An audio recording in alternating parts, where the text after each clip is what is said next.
O te whātara whātu i le tunu i le neia so fōu whamālōn wholau manuia, tātu iai le tai au le nei o le aso tofi, o le aso lua se furu tonu o le masina o Novemba, tau sanga lua afe lua se furu male tonu, o le esi ufonga le nei o le naumua. Alo mai o le tātou sanunga lotu o le ate ia le sunga le tausi matanga aluenga, Reverend Fua Tui Sa le tolo, mai le kalesia me to tisi sa moa i taitai low heart, si mai al whaafonga.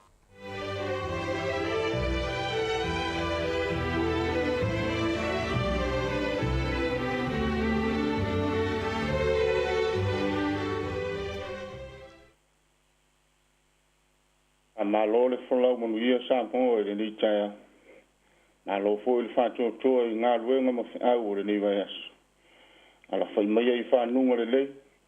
E o mai ma le loto fia ma le nga fa fitai. Se o tatu tapu ia le tuo i le ni taia. O e lava lo tuo. O te vivi atu ia te oi. O e lava lo tuo. O te fane ne atu ia te oi. Vi atuia o tō ia yo, a wai le leo ia, a wai whawawau lava lona lofo. Amen, se o tātou te tālo. Le tuai o le anga tonu ai tāpo i ngā lau whana. O mātou wala au le awa male mi ngāo e te tau ai le ni tai au fo. Wha mole mole a fio maia mo i mātou e ala i loa nganga pa i. Sauni ai fina ngalo mo mātou loto uma. Manino ai la mātou wawa ai a e male loto whātu tua i āt oi. Mātou whuia lawa le tāpua inga ina ia tonu au whiau. Ma ia vi ia oe le tua e ala i le soifua tāpua i o loa tunu. Ke i ulawa i āt oe le vi inga o mea umalawa. Ke vi so whaolo ua mātou uole ma te tālo a tua i nei. Amen. Se o tātou pese i lona vi inga.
ia mo tātou le nei tai au.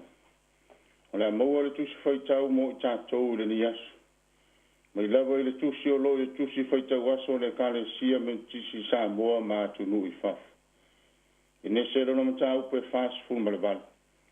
O te whaitau ina mai le whai upe full ma le lima. Se ia whangata mai le whai upe lua full ma le lua. Whafonga mai e le whaitau ina o le awhionga pa ia alo tātou tū. O na whamanui atu lea o ia Iosef. O whapea atu ai. O le tua lava o le na savali ai ona. I ona luma ona ta mao Abraham ma Isaaku. O le tua lava o le na whanga ina au talu ina whanau mai oa. O mai lava I nei o ngasu. O le angelu lava o le na lave ina mai au ai le leanga uma. Ia whamanui atu lava o ia I tamanei. Ia whaingoa fo I ai lo nei ngoa. Mai ngoa o utama. O Abraham ma Isaaku. Ma ia matua whato tele ina I la ua I le lalolani. Wa iloa Iosef. Wa whae e lona ta maa lona lima tau matau. I le uru o Ephraim. Wa le anga lea I ate ia. Na si I lea ia I lunga o le lima o lona ta maa. Ina ia avea na I le uru o Ephraim I lunga o le uru o Manasi. Wa whapea atu fo Iosef I lona ta maa. Lo ta maa ai. Aua le whapea. Awa o le uru matua le nei. Se ia e whae e lo lima tau matau lunga o lona uru. Aua le mawhai lona ta maa. Wa ia whai mai. Wa ou loa. Lo wata li ie. Wa ou loa lava. E vea foi o ia manu. O ia foi lava e whato tere ina. Ai peitai. E sili lava lona uso au pito titi ia te ia. E vea foi manu. Malana whanau manu e tele. O na whamanu ia atu lea e ia te ila ua I lea lava asu. Ua whape atu. O e whai ma whamanu ia e Israel e whapea. Ia whatusa ina oe lea tua ia Ephraima ma Manasi. O tō fia Ephraima e sili ia Manasi. O na whai atu lea Israelu ia Iosef. Whauta. O au nei o lea awoti. A ia te outou pe lava lea tua. E whafoisia ia outou le nuu o outou ta maa. O au foi. O ua watu ia te oe le tasi tofi e sili I ousu. O le mea na o whaoa mai lo lima. Mai limo sa amori I lau pelu ma lau au whana. Ia whamanuia ma whamala ma lama e le anganga pa ia o le tū. Le winga moni o lana tusi pa ia wa whaita wina mo I tātou le ni tai au. Ma ia tū mau ia te ia lona lava vi inga e whavavau.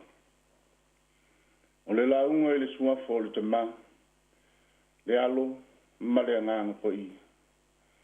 O le amoa se matua e te iala ina ai tātou sa moa I ngā ruenga ma whaiva o le ni asu. Mai lava I le tusi sa whaita wina.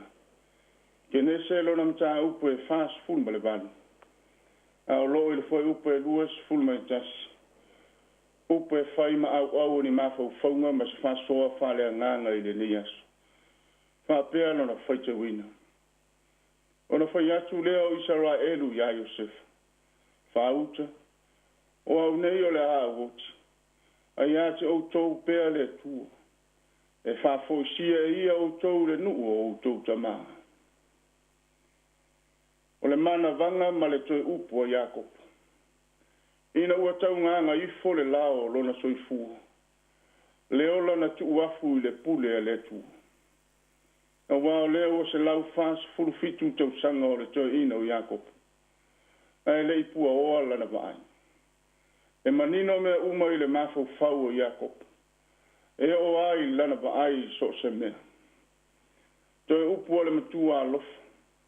E mamori fantasi ma whamanu yang. E tapena ai le olo lana whanau o wā manuia mo tae au. O I uleo o malo. Nala ngona I ele esi.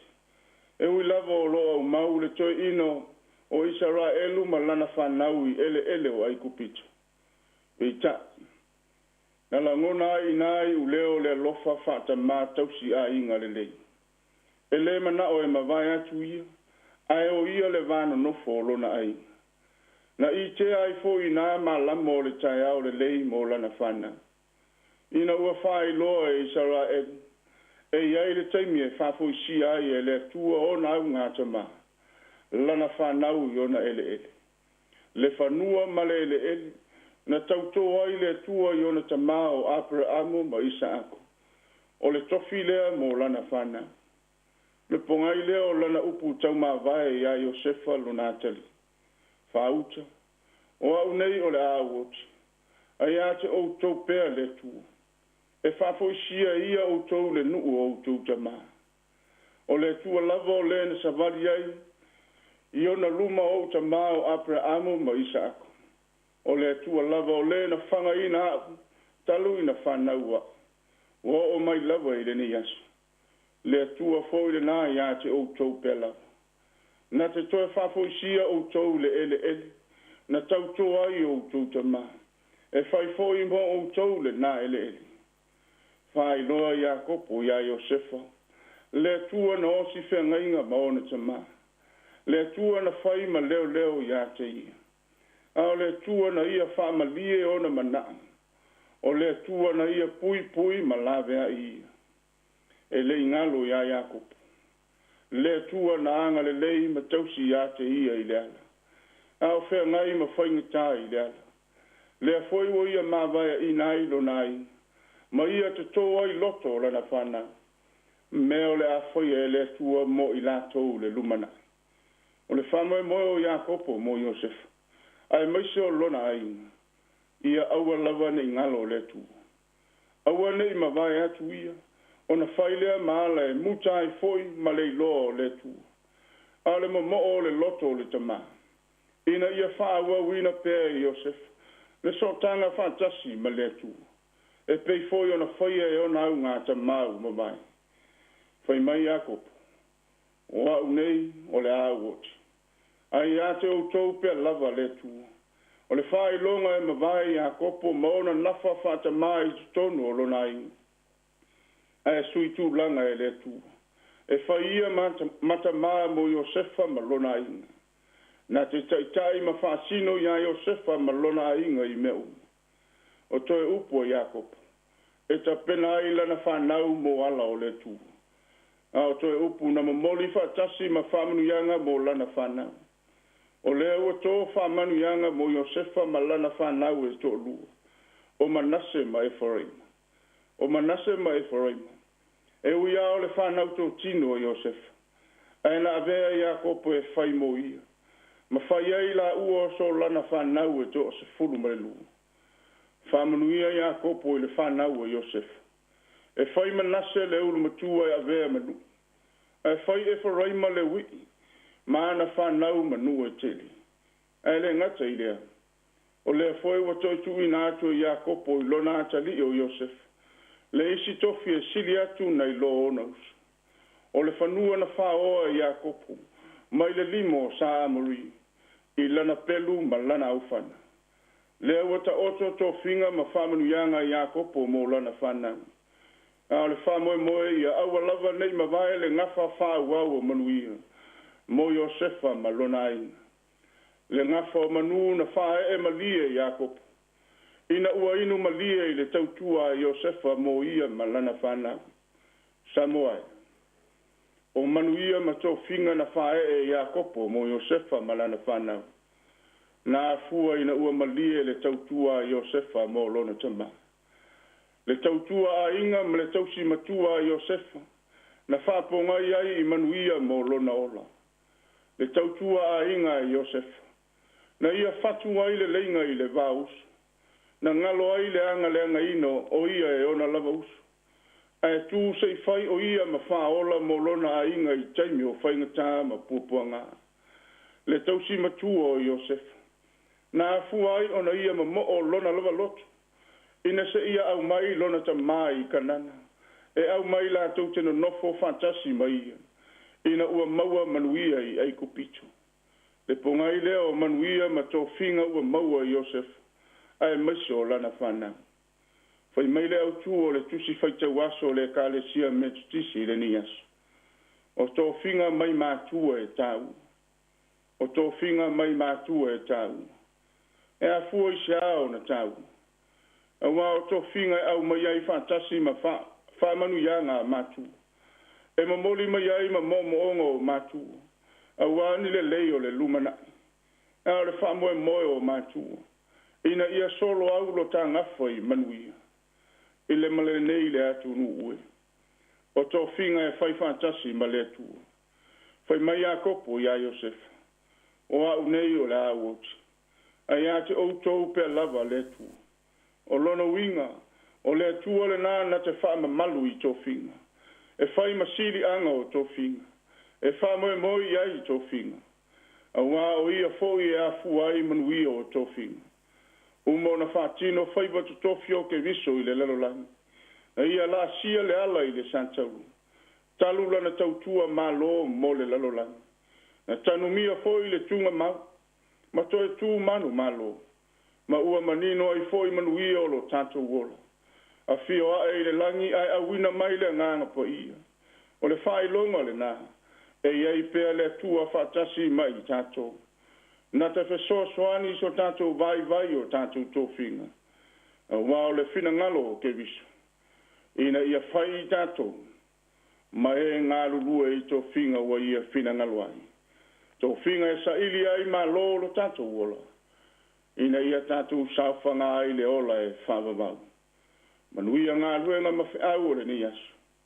Wha moe me umai le tuo. A wā o ia lava, na te whesoa soani ina so tātou whatau wā. Ono ke viso Yesu. Ameni. Whio tātou te talo. Le tua e lo mātou te mae whawawau. O e lava o le tua mai le wawau, e o lava I le whawawau. O le tua o le alofa ma le alofa e muti vale. Te le ngese lava lo tu sae mua pea lo wanga le le. O le e malia ai o mātou manao I mere le. Mātou iai fie le nei tai au fatasi ma lo tunu. Ina ua ala whai o te ngata I whanunga mātango fie o le nei tai au ma le nei sofo. Whawhitai alofa, whawhitai anga le le tu. Wa sa e tausi ma leo le soifua o lau whanau le pong sao whai ngā malolo. Nei o mātou wala whai fie I lo mātango fie ma lo le lei. Mātou whawhitai o wā nuani mala mani whaingita. Le wholaunga ma le malanga a sa moa ma utangata. E ui aina turi tauta ina e whaave lawe. Malanga le maliu ma le oti o mai leia le li o le lalolanga. E tai e tu ma lo pea le anga le lei o elo mātou li. Tapua au ina le soifua ma le olo lau whanau.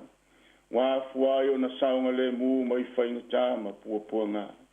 Mātou whawhitai le tua. A wā ua manuia te tonu a inga te tasi. O mātua ma latou whanau. Le ngata foi leo te tonu o le atunu. E a fua I tai o le atunu. E maiso tangata nuu le ri io e ua ngarurue I so se fe au ma so se whaiwa. Mātou whawhitai ua manuia o e ka le sia ke wisiani. E a fua I tai o e ka le sia. Le au whai ngā ruenga stofia wā ngā ruenga whi tai le mori mawina o lau tala le lei. O le au tautua ma e ua ofo ola e au auna ma nofo tu a vae mo lo pina ngalo. Whawhitai tele lava le tua. A wai ui lava ino mātou mauti noe le whaingo fie lo mātou wola e muli ya te oi. A wā ola lava e mai leie e lio le lalolani. E whawhitai e te au maia le malosi mo I mātou. Ina ua e taita ina I mātou umai ala I lo lava ananga pa ia. Mātou whawhitai lau tusi pa ia. E au au ilo mātou vale lea. Le anganga pa ia e whatonu fo lawina mātou fe au. Whatupu ailo mātou malosi lele I. Ina iau mātou wō pēr I luma e whaia lo whina ngalo I so se mea. Mātou whawhitai a ke viso Yesu. O lena sa whaoti lona lava soifua ato tō. Ina ia le whanoso mātou I le lalolani. Ia tū maupea lava I ata o ele vi inga e whawawau. Whamangalo I mātou o lau whanau. Tele taimi mātou te whantala lea I tō whinga. Tele temi o whātumutumu lima ai o na whātino o mātou whaiwa te tofi. Tele foi na whalango lango I lo mātou poto mo lo mātou loa. A ua mātou le whasiri ata o ele siri anga o tō whinga umalawa. Leri I. Whamangalo lo mātou wola I le lalolang. Whamangalo lo mātou vāna nofo ai leri I. lo mātou wā whea ngai ma lau fionga. Wā ua mātou solia pēa au lava polo inga. A mangalo a inga e maiso le atu nuu ma loe kālesi. A vea ia le toto pa ia o ke viso na maliu ma puapua ngāti ai. E whai maala I malo, wha mamai na ai o mātou se ma lea. A ia fotu manino ai so mātou tae au fau e whai alo pina ngalo. A lofa maia oe te malo whai. Whamanuia le puno no watu o le atu nuu I le nei tae au. Whamanuia te tonu a inga te tasi. Le vao mātua ma nai whanau. Ia malu pēa so tanga e te tapena e ala I le lofa fe tausia. O mātua I le usi ustai. E mai se foi o whanau le o whanau lo lātou la ngona ina o le whatonu a mātua. Ma le whapale pale a mātua I whanau. Whamanuia te tonu o le atu. Tai o le atu nu e mai se o tangata anu. O ati na ese wa fata tawina wa se manui o tangata lau tele. Fa mole iai fatasi ma lou lava alof. Alofangia o e kalesia ke usiana. Fa manui o tai o e kalesia. O le au fai ngā lunga tutofi faiwa ma ngā luenga. Le ngata foi leo e wa tautua ma au ono iata oi. Ia tofu maua I mato uma me alofa le nganga pa I. E tai na ilo mato uola I ala e te fina ngalo ai. Anga le leile li ie o whea ngai mama. I lato foi o ala fai mai I fai ngata ma puapua ngā. O whanono anga male loi mata mali. Whamole mole iai whatasi ma lou lava alof. Alofa ngia ti ute ma ngā luenga o le so. So se mea iai o te ngata pui e loa au. E tāpua I ngata māmatinai malu o whale manisi. E ngata foi leo le whea ngai o whanau ma o ngā masuenga o le nitu sanga. O whanau ma le lalo vao le li io le atunu. Taita ina I mato uma e lou lava a au whaola. Alofangia le ngā luenga whita le fonga o le laumua. Ia maua pēa le malose le pulenga ma le au whai ngā luenga. Whai maola e tautua ai le atunu I so seana. Ia le mato titalo le li I. E le ngalo le whamuri mai e si o mato watu nu o tia moa. Ia o atu iai lo walofa. Alofangia le lalolangi vevesi. Whātupu e oe le file mui loto tangata uma. Ma ia mauti no lava. Tasi lava le pule o me uma oe lava o lo mātou utu. A oa oi mātou lau tuspa ia no mātou whaitawina. Le ngata foi leo au fionga sa mori mau iai. Ia langona ina i o mātou loto. E ala I le whasoa mana lo lava nganga po ia. Tu pole so tātou whea ngai ma oe leli. E lo sua whakeviso wa mātou titalo e tuaini. Tu mau yo mātou lunga lo manuia le tuol te maha. Le file muma le lofa tu no Yesu ke viso le ala. Ma futa ina I mātou ume lo lava nganga ko ia. Nei ma ia tu maua ia whaavavau lava. Ameni.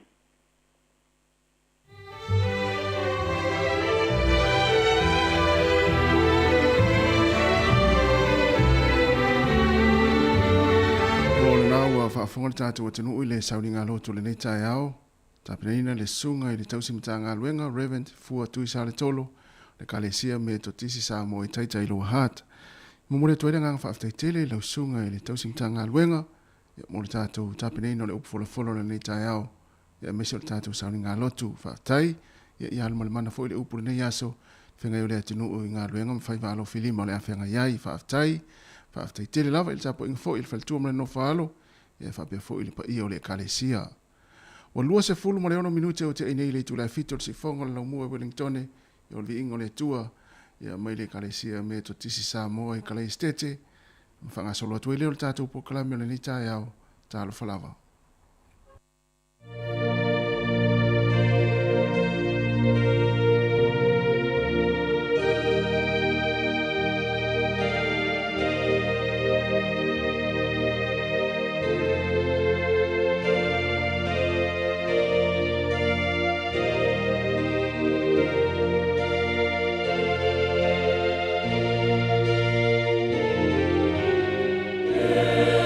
And on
O le tautua le si ufonga o le laumua o lo iai fo i le langolango a le New Zealand On Air.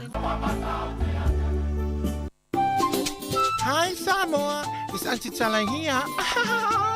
It's time to be follow. Ile ata o le tai au. Laugh of the morning. I'm at my apple feet to the bavel. It's you fonga lo mua.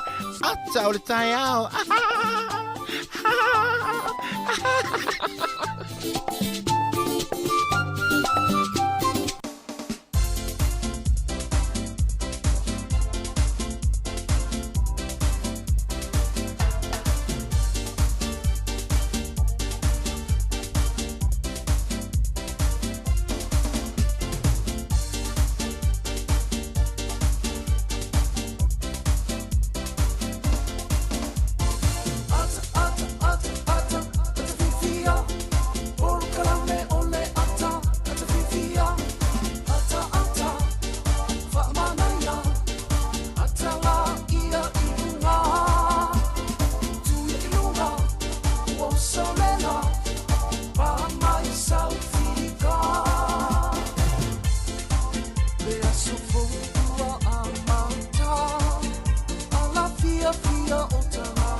Lofa malo le soifua lau le lei le tātou wa tunu sa mo le tai au ia vi ia le lofa ma le anga le lei o le tua wa mo fu le tātou maftanga i lunga o pe unga lunga le ia le tautua le nei ala wala le o le si fonga le la mo Wellington le tasi ono tesi ma le tasi fa mo ia fa pe fo i le tātou maftanga i lunga o tātou wala ata pe o le Facebook ia me se o le YouTube ma le tātou app ale si fonga le la mo Wellington ma lo le soifua manuia ma lo le langi mama ma lo le folau manatu ya lo manuia fo il tatou wa tino so se tafa lava le nei langi ya il tatou fo lango fo ile ngata le nei masina ya me se fo il tatou fo lango le nei fo tau sanga lua fe lua se fo mal tolu ya le tatou tu lata ya le tau sanga fo le masina fo ya talo fo malo le usu le tayao ya talo fa te le usu fa malo fo tatou tino tai le lo fo le tua tatou filo fie le ia so mata ko fie ya la ngona fo el to tele tatou umol ma fan le tawa nafi fa so me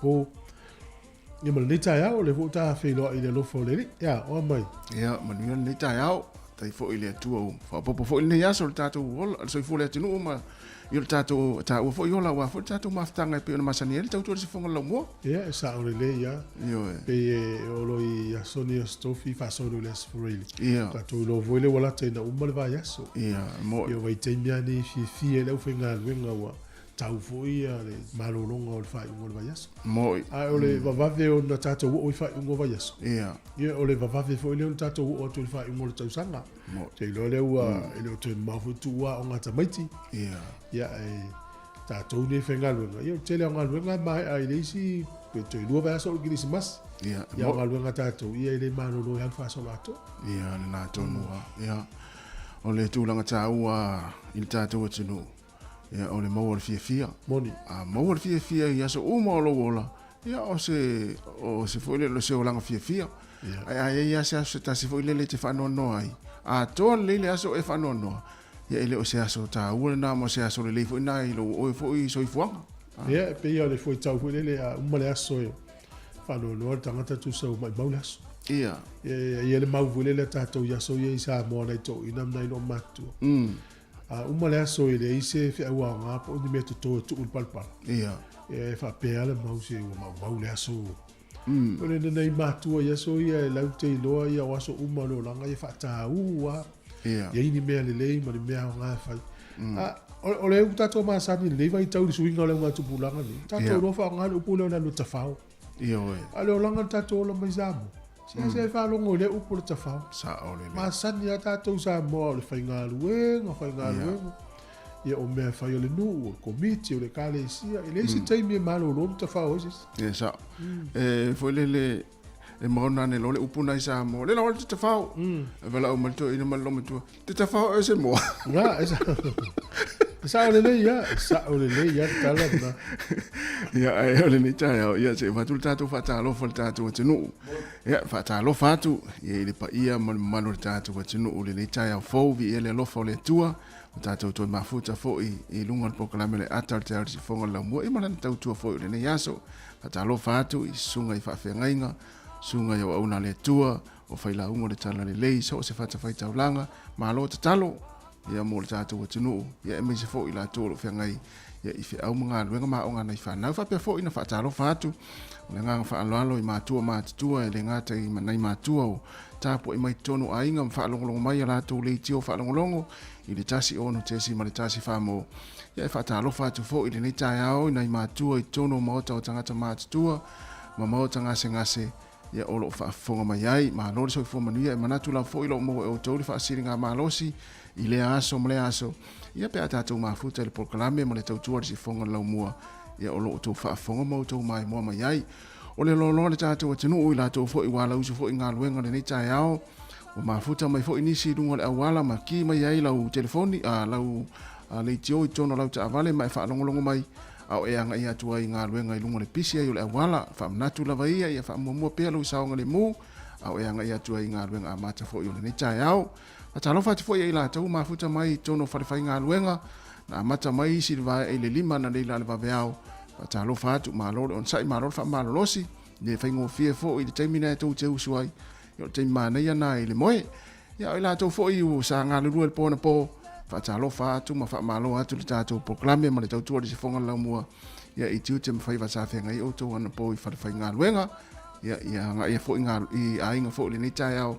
Ia ona fai fo i leo se malo longa fela fo i se vaenga le atu o le lalolangi o lo e mafuta mai ai ma e mai mo mai ai lunga o le Facebook ma le YouTube o le se fonga lau mua ia tango e share tato Facebook a fa pe o te mua ni nei o e mai mo mai ai le se fonga lau mua i Wellington ia subscribe le tato YouTube le na o tato mafuta le i le tautua le se fonga lau mua o nei ai nga fo i wafea fo i le nei tai au ona o maftanga mo sia fa fuasei ona o le malanga le maliumo le oti e fa ma fan atu le tatou proklame ia loto tele ma fa tu le tua ia mo ai le tom anga mo tatou umlava ia wa o le tatou o le langi lava le nei o le tatou ia o umana sauni le tua le langi fo ia mo tatou le o to luas fu minute ona talo le o le tu la valu o le si fonga la mo Wellington o le proklame le atal tao ia tatou i le pese a matalei ia sa mo ala mai fe ala uma mai ai lunga au nei to mo ses nei tao.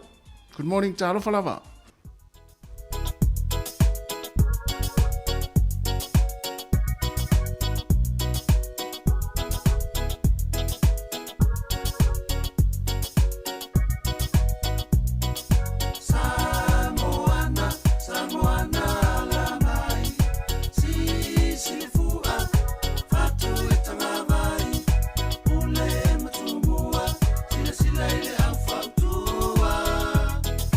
Ole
sanga mai a poli a to te leilo me a whanu minumi Samoana la mai si le fua fatu e tanga mai ule matungua sila ile a fautua ole au ole malo loto mau Samoana la mai si le fua fatu e tanga mai ule matungua sila ile a fautua ole au ole malo loto mau Samoana la mai si le fua fatu e tanga mai ule matungua sila ile a fautua ole au ole malo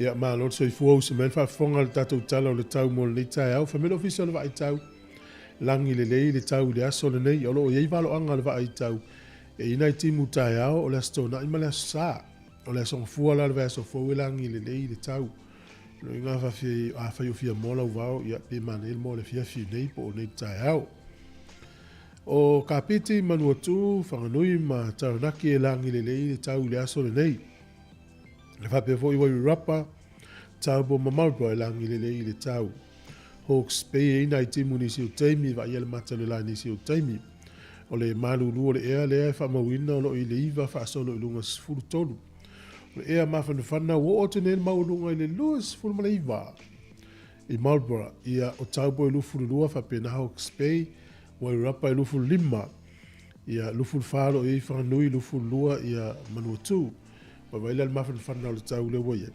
au kilani e langi le tau le aso le nei ma vai le moto i saute le aso nei pe ona fai lo mai e langi le tau le pito i lunga le moto i saute le iai ia le soni ia Picton Blenheim motueka le watu ele onga tutonu le moto le la talata tu kala estete au le pito i lalo le moto i saute ti munga le so ia Invercargill Dunedin ma Queenstown le malu le ea le moto i saute lo i leono fa so lo sfutasi e a mawhanawhana o le maulunga leo wha mawina lua sfurfitu i kala estete.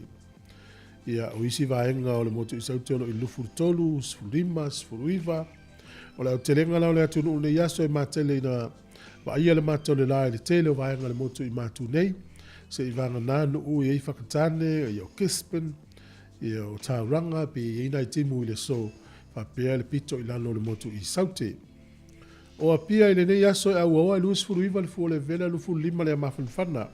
O le angoto ifo le lai le so Wellingtone i le afa tonu o le valu nane i le fiafi. E oso a ele la tai au i le toi sifuru ono minute i le ono i le tai au a tai au. Fu o le amalulu i Wellingtone manutu a oi, o lo iai le se fulu sfutasi, fa so le lunga sifuru lua. O le ea mawhanawhana i au lo iai le sifuru ono anga i atu lunga lua sifuru ma le lua. Talau le tai mo le au whangota Wellingtone pe le tai le afo fitu le tai nei la ua pe le tai Wellingtone. Sua le tai to e 5 minute le lua i le awauni. To e pe leo le tai le te le titi o le valu na nei le fiafi. O poli lua, sua le tai nei le to e fitu minute, to e valu minute le fitu nei le tai au. Pe le tai to e valu minute le tasi le awauni. Non to e sua leo le tai na nei le fiafi. I le te le titi la le fitu i le fiafi. Talana o le tau mo le talo le tai mo le silifia. Ai o le swinga o le tupe mo le ulaf tupe. Tele lava o manuia i lo walofa i lo wainga o lo whamil mai. Tasi tala New Zealand mo lo tupe Australia ivas fusene. Tasi tala New Zealand mo lo tala fiti tala tolu valu. Sene i o tala Samoa le tala lima fitu sene i le so. Tasi tala New Zealand mo lo tupe Amerika i lima iwa sene i o le paanga tonga le o tasi tesi tolu tasi paanga tonga i le so. Tasi tala New Zealand mo lo tupe Samoa e tala lima se fulu fitu sene i le aso le nei tala lima fitu sene. Ia malo lava le lofa, maluia fo le nei tai au whaftai.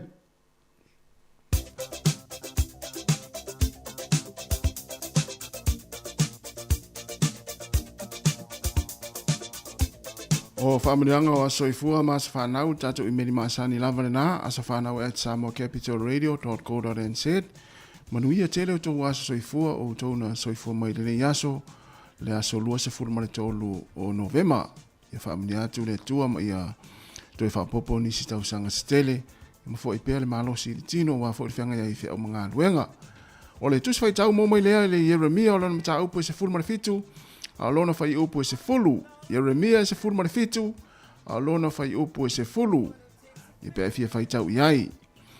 O au o Yehova o le su e le loto, o le tofo i manatu, ina ia tu ina atu i tangata ta itasi e tusa maonala, e tusa foi ma le fua o ana mionga. O au o Yehova o le su e le loto, o le tofo i manatu, ina ia tu ina atu i tangata ta itasi e tusa maonala, e tusa foi ma le fua o ana mionga. Manuia tele lava o tōu aso i fua, i o le pesen nei mo tōu.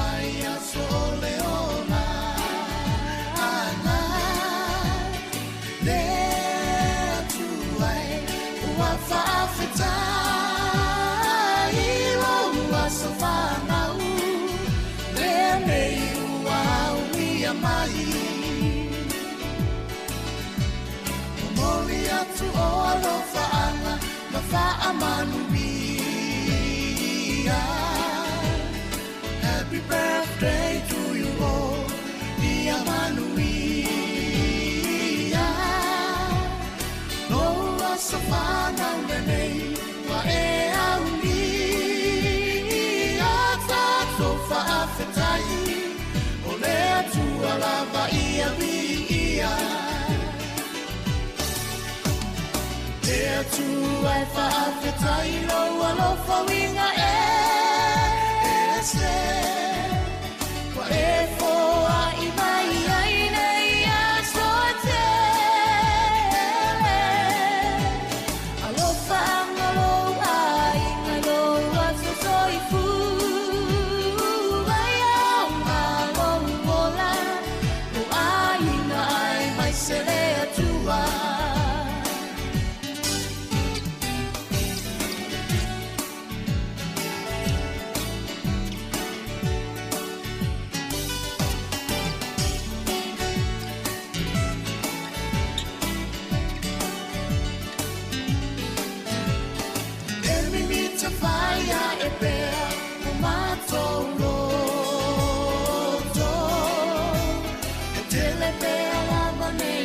so to e fa po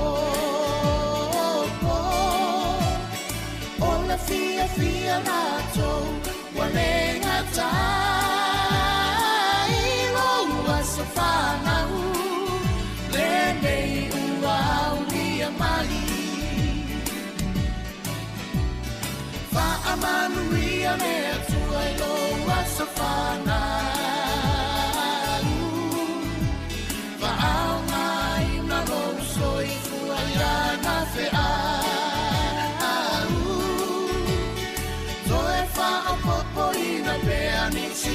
so se te lo fa anga mo ole ele umayo ai na pele there to I fa afetai lo fa winga ese wa e fo ai mai ai nei a so te alo fa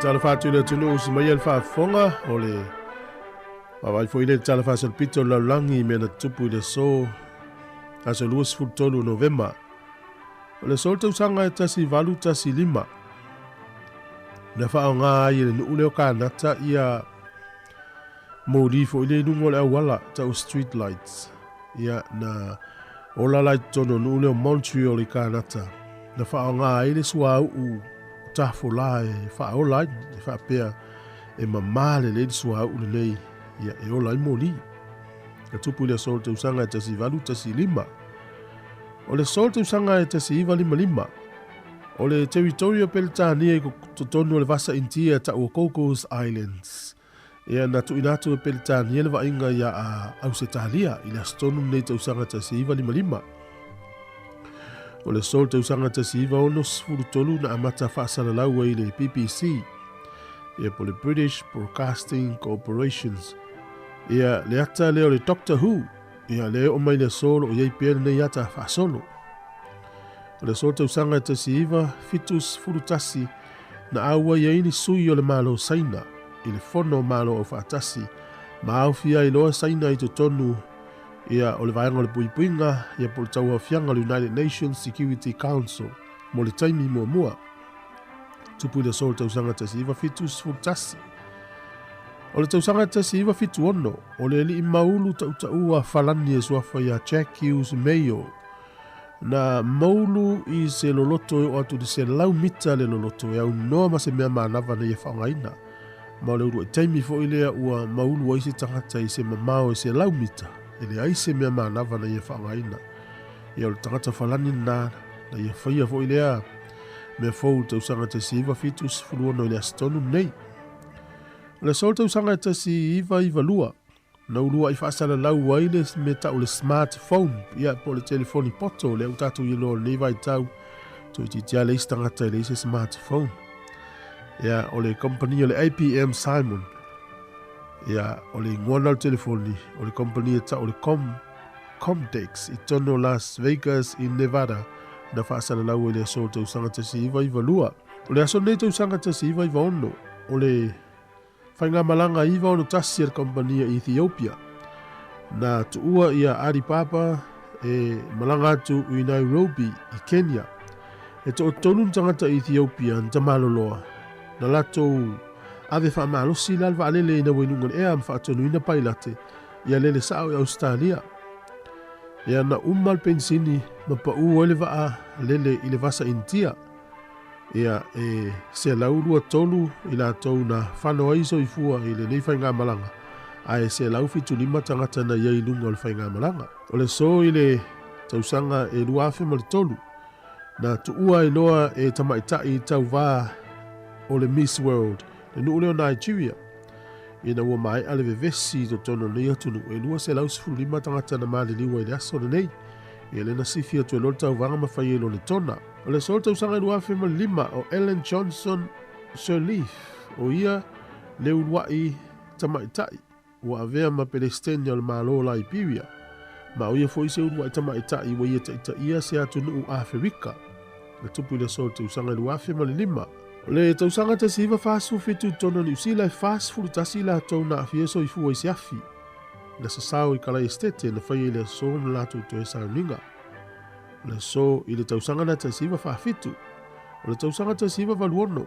Na whai e se misa sa tele Wellington na taita ia e pope Ioane Paulo le lua. Isa na malanga mai ni usila. Tatu talaia, to mawal whapoponga tai masani whaafitai.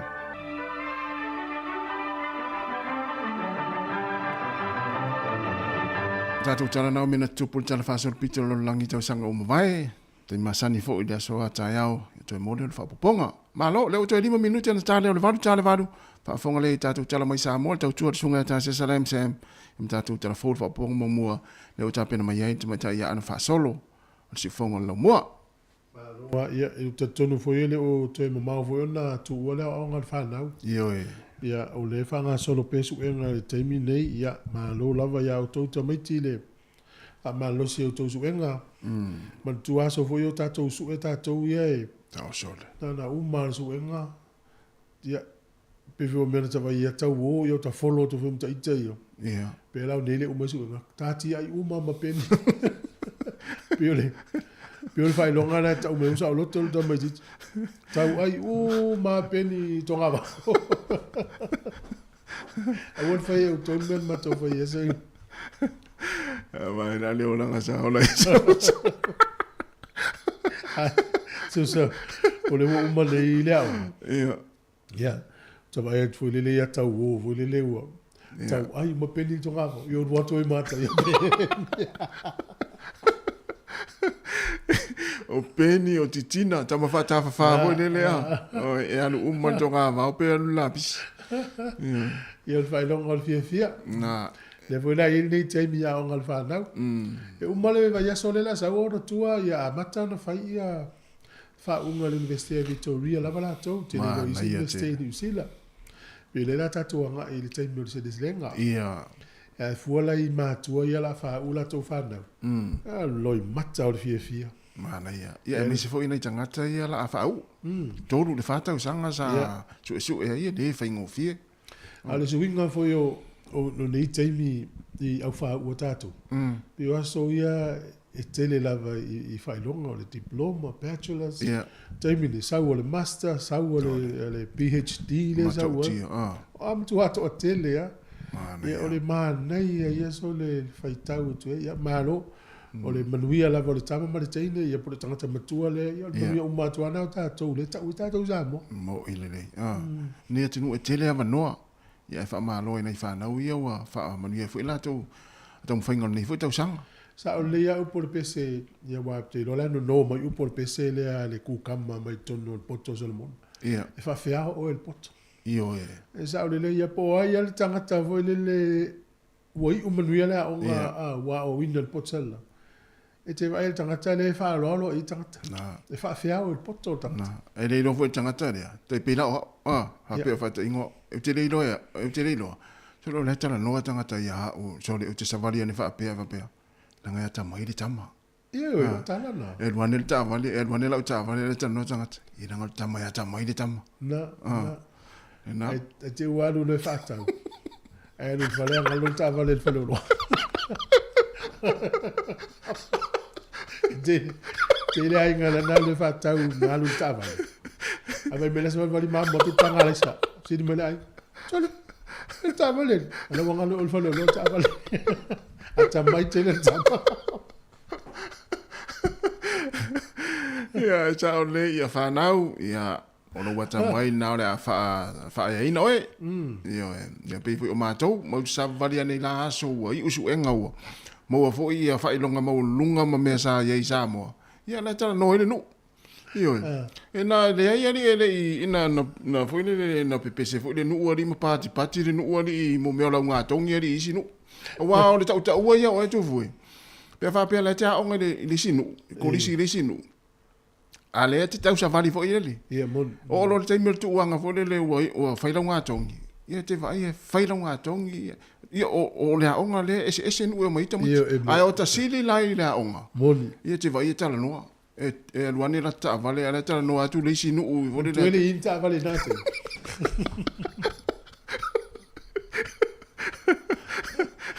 Awala ngana ua o hai. Na ua o ene tūlanga lea mo meo le. E ni mata upuna usiri ai i. Lea onga sa ua ongai. Ne korisi sa ua ongai. Ia ta te tūrunga ta te savali lunga e. Ia mai la ta whai longa e te vai mata o ta miti. Mata o ta miti o isi nu e pati voi lele. E o i matu o isi nu e pati le taimi. Ia ta te wha longa mai luma o lau savali mai la loma la taipu. Ia e wha pēo tala no i matu o isi nu mai. Ia ranga ia ta mai alta motas. Ia ta ala whea ngai vai ale mo la na ipu. Ia ona ta te alo wharai nei ta miti o isi nu voi. Ia wai iwa o ngai le imoni la tō. A tu sal te mina fa alo male o nga ya o lo mal pulau. What do tu pulau mal pulau.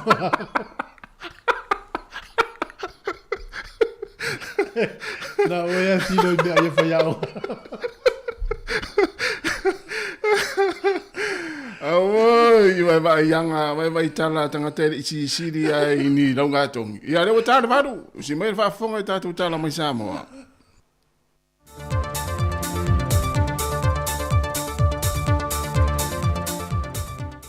o te toe whātalo whawhoi lo tātua tunu nei whoi aso tofi e se isi whao poponga o tālai mea lo o te tupu lo tātua tunu i Samoa.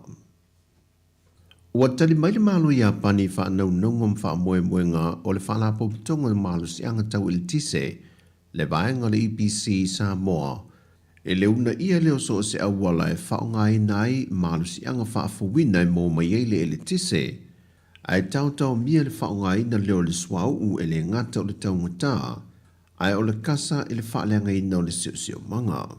Wa sai ni lima le pūlenga le whala popitonga le malo si anga tau il tise Samoa ma le malo ia pani mo le isi lima tusanga e tawala mai lalo le chaika i Samoa. Le fausia leo malo si anga e whaonga i nai ave le la e pu e mai le isi malo si anga tau il tise mo le atunu. O le whengainga wasai nia mai ia pani, wao fia i mai si atunu o le Pasifika e iei Palau, o Fiti, Tuvalu, ma le atu Micronesia. Le amatanga o le masina neina whaai loe le fionga le Minister o Tupe, le fionga lau timu ia a fōwe le seva ai. Le tāua te leo ia tau mawhainga e whaai titi ai a fianga o le sio manga. Ai o le awala pito i silio na tau ngofia ei mō tangata sa mō le ele tise. E poloketi e lo o tau mawhai atu iei le mano, e pu e mai ei le ele tise whaongai nai le swap ai. Ua whaamaunia mai ele sui kumasena o tanga ruenga o leo, papa li i Mona Lisa tia i keti. E leo mawhai lava i le teimi le nei o na ave i tua le tino maliwa se tala vau tolu se fultau sanga le matua le soifua. Le na maliu mai te tonu le whalpuipui i tan malala. O na olo o tā lia le to aitau nua le fō mai sue, e malanga mai fiti mō maliu lilo. E sā i di aile mafu anga le maliu ai o le tala vau te tonu le whalpuipui. O leo wa maliu e to alima i aila atu i anta tāo fia mai il mtanga ruenga o leo sana o sa inga. Lea sa anga i lea fio anga o whale atiu, mao ina mai iei marijuana la au malosi manisio vaenga o lo whaia Yesu e suenga. Pei foi o na urua i ripotia e tātu telefone ripoti manitanga ruenga o leo e vāta tau le nei mata opo, na ngase le televou wa maliu, mao mai e malo le whale mai e vai le fō mai, o mana whai le talavai mato e foi le to ese, mulimuli ane ai maliu. E wha maliu iolo o tā lia le fō mai wha apitoa moso e suenga mai fiti, e loa tonuai le mafuanga, na afuai o na mali liu. O popo lenga le wha amsinonga i lea dia ai mai peo mata au po le sawa ina le walo ma whanau. Wa e aise manatu le fionga le wha amsino sinia i a vui Clarence Nelson. Wala ngā te tau na wha au fiatu se mata au pui te tonua au onga, e awa oi nai whanau i awale pui ai i lanto mai sa wanga mātanga. O se whontanga tolu aso sa whatau teia, na i lui le mata opune nei o na olo o alia e mai pēa leo ngongo sa wanga, ma ua o atu i lawa na maali li wai whanau. Mo sa mua lawa i pe o na wha i loe vui, o lo o lawa lunga i sa wanga mātanga, au fie ma sa wanga whao lima, e le i le whatu nei le tausanga lawa le nei, na ilo e fo el whamasinonga le mata o puise tina na maliwe sa na ia lava tama, e na wa misi leisi o lana whanau nei e tongi e whao ngā i se maa, a e la vea ai leisi ilo na ulu ma maliwe lava, ma se tina fo ina ia sasa lana tama le awale salutu, ma maliwe foi. E le whontanga tolu aso la le sa whaatau teia, na vava ai e loi awale una ia inia awa onga, e mwhai e whanau no lātou i loa awala pui mai ai i lātou mai ni sa wanga i so o se tū.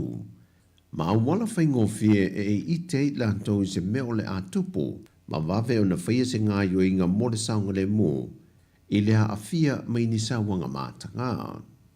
O wha maumonga lawa ia na ilo mō sa moa, e leo tala whea ngai le mawalunga o le whai numero whanau lo sa waina, e au fia i lātou i olo i te tono no whanga to manga moe poponga tia, me a whātu sa atu le whaita wā whai olo tātu o tanu. O le atunu fo i a Gerisiano, le leipu le ngā ainga, mai whete nai foi, mana tū manga i whanua, e le tali ei nai ni winga whāpea. E le i ono o atu sa moe le tūlanga e whaamalo sia e loa na siaki whaafo mai, e whaatino le malai wa le leulu whale mai o tātu tangata mai whafo.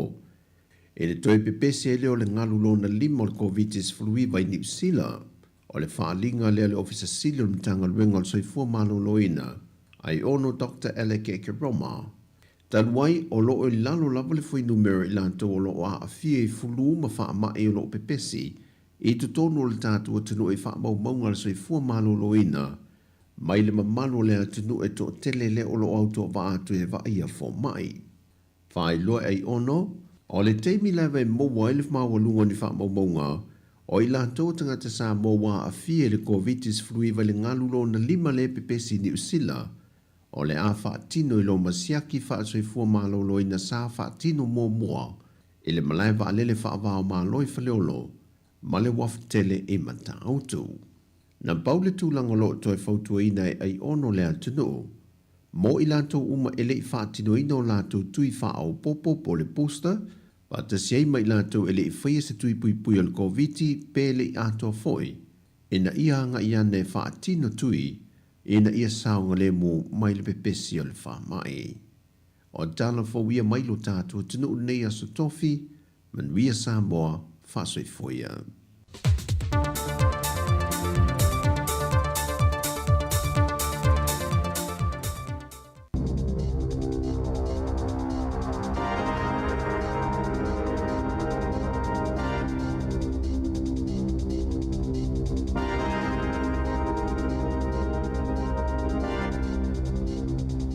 Talo falava o tala fou mai le sifofongo le lau mua mai Wellingtone, mo le nei tae ao le aso luas fultolo Novemba lua a whelua tolo. O le afia na fina malanga mai ai I Wellingtone le palemia whaaulioli Christopher Luxon, mo nisi whaatala noanga, mana ia whaalia ua lata I se taunu unga le lei, maali lienga I le vāwaenga whaupufai. Na lipotia fo I le taitai o le Act David Seymour na whaimalanga mai le afia na nafi, ma wawasa mana ia Winston Peters o le New Zealand First, e whaamoe e malanga mai I Wellingtone se taimi o le aso. Ua latai leono vai aso talo na mai a le whainga palo tatele a le atunoo, ma pei ona saunoa Luxon, ua lata mai se taimi e whausi ai se whainga malo fou. Na whaamanino le suita itai o le National Nicola Willis, e le o iailo na ingoa I le filifilinga o se sui palemia, na whaalia I Pauls fou I le tae au nei, po ofesili whapalota e sa ili ai finangalo tangata lautele, e se fulu iwa pasene e le langolangoina le manatu e whaapea ua umi o na whaanga solo whaatala noanga, se fulu ono pasene e le mautonu, I le fesili po ai e tua ia I le umi o whaatala noanga, o le tolu pasene na whaia I aisu e suenga na tali mai o Winston Peters, la taili kuata na tua ia Luxon, mane na o le wha pasene na tali mai o Seymour. E fast pasene ua si itia ile numera o tamaitia onga ia onga tulanga lua makolisi, ua latau filifili ea o inanga ngana o atu motu al Pasifika, faatusa ile silia malelima tau sanga taluai, pei ona faalia ini faamaumaunga fou. Ifuai numera fou na faalawiloa mai ile matanga luenga wa onga, na faalia ile silia male se fulu tasi afe o tamaitia onga, mai a onga e se lauluas fulu valu, na o tau inanga ngana a atu motu al Pasifika ile tau sanga nei. E na o le valu afe tamaitia onga na o inanga ngana al Pasifika ile lua afe sfulu iwa, mai na o le valu se fulu valu a onga na ufo ina atua o onga mo ngana o atu motu al Pasifika. Ole ngana Samoa, Tonga, atu Kuki ma Maori, na taatele o na o ina I tutonu a onga, petai, ole ngana Fiti ni we matoke lau, na tau lea o ina, e na ole tasile a onga I Wellingtone na o ina ile ngana toke lau inisi o tamaitia onga ile tausanga nei, e tusai ma faamaumaunga fou. I se pepa le kapeneta I le masina o se tema mai le minista o a onga Jantiniti, na ta ua I le whaamatu e se le malo o le whase lau 2.8 miliona tā la, ina ia mawhai o na whaatupea I nisi tau whaopopo e ono tutongi mo au nanga whaia onga o a onga a mata, ona o malilienga ia na whaia I tutongi o whaia onga mo le isi whātau sanga o lumanai, peita ina tā ua e le lava. E lua se lau 5.3 miliona tā la lea ua tā ua e whaapea, e le lava I le tau e whaatupea ia tutongi mo whaia onga o a onga a mata. E lea I se malo si anga o le Vote Education, e mawhai ona whaatupei na ia tau whaopopo pei ona lipotia, e ono toi iloiloina I le lumana I le si itanga atua o tutongi mai lea fuafuanga, ona e le onga whatia e le malo na whaauau le tutonginga, o tau whaopopo ina ia whaatutu sai tutongi, ma pasi atu le atoanga o tutongi tutongi o onga au nanga o lo o tausia ma vaaia whanau onga. Ua talosanga ina le leo sinia o lo nafa ma le suenga o le mafuanga na maliu ai Baby Roo. Tangata ito o tolu lea nai le fale le taimina tinga ai nai Roo i manuanga. Ina ia tautino ma tau le mea moni na tupu na mafua i manuanga na o ai lava ina maliu. Ua atoa le maasina o tausa ilia lava whaamatalanga ma le mea moni na tupu na whaalia le Inspector Nick Bridget e o mai ana nafie le i ai lava se tangata ua lokaina i lea mata upu. Maolana feau na momoli i tangata ito o tolu ia na iai le fale lea taimi ina ia tautino le mea moni. O lo o masalomia e leo o le taiao lava o le aso na maliu ai Roo na matua i mafatia i lava i manuanga a o iai tangata ito o tolu nei i le fale. O lo o faau au suenga leo i lea mata upu mo nisi li poti. E to alua tangata na lokai au kilani i saute ina uala ave whaamahalosi se tamaitai manga oila na taavale la ta ile itu lai fitu ile tai awa na nafi i Clendon Park. Ele i mawasela au mahalosi tutono le taavale ma olo o tau fie leo ia li i mo le taiminei.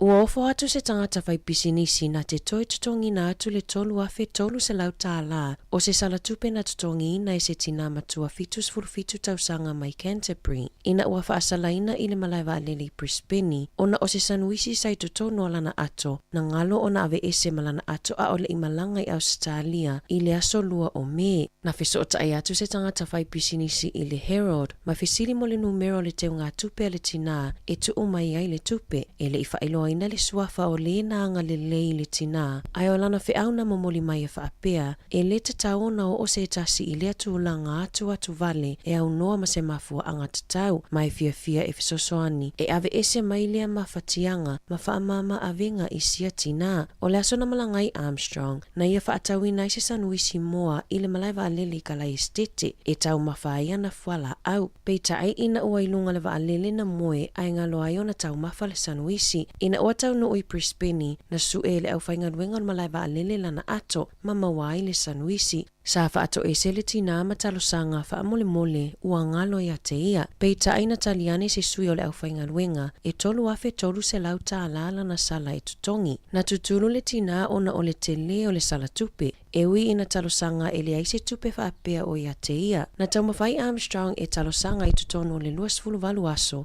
E whaatala no ai le tutongi o le sala, peita e le Italiane se isi, sa tutongi ina e Armstrong le sala tupe, ma mai lava i le taimi, na amatai o na lele leisa na moe, o na o tūlanga mawhatia i le te leo na tupe ua whaalo. Na whaaliere so o upo na matanga luenga o whaatoanga mwhainga whaiva Australia, sa tatau o na whaatumu e le tinase pepa mo se pimita, e whaailo ai le sanuisi moa na tutono lana ato, e o atu i le ono afe fitu se lau iwa sfuluta la Australia, le sala tupe whaasalai nai tangata e o atu mani tau mafa, po o nisi tūlanga i la matia iso i fua o le mamalu lautele ma le si o manga. I ta alonga, na whaalawilo mai ana na file au ale manu sa moa taito o fitu mo ta alonga ale Pasifika i saute le olo o whaanga solopea i le atu Solomona. O le aso anga i atu i le asto nai e whaanga solo i ta alonga ale au taito o fitu. O le awa sa moa pe o na whaalawilo mai, numera tasio fuli whaafowina o le kapiteni, numera lua Paulo Walrick Tuala, Junior Maalo numera tolu, Whaareu Pena Fili Maua, numera 5 George Feangiai, Ravuama Seruvakula numera 1, Fitu Panaua Niu Levaea, Monson Tafu numera 8, Iva e Nusa Auva a Ete, Se Fuluta Maiava, o le alo tasi tuitolova a Maiava o lo onga lue i le tautua le si ufofonga o le laumua, Dan Bartelesios Fultasi, ma waina sione o le sui kapiteni i le numera sfululua. O le whaia o ngā ulu o le susunga awha ai ono, tai malanga o le awhionga fui maono soi la lovi ilome, ma le fō mai a Apollo Paramoa. Na whaamanuia ina sa moa i le isipine auro i le mai ai o le taalonga le aula kapiliki taito aiva, na manu malo ai i la taalonga mawhiti mo taalonga al Pasifika i saute, na toi manu malo le tamaita ai o Olivia Borg i lana aura lona lua, mai le tuunga a au 5 mita freestyle. Ua whaasilasila le tata ki Auckland Unlimited o le a le talimalo au kilani mo le taamilosanga tu o ngā wa ai le sami le Sail GP lea o lo ufuafua mo mati le tausanga fou. O le lea o se avanoa i le whanua i Vineyard Point mo le au maimoa ua avea mapapui e le mawhai ai o na whaataunu uina ta alonga i au kilani. O le a wha mautu mai le no fuanga fou e whaataunu ua tu o ngā wa i se taimi la tamai. Tala fou ia mai le siufofonga le laumua mo le nivaenga o le tae ao.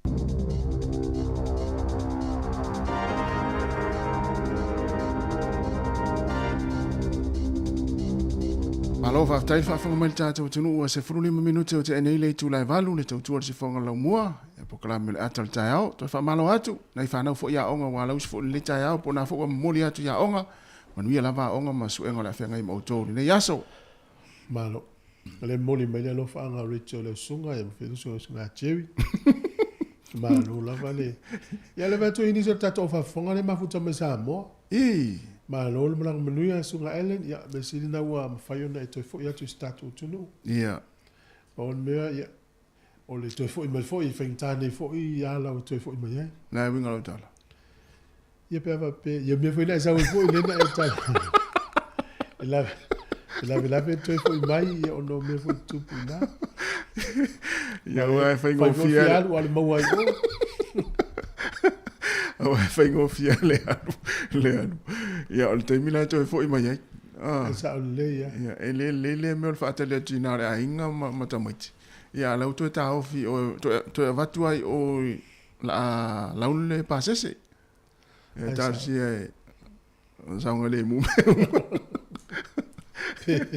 mo to dia o tele mo fa sa logo fa de po mata fe ya o le mata bata tu tina mal fa na wi e se mo tanga tele fa ma va me vale o lo ai sa so ne ha mo le le ia na ai sa o le ia vai te tuana mata tau yo ta tau le malanga e tu tina le ainga mata mai ti pe tu volta ma le ainga mata mai ia na sa o le ia e o tele na fe ave isoro me pu ata tanga tai o mala vani le mala to telefoni ia e line mai ia le se tu le vai tu tina le ma sani na tina fa ma vai mai te fa ma vai mai sa mo ia polta ma fo le ainga le mata tu nei ana vai atu e se fo na tina te fa ma vai mai sa mo sa le ia tas malua patalo fatu fa mu ia tu tai a mu ia vo su nga tamaiti o la alo tu ia tamaiti ia nei tu vai aso tu nga tu wa o nga listo vai aso lupa ana ia o le si lu vai aso po listo vai aso tu wa fo ia nga fa na ia na eva vo lo tamaiti mo le ono fitu vai aso ta fa ia e fa mo pe nga lu nga matu ana ia ia fo la malanga ia luia lo malanga se o le talo ale fa nei te mi sa mauli fo la ngal Pacific sa mo me tangi ma fa wai le asfa mo o lo ma matangi lo tato sa mo ia pol Pacific ia o pe o le taula o fa mo a me so tu langa o swing o le tau o le nei fa nga malanga i Wellington e o kilani le na poloka i le nei vai aso ia o fiu tanga te fa tatali tolo po fa le nga ina malanga pe o malanga e ni uzila pe ma le no afe tanga te na fa nei ai le no tu al pu o lunga i Wellington e nei po lua ale na tanga mo ale na langi le fo le tau tarsia ile fa ingo fo ni tau sanga ma le te mi os fia le ato tere malanga sa mo ne ya une e ni matangi ma fa se i fo i mo mai va ngale sa mo ya January ya ona po ani tu langa e wingo le tau na fo i ya February matimo a pelila tu se fo tu ya fa ile tu ai no sta to ya le la tato se ya tu fa fianga le nei tai au o tato sili le fia o fo atu pe tu ina tu e fa solo fo ima fo ponga tai au ya lo sili o le ase sai se ta longa o se vaenga o le malo sa mo ma tato tu sa fa o masui fa te ingala vaenga le o ta longa Pacifica sauti e umale o le umio le langa e so fu elato ele ngalo ala to sa yele aso no fa ye o masuyo sa mo ta longa no kikiti la kapiliki le kapiuni o le voli si o memba fa ya o la to o le ase ta longa o le ase vaenga o le malo sa mo ma ta to tunu sa fa ye o masui o le malo sa mo Ma le tausanga o mawai. Ia. Pe sa e malanga, pole la sa vanga sa e tau vai. Pe te le tau va foi ana fai o masui o tatu tunu. Ia sa. Ia ma le lo vili ma. Wa ista to pa ngai masa nin tal no me lunga tatu Facebook. Ia sa vea foi ma me fu al tatu tunu ui me tau talong. Ia sa le ia. Ia na. Tausanga o mawai. Ia wa afilfilia tangata mai sa mo. So tangata pito siliale na silial mai isi foi tangata. Ia. Pe la me ta longa. Mo Ia te le lo ye lo taimi pe na inisi na silia tu lau ta alo ana piki a no fa le ainga ma fa au to finga au ia la le au il por la melna me por me a fa o fai o ma suyo sa mo ile a la vale ia vili mai tolu valu lima lo fa tasi ta tu tale no ia wa ye ta longa vole le sa a we fo ta tu tunu ia so la ta te fa na me tu fo se tu no ia sa ye fo ina ta mama tu ma ni tina ma tu sa fa ma suyo sa mo ia sa ma na ia la fa pe sa ve ai o mai te mina pois te mi o le fast food ta si fa fast food ta si va li mas food ia ma na ia lo vala mai o le si me sa fa ita ta suyo sa mo ta te na le ami ia sa al to ino le matonu sa le ami ia o te ola e afa pe o ta te le na le ami e te lola te mia o vai ta te le o matua e o fu ana o fu ami fe lo ta vale ami matonu ai fa mai sai le ami ia fa pe na vo ina to listo ino le matonu o te ola e fo ia ma o le vano va vai to ina se e ofu a ofu foi le ofu pe ofu ami ma no foi vai umiuruli ai sulu ala le nei fine a sulunga pe nei sulunga pe nei fia rempo ia o te fai ngoa tanga to no rempo o si kai fo la tanga wa ma wa lunga la tanga sa fai masuyo sa mo sta wanga pe o te le lo pena fai masuyo sa mo o si kai tanga pe tanga foi le sa alu fai masuyo le atu no e me se me o le ami ma ya fai ngoa e foi le te mia o le matua la e o pe ale lotu e sulu ala na sulunga na oh yeah e va pe e po le se le carecia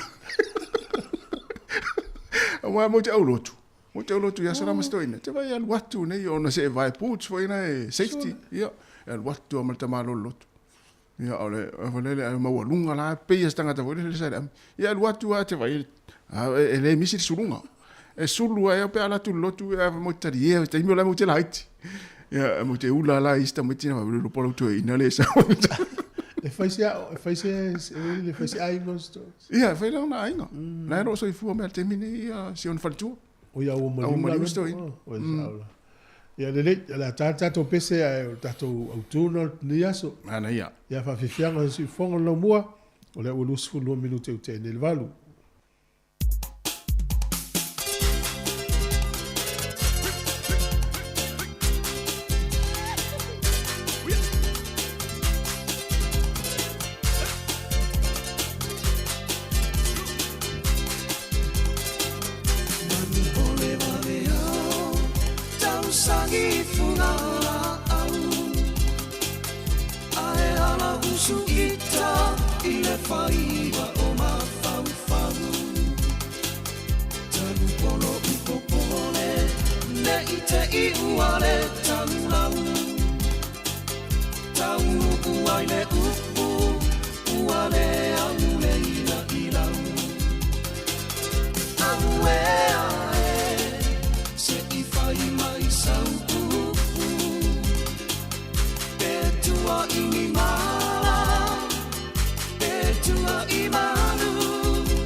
Away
Ia avea oe masenta i le nei kirisimasi, mai fai mea lofa i lo ai ngai Samoa. E tu pepe e manuia le seti le titi sao, ia so for reile te tasi. Na le whaatau lavo sau top up, titi sao lua se fulutala, tolu se fulutala pe lima se fulutala mai whaleolo i New Zealand nei.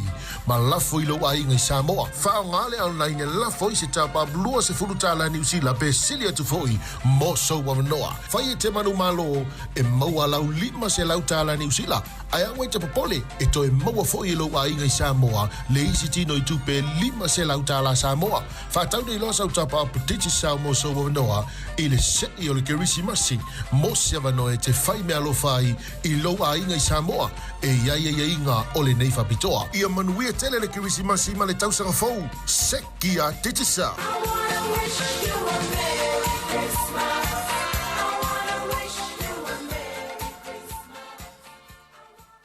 O le whaasisilanga tā ua, e whaamanatu atu i le mamalo le tātou au whaafonga, e iaila wa ia te tau i lalo le tulafono o le Broadcasting Act tasiiwa valuiwa, e whai e sau whaasea po o se whai tionga i mata upu, tau i whaasalalau lunga le Samoa Capital Radio. O lo o au ili lalo le upenga o sota inga le pūlenga o whaasalaunga, po le Broadcasting Standards Authority, bsa.gov.nz.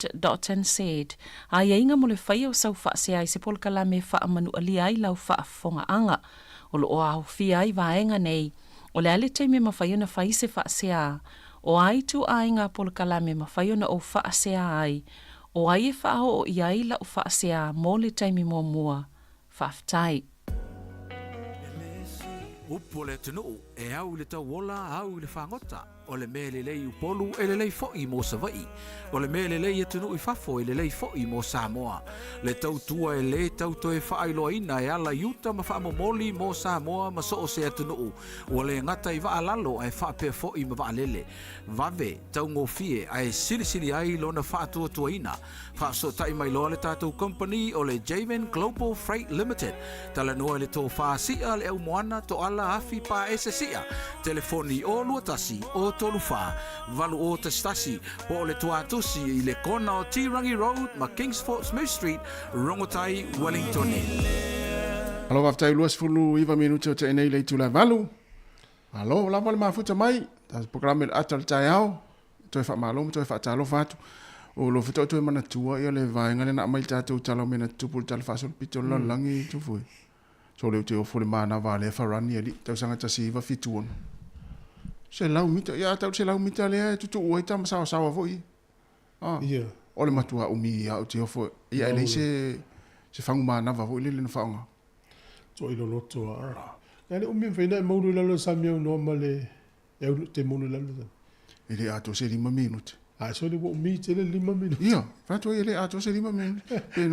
Sa tau na va pia ele ato se minute. Leila ato le minute. Ato le minute mana se kone pelu se fulu. Pe o molu vole le molu a o umi te le naso. Ia o ala na ia o mfai. Mfai no molu le tasi le minute se kone se fulu pelu se fulu. Ia tate lo ia so la ta ele sam. Ia. A fai nei tu nga molu ia. Ti nga na te whaalongo atu la ta mata pungia i lalo. Ia la e alu atu unga.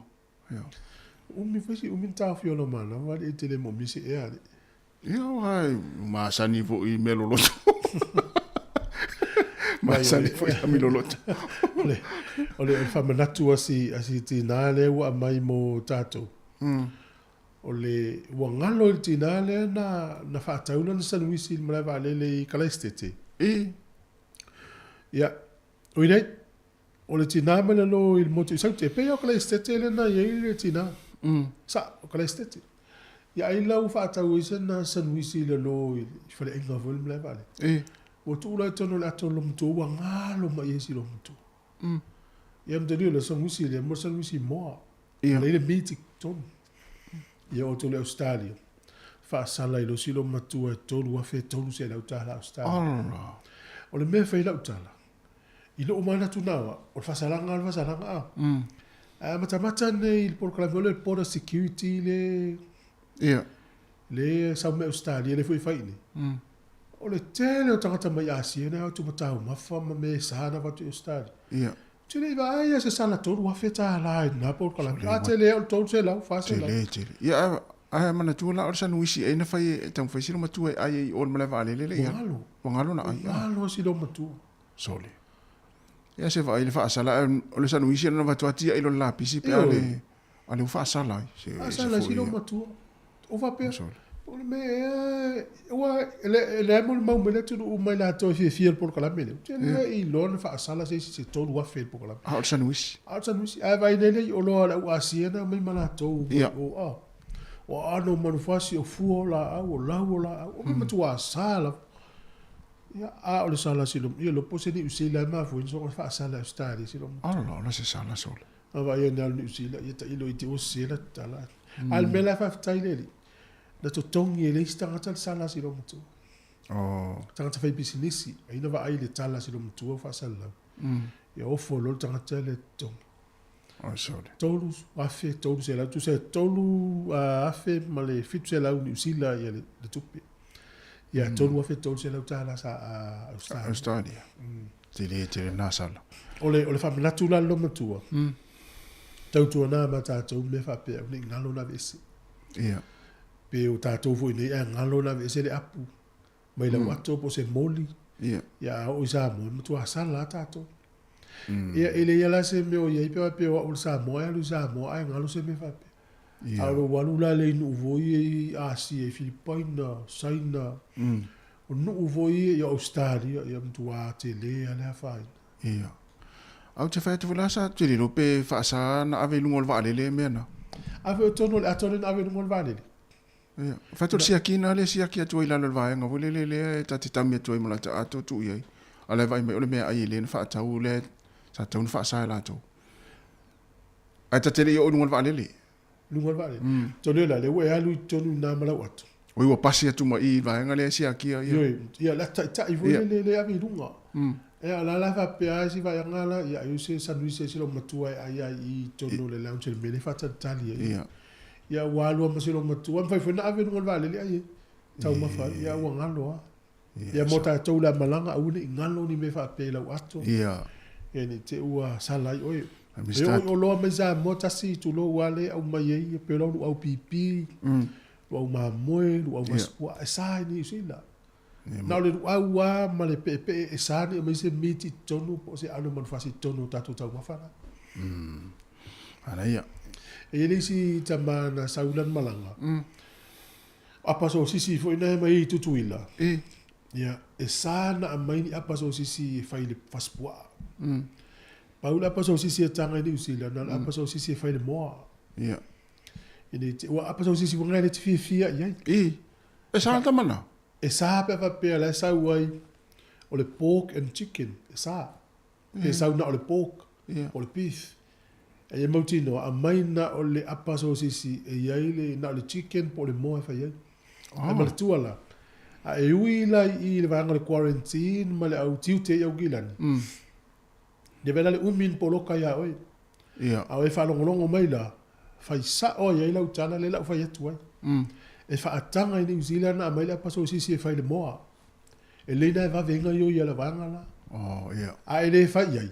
E tau su e la vanga pepa na itu la forno. Ya no se me su. E na no fai ai. E fa atanga so sisi e fai le moa na mai New Zealand. Ne vai la le va venga yo mai o ia o le la. Ia te wa ia sa mo e sa mo ni o so sisi e fai le Sa ola. Sala tamana e tanga. Ia. A me sirva ngale malang mai amik Samoa. O tele foi I Samoa pa ia. Te mo o tele o fano no Samoa. Ai fai le al pepa mai pe afia mai. Ele se pepa. Le se pepa. Ai ma ia to foi to o ele vai ngol quarantine na te matau. lungo le wafu. Ia. Ai to o lo fi mai o na. Ia ma fasili ai. Ya vanga le mato mai le ma se pepa fa na le mai. Na fa tau atu le atu. Atu tu. Ole se wala e so swani fo itato fenga malanga. A me se tato yo mai Wellington e mau le moto isauti. Ia. E tele ana lua i tu lai tau nula va a pu ele si va. O le swinga fo lo vai ni. We tu la mala fa. Am so pu all time. Ona no winga. Ia tasil tanga tau ai nga e ui le laina le sia ki tau mafa. Ia. O istanga tau le ai nga o mai ala tau le. Ava peo tato to lima tato malanga. Ia o fo tu le wa. Me la ui le laina le tau mafa mai umma tau mafa o te alu ma le laina le. Ai mai o to o va vinto. Ma le tele o poloka ma poloka ia. Na tonu wa. Usina ai wala fo fo no time ni tu li tau. Le la pis. Ia na. Pisi an mele la ye nei a mesela tau no vale le lua pe tonu te metas. Ia o tu mu nau i. Ia a o le si tu la sa u va nei Wellington. O le me vola na le ye. Ta to ye malanga za mo mo te malanga ma. Si le fa ngal e ni zila. Ia fa pe foi le te alu ile Jetstar. Ia tau na fa le lima tu la va il malanga le tau no malanga tsau. A fa pe lua tu la ele fa tau e ni zila po Jetstar ya. Ele fa tau. A fa foi tu tongi lo pasa se le ni zila. Ia mo ti noa connecti la malanga. Mo na me na so sani le tu no. Mo. Ja, le wo il tato vlau. Ja, so i fo menu le ta fo we wan. Mala. Ta lo posa na puso si sina ki. Lo po vidi mai sole le ai na mai na puso si va so. Ia to vlau mai na tala tu leina. Yo ya, to lo lima lo fatasi. O le ase ta longa, o le fo i se va en o le so fuanga sa fa o masuyo sa mo te le tau sanga mo vai. Mo. Ia la tatou se eswa viviantas? Ia. Pa fianga le tai au, se fonga la mua, man pa pokalame atal tai au.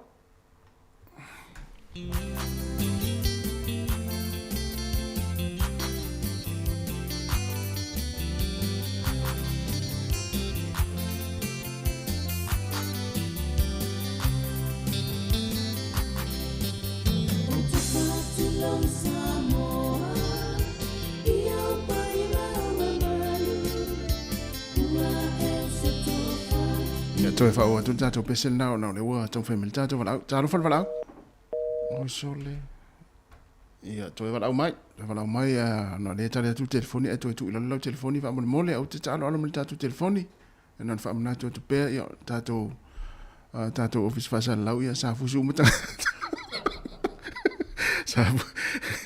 sa so di capoleni fo ia fa sa lau ia le la fa o tu tato pesel ia tala tu pe tato leina.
Le whawhianga mana whapese le whaiwhai isi ina ua toi se 40 minuti ona tālea o le tū lai eiva ia stein fo i le o toi mau ia mo fo le so ta inga mana whionga na pepe tala ilene ia ua fo i se reporti muli o le whaiwhai aso ia muli ia pe sa whaifoi o masui o tau tū malo pol tau nuu Io whalanga mai e se lalangi mo tātua tū ia ma le o te ilo sa whai o masui o tau fu i tū malo i meo tau tālonga oi oi whewha i soro i upolu sa vai ma tua inu tua mene o tālonga tu malo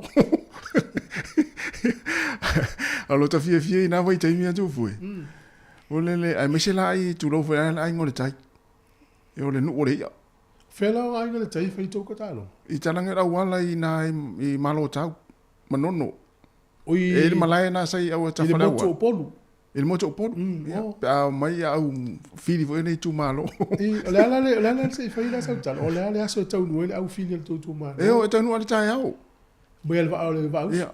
Le la tanu atu ia pia wa sai oh ia ia falta ia falta ia ia fo wa matana nga solo tu tanga ti au fo la tapu inga tu malo inu tu ma o le ma to tele na vai tem ia le malo tau lai nai manono o isole ia mo tita alo e vai wa matana tera tata alo e te tu savaliane le tina mo meo ato fo le ia tasi al matoilo o le fa o sol mala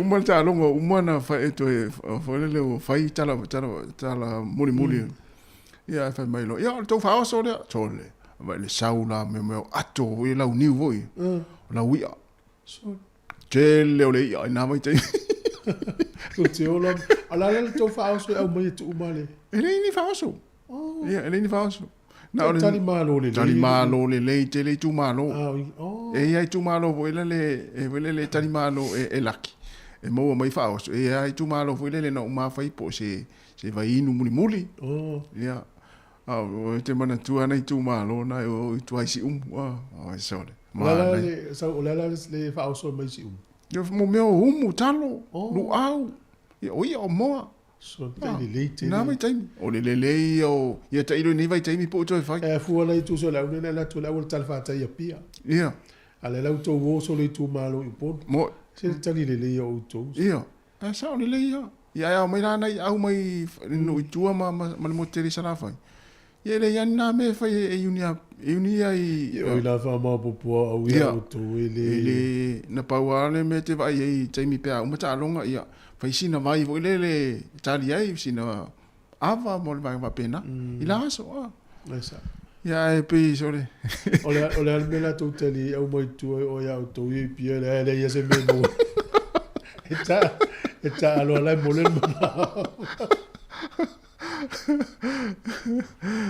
el mario la mai tai mi pe a to ma vo i ka tal noi ita longa pia ta u fo ya au musi ole aso fito te se male ai alu i tuala ta foule ta ole next cold winds ole ata le au tu au soka amerika Samoa ya e mana ya le o mata i fo i wa pe te mo fo le o te fo le to le la sa screen la po fo ya la Tātou ni usila wata la wa matata novo mela o laitia le fale le ata le.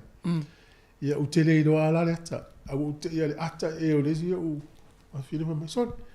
Pea ta ita ta ula ata le ise au champini le au soka tuila. Ola le ngola utala memba. Tu so le au le fatu e matati a umma. Tu iti o se lau. Watu o so le. Mo ia o le winga na le ata. Ola fa pe ia fat ia o misi vola le wo e mo mali ya le ata. Ia mo disi la fia o ina disi na tu tausi ma le matu. Ola so fitu o te sema e sa tu. Ia na. Wa ile ta longa brik sa mo ma sa mo le na fai ta longa le Pacific le version tene. Version nei. Tu ta se fulu ia ai sa mo le ia brik sa mo soka tama. Ah. E ona forma fa pe o autonu ale autu ye le ata le. E le ola woli ia. Ai tu so le au le America sa mo la utama. Au soka. Au soka. No fa pe la au ia ai si au wole le uso pindi le long. Ia le. Tu so le tata tele isi au si ia. Yes. Le autu ye le ata le ma li e voi la si ata. Ni mana ia mo ainga. Ma tu fa na uma nei ma tu mata ai. Tau le ia ma Christmas le la ai. Ia, o le alo tala no pele ia tu New Zealand tu lango lo i fainga malo. Ia sa. Ia o le son na file anta o tatu telefone tu tali mo pare mia mai au kilani nei Wellington. Pare mia fa odiodi. Pare mia fa odiodi. Ah, e de mo tinoa. Ia o nei la le foi tau no mai ai tama wa wasa mana ia. Ia lo no inga la to fai fo inistal no anga nei aso nei Wellington. So se tai mia tau le ngo wa wasa mana i St. Peters. Ia. Tino fua mo si fai ese mo tanga le tanga te na. O fesa no ta fale sa. Ai sa o. E wa le fa pelu pelu ne ngom tai tu le po fesa no mo tanga la tono. Ia, e sa o le le ia. Wa o le si fesini tau te fesini ai tanga ta uma ia o so le o fa suafa i maulunga o sia tu no le fa. Pe fai ni la to mo na tanga i sa mo. I no o ia ia. E pe le tu a fel matai to. E o tama no le fa lu le pela langi. Pio mont o ele o pio le ngom mo tama. E na vo ilo suafa. Eu la professeur montan. Ole mele u fatu ai e il ta pulo no. Bueno, sa ulva.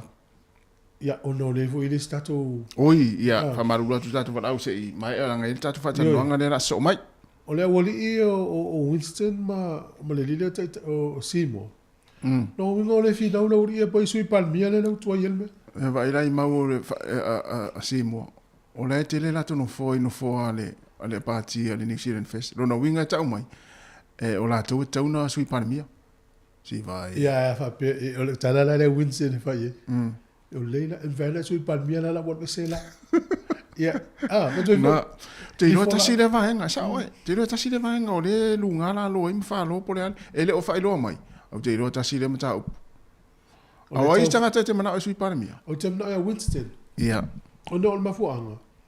E iai ale ai vai nei polisi e fai e Winston. E au tu ai tangata matua le au tau. E i vole na ngona Pasifika. Vole le te loa le tamalo le maoli. E te mana o ai ia Winston o nai. E ia yalo nai tu nai pe tau leipa le sio nai tu. Ia tu lau te o sea tu lau tala. Na o tangata o maasani. Io. Ia sau nei la tamalea.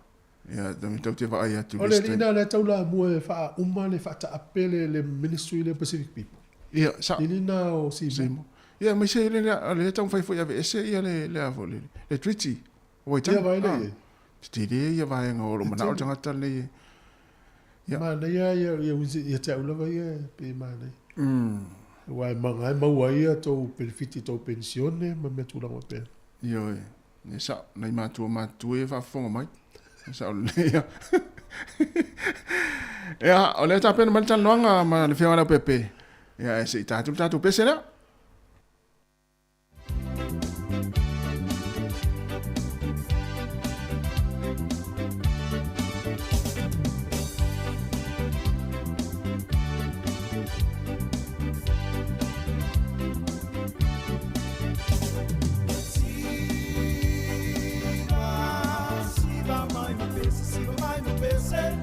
Siva,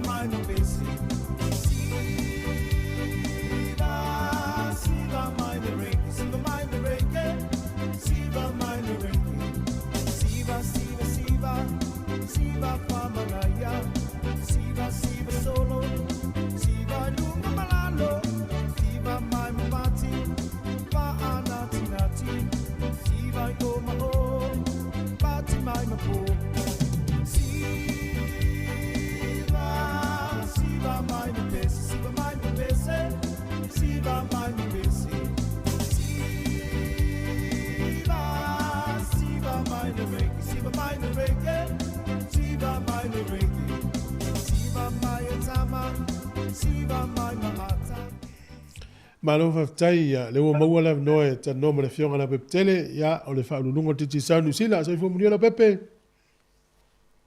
Malo le so le ta le lo sa se lua. Ai. Ma se foi le fa mon fonga tapua e sa mo tono la mo Wellington ya malo fa malo singa luego le vai aso. Faftai ya o mai au ko le ninga mau ta penanga. Ya o le ata fai atu peto e mau la sa no ta longa Pacifica la e fa nga solo nei tem. Ya ai io e le ya le la vea mai se si ale foi la vata pena. Sa le ya. Ta se ta longa la mi se sa mo le tau val kalate. Ina sa tau na e na ia pangale ya. Ele foi se me fai pe afa pe ele mana o tina la inga. Io ya. Ona winga le se tau se fa na pe te wanta o ta longa na. Ya ai. Ai taton. Ya mantua tele o ta longa ia. Sa tele na vatu tanga ta valentia mai fafo la tu te kolenia ia. Ia mo. Ma tia ia ta longa ia tonu pe o le karate o le judo. Moni.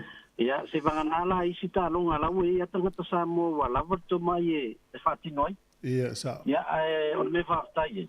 Toi titi ta longa o mo la ia na ia ta tu tanga. Ia mala fua matan tele ta tu pineulu. Ya talo se ia fanga solo lava ma o se tulanga le leile ta penanga ta to au ya ato no posta longa le tau va ya to fo ia o tau vela mai fo ia le fai unga le ta longa sa mo ma fitile na ves ya le o ye se ma fo e to e o ni tulanga fa penai te mo ta longa ya me si ta longa Pacific. Ya, ai, ele mai foi on tato I lo tato ia me o lo tono ma fa tamata alo ye le tinga male. Male va ve foi na suyo ma fa pe vai at foi fa le tono mai ia me la fai me foi elisia. Pe stamana le na alu lima pe o kilani la tu stamana. Ya, masalo tu te isia tu o kilani. Ia, nanga e pei ata la talata ngai la loi Hamilton le o mai ia malo ia ele pape na ia tamata alo se matonu pa malu lua tu ia o lua nei ta o ia sa ola ia se la tala le na mai nei ala pepe ole la tase ya tu fa tole fa solo termine ava pe le wa fa tau tangatel top up una vili lo nu mela le lungo le voucher por pepa o kometi na alu ia le ngol tangata le na fa tau ile ile se ipe tau ni fa mtalanga tangata le tadi me telefon o tasi lo masini le fa nga o le masini mana tua e o kometi anga o saule numero le sa fa nga ina vili ele o le over sela ia I mon tu se ma te le mawalo ngua ai ma te mawaina numero le telefoni le te bala winaile over sela o le taimi ala te enta ina phone numero le Samoa ma to mo wa phone numero le na la foi top up o le taimi enta ila recharge pin le lunga pe top up o ina ma te lo ai pe se fulu pe lo se fulu pe to lo fulu pe lima se fulu top up o fai mo fia na fai tato se I ele o te fai tato fui awai le o le ala wo mo to mo tinoa awala en fai ona ma to mo waina ia fa mo mo Melana mana ye fa nga pe o mo pile tangata. Por telefone la to fale. O fa nga telefone fe fenga nga wa su e o na vini mai se Ya, mantua la tu fue a fa pe e vili atu do ofisa o fa fenga wenga. Ya ai fa mai me al fa fenga wenga. E over ma se la tangata ye le fenga wenga ye le rope va fe na su e. Ona ma tu su e alola ia le numero tangata le Samoa. Mo Mau te fsilia ya ete sila fia tangata le na vatu le topa ya o te le te mi fa mai ia o le na so tai mai ia se uso la fai o nai o ia le na mai ia o ina la ma te fa mau tino ai lo tangata e le sa fa ta o topa a fai o tama voi le e tele me o le fa nga le telefoni le office fa nga luenga ala foi e kango e surprise le tangata lai o na te leo ta wina ia o ia na vatu e tapa ia ala foi e te tangata le Samoa e alo na winga la tu fui e le mafaina na mato ilua ia po ai tonu tangata le o man malo lo na winga ta ulanto e false ia fo sa ma manino le ia El vanga le la tu ia la tu swafa le ClickX. O le o foi o kometi na anu la tu se yo sa le. Ia, mantua la le ClickX o lea ele stala il passport. Fai le email. Ia, e malato contact number. Ele ala se pole tamana, ele fusi se senga mal online na vanga e fai la tu top up online. E sa wa to ali email. Ia wa te le stala mo mua o lo ngoa malu swafa la te whanga te le stala ila wa account online. Ia, e whai ngofia la vanga na, e na ona laki ale entry, mato mua ato au wha mo. Sa. O le ala sau finangalo ila to wale o le ClickX, e ia na wau nanga per titi sao, Vodafone, le sia vanga na, e tele ia wau nanga. E na ola tau e whanga ina le titi sao le anga vaali se. Ia, mantua whapele te whaungaina ClickX e la foi lau tupe sa moa po tonga po fiti. Ia, le te anga wha al tatu se. A whape foi le te whaungaina ia le wanga le wai foi isi partners a matou. Pei o le RIA, ia, pei o le MoneyGram online, Western Union online. Ia, o le foi e anga wha, ai ono le ClickX o le peina o la tau le tele na la tau whaungaina le tātou tautua. Le alai pe e to tele lava o le ai e la tau te whaungaina le ClickX. Ia ai ono tele o isi a tātou operators ia. Ia e tele ana la tau le whaungaina te tisau e la fosa o e la tau ia se le nianga i a la tau agents lai sa mo e talai.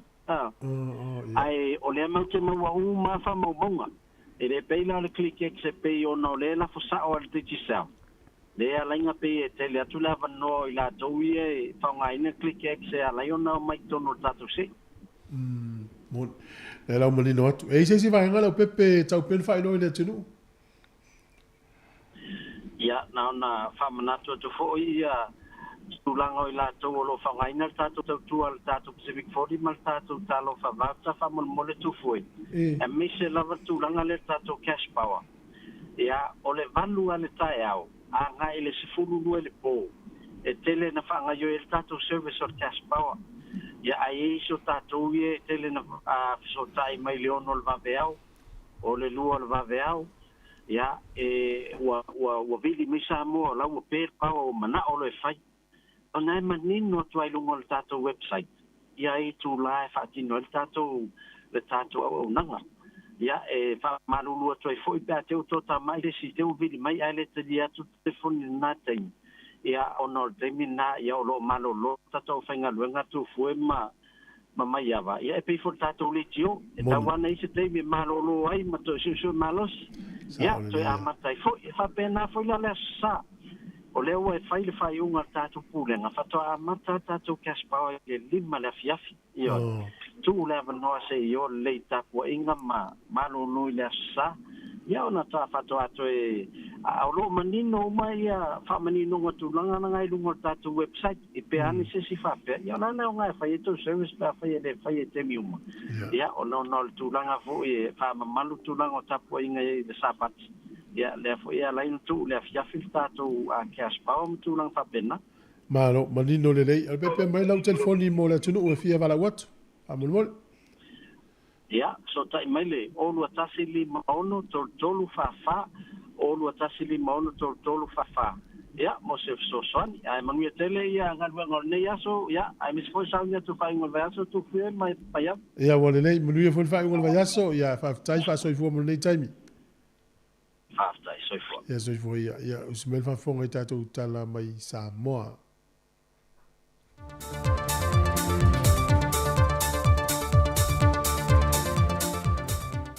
O te toi whatalofa foi lo tātou tunu nei foi aso tofi e se isi whao poponga o tala i mea lo o tutupu lo tātou tunu i Samoa.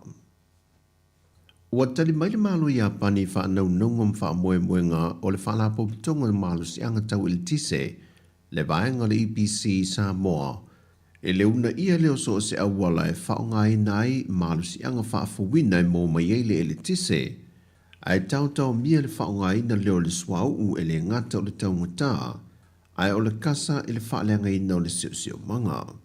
Wa sai ni lima le pūlenga le whaala popitonga le malu si anga tau il tise Samoa Male malo ia pani mo le isi lima tusanga e tawana mai lalo le chaika i Samoa.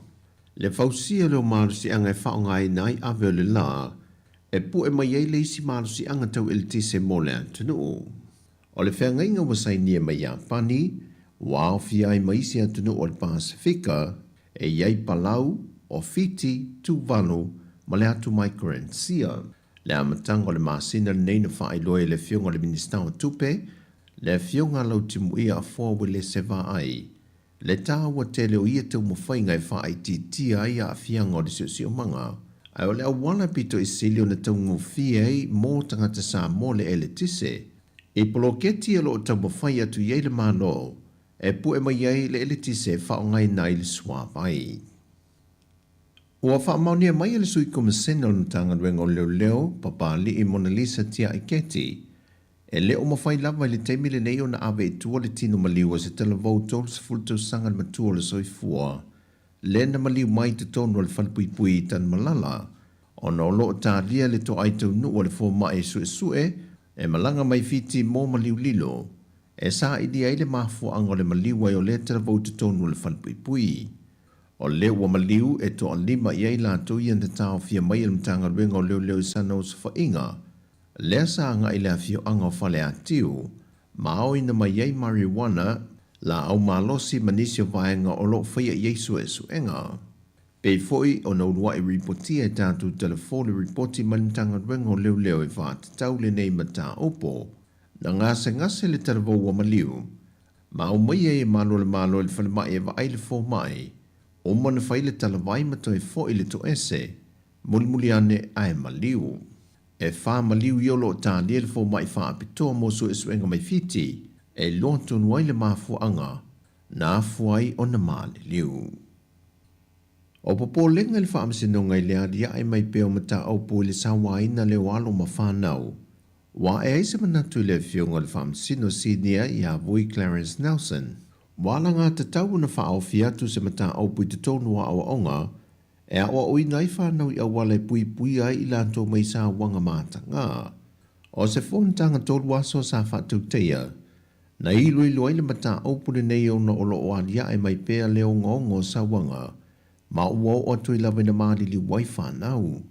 Mo sa mua lawa i peo na wha i loe vui, o lo o lawa lungai sa wanga mata ngā, au fie ma sa wanga whao lima, e le i le whatu nei le tausanga lawa le nei, na ilo e fo el whamasinonga le mata o puise tina na maliwe sa na ia lava tama, e na wa misi leisi o lana whanau nei e tongi e whao ngā i se maa, a e la vea ai leisi ilo na ulu ma maliwe lava, ma se tina fo ina ia sasa lana tama le awale salutu, ma maliwe foi. E le whontanga tolu aso la le sa whatu teia, na vava ai e loi awale una ia inia awa onga, e mwhaia i e whanau no lātou i loa awala pui mai ai i lātou mai ni sa wanga i so o se tū. Ma awala whaingo fie e ite i lātou i se meo le a tupo, ma wawe o na whaia se ngā yo i ngā mole saunga le mō, i le a fia mai ni sa wanga māta ngā. O wha maumonga lawa ia na ilo mō sa moa, e leo tala whea ngai le mawalunga o le whainu mero whanau lo sa waina, e au fia i lātou i olo i te tono no whanga to manga moe poponga tia, pe a whatu sa atu le whaita wā whai o lo tātou o tanu. O le atunu fo i a Gerisiano, le leipu le ngā ainga, mai whete nai foi, mana tū manga i whanua, e le tali ei nai ni winga wha pēa. E le i ono o atu sa moe le tūlanga e wha malo sia i loana siaki wha fo mai, e whaatino le malai wa le leunu whale mai o tātou tangata mai whafo. E le toi pepese e leo le ngalu lona lima o le COVID-19 flui vai New Zealand, o le whaalinga leo le ofisa silo mtanga luenga o soifua malo loina, ai ono Dr. Alec Ekeroma.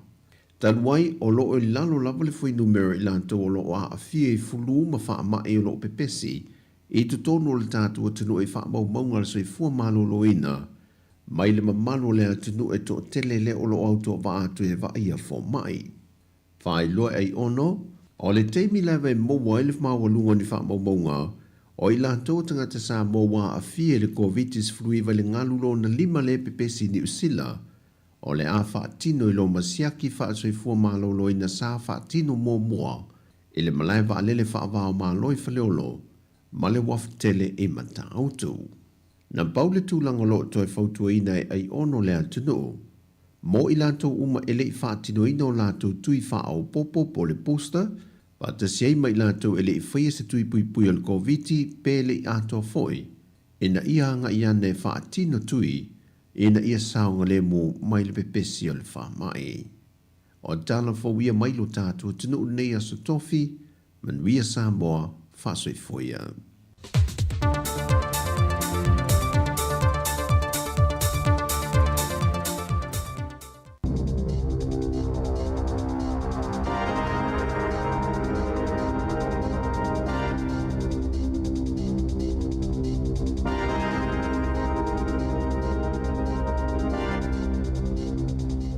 Toi whatalo whaato le whaupoponga luna lua o talafou mo le ni vaenga o le tae ao.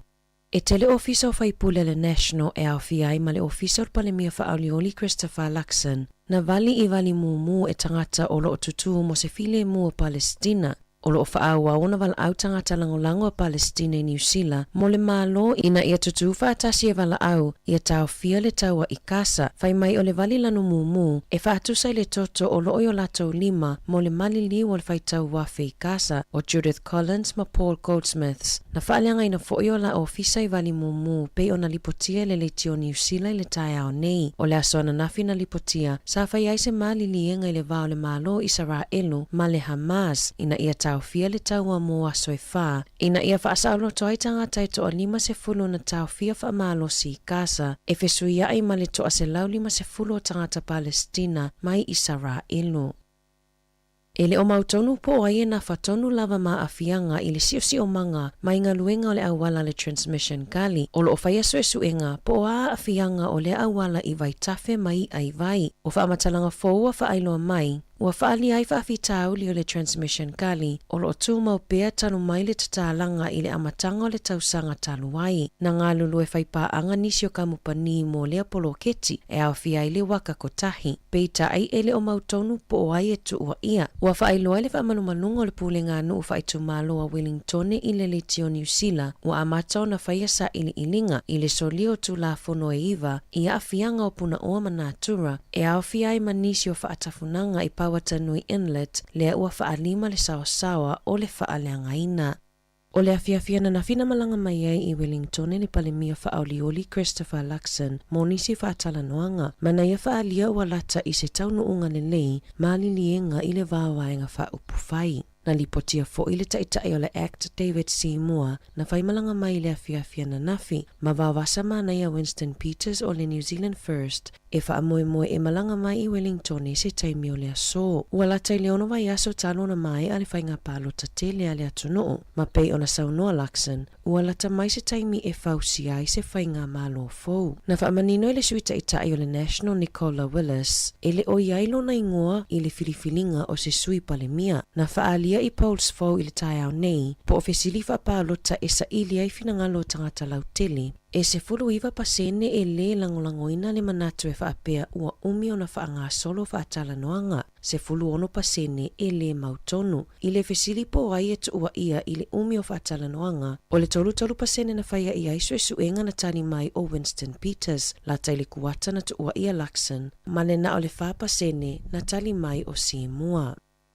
E fasfur pasene ua si itia ile numera o tamaitia onga ia onga tulanga lua makolisi, ua la tau filifili ea o inanga ngana o atu motu al Pasifika, faatusa ile silia male 5 tausanga taluai, pei ona faalia ini faamaumaunga fou. Ifuai numera fou na faalawiloa mai ile matanga luenga wa onga, na faalia ile silia male sefulu tasi afe o tamaitia onga, mai a onga e se laulua sefulu valu, na o tau inanga ngana a atu motu al Pasifika ile tausanga nei. E na o le valu afe tamaitia onga na o inanga ngana al Pasifika ile lua afe sefulu iwa. Mai na o le valu sefulu valu a onga na o foi na atu o onga monga ngana o atu motu al Pasifika. ika o le ngangana Samoa, Tonga, Atukuki ma Maori na taatele o na o ina i tutonu a onga petai o le ngangana fiti ni we matoke lau na tau lea o ina e na o le tasile a onga i Wellington e na o ina i le ngangana toke lau inisi o tamaiti a onga i le tausanga nei e tusai ma faa maunga fou.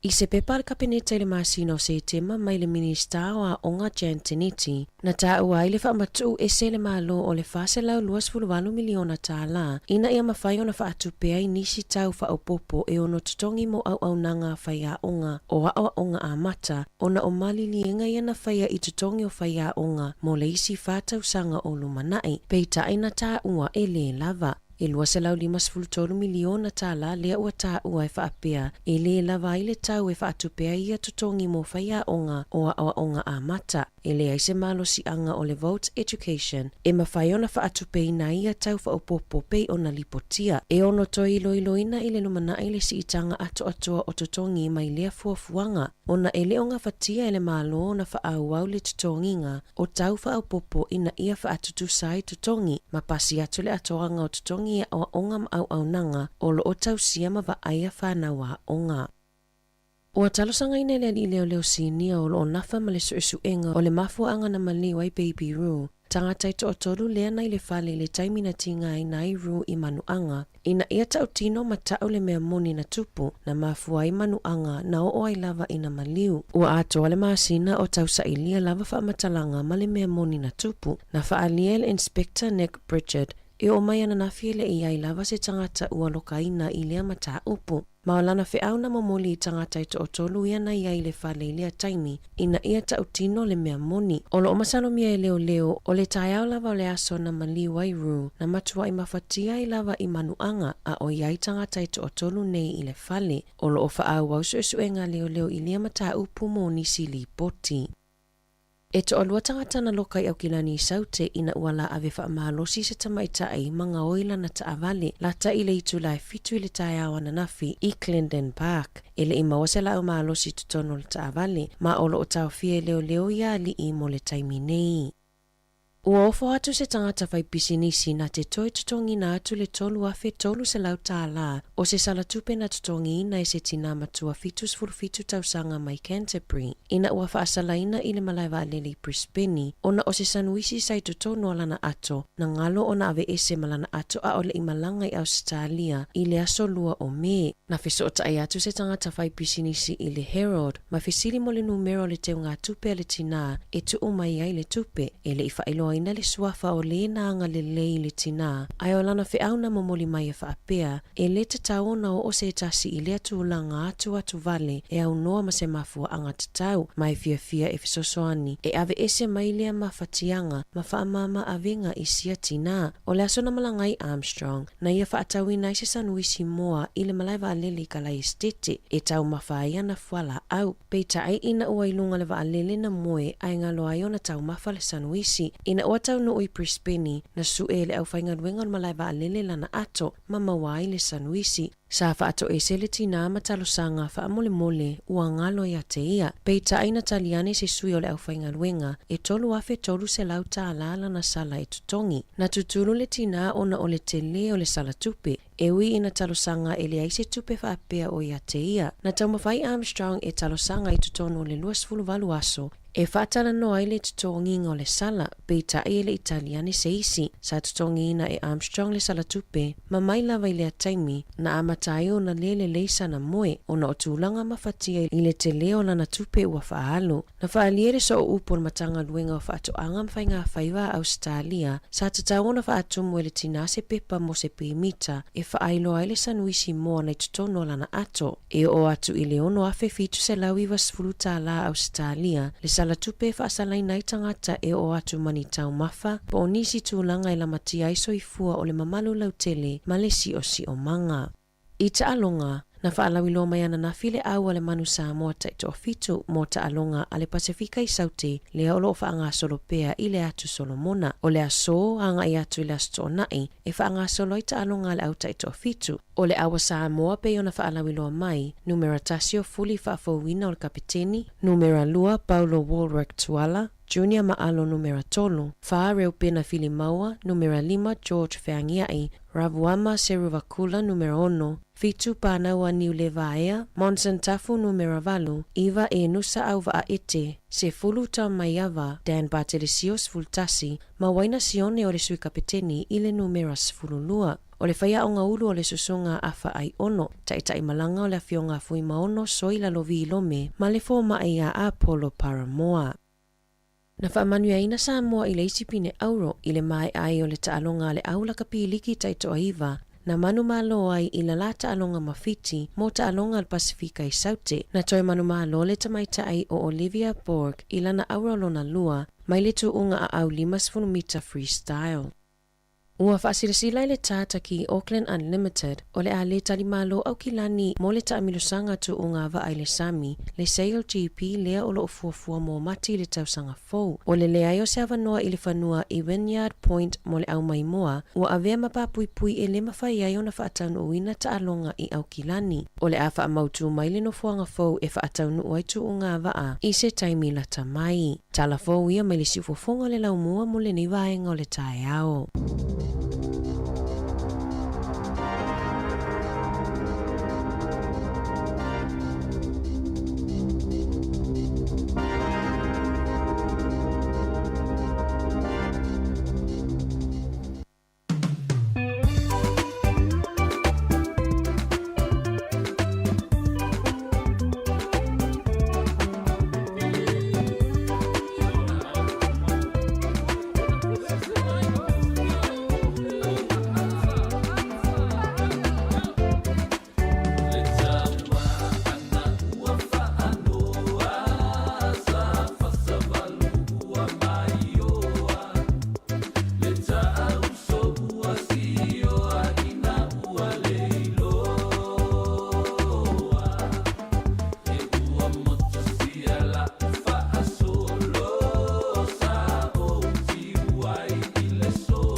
Whawhiwhianga nei teimo le tai au ina ua 22 minuta te enei le tulai iwa.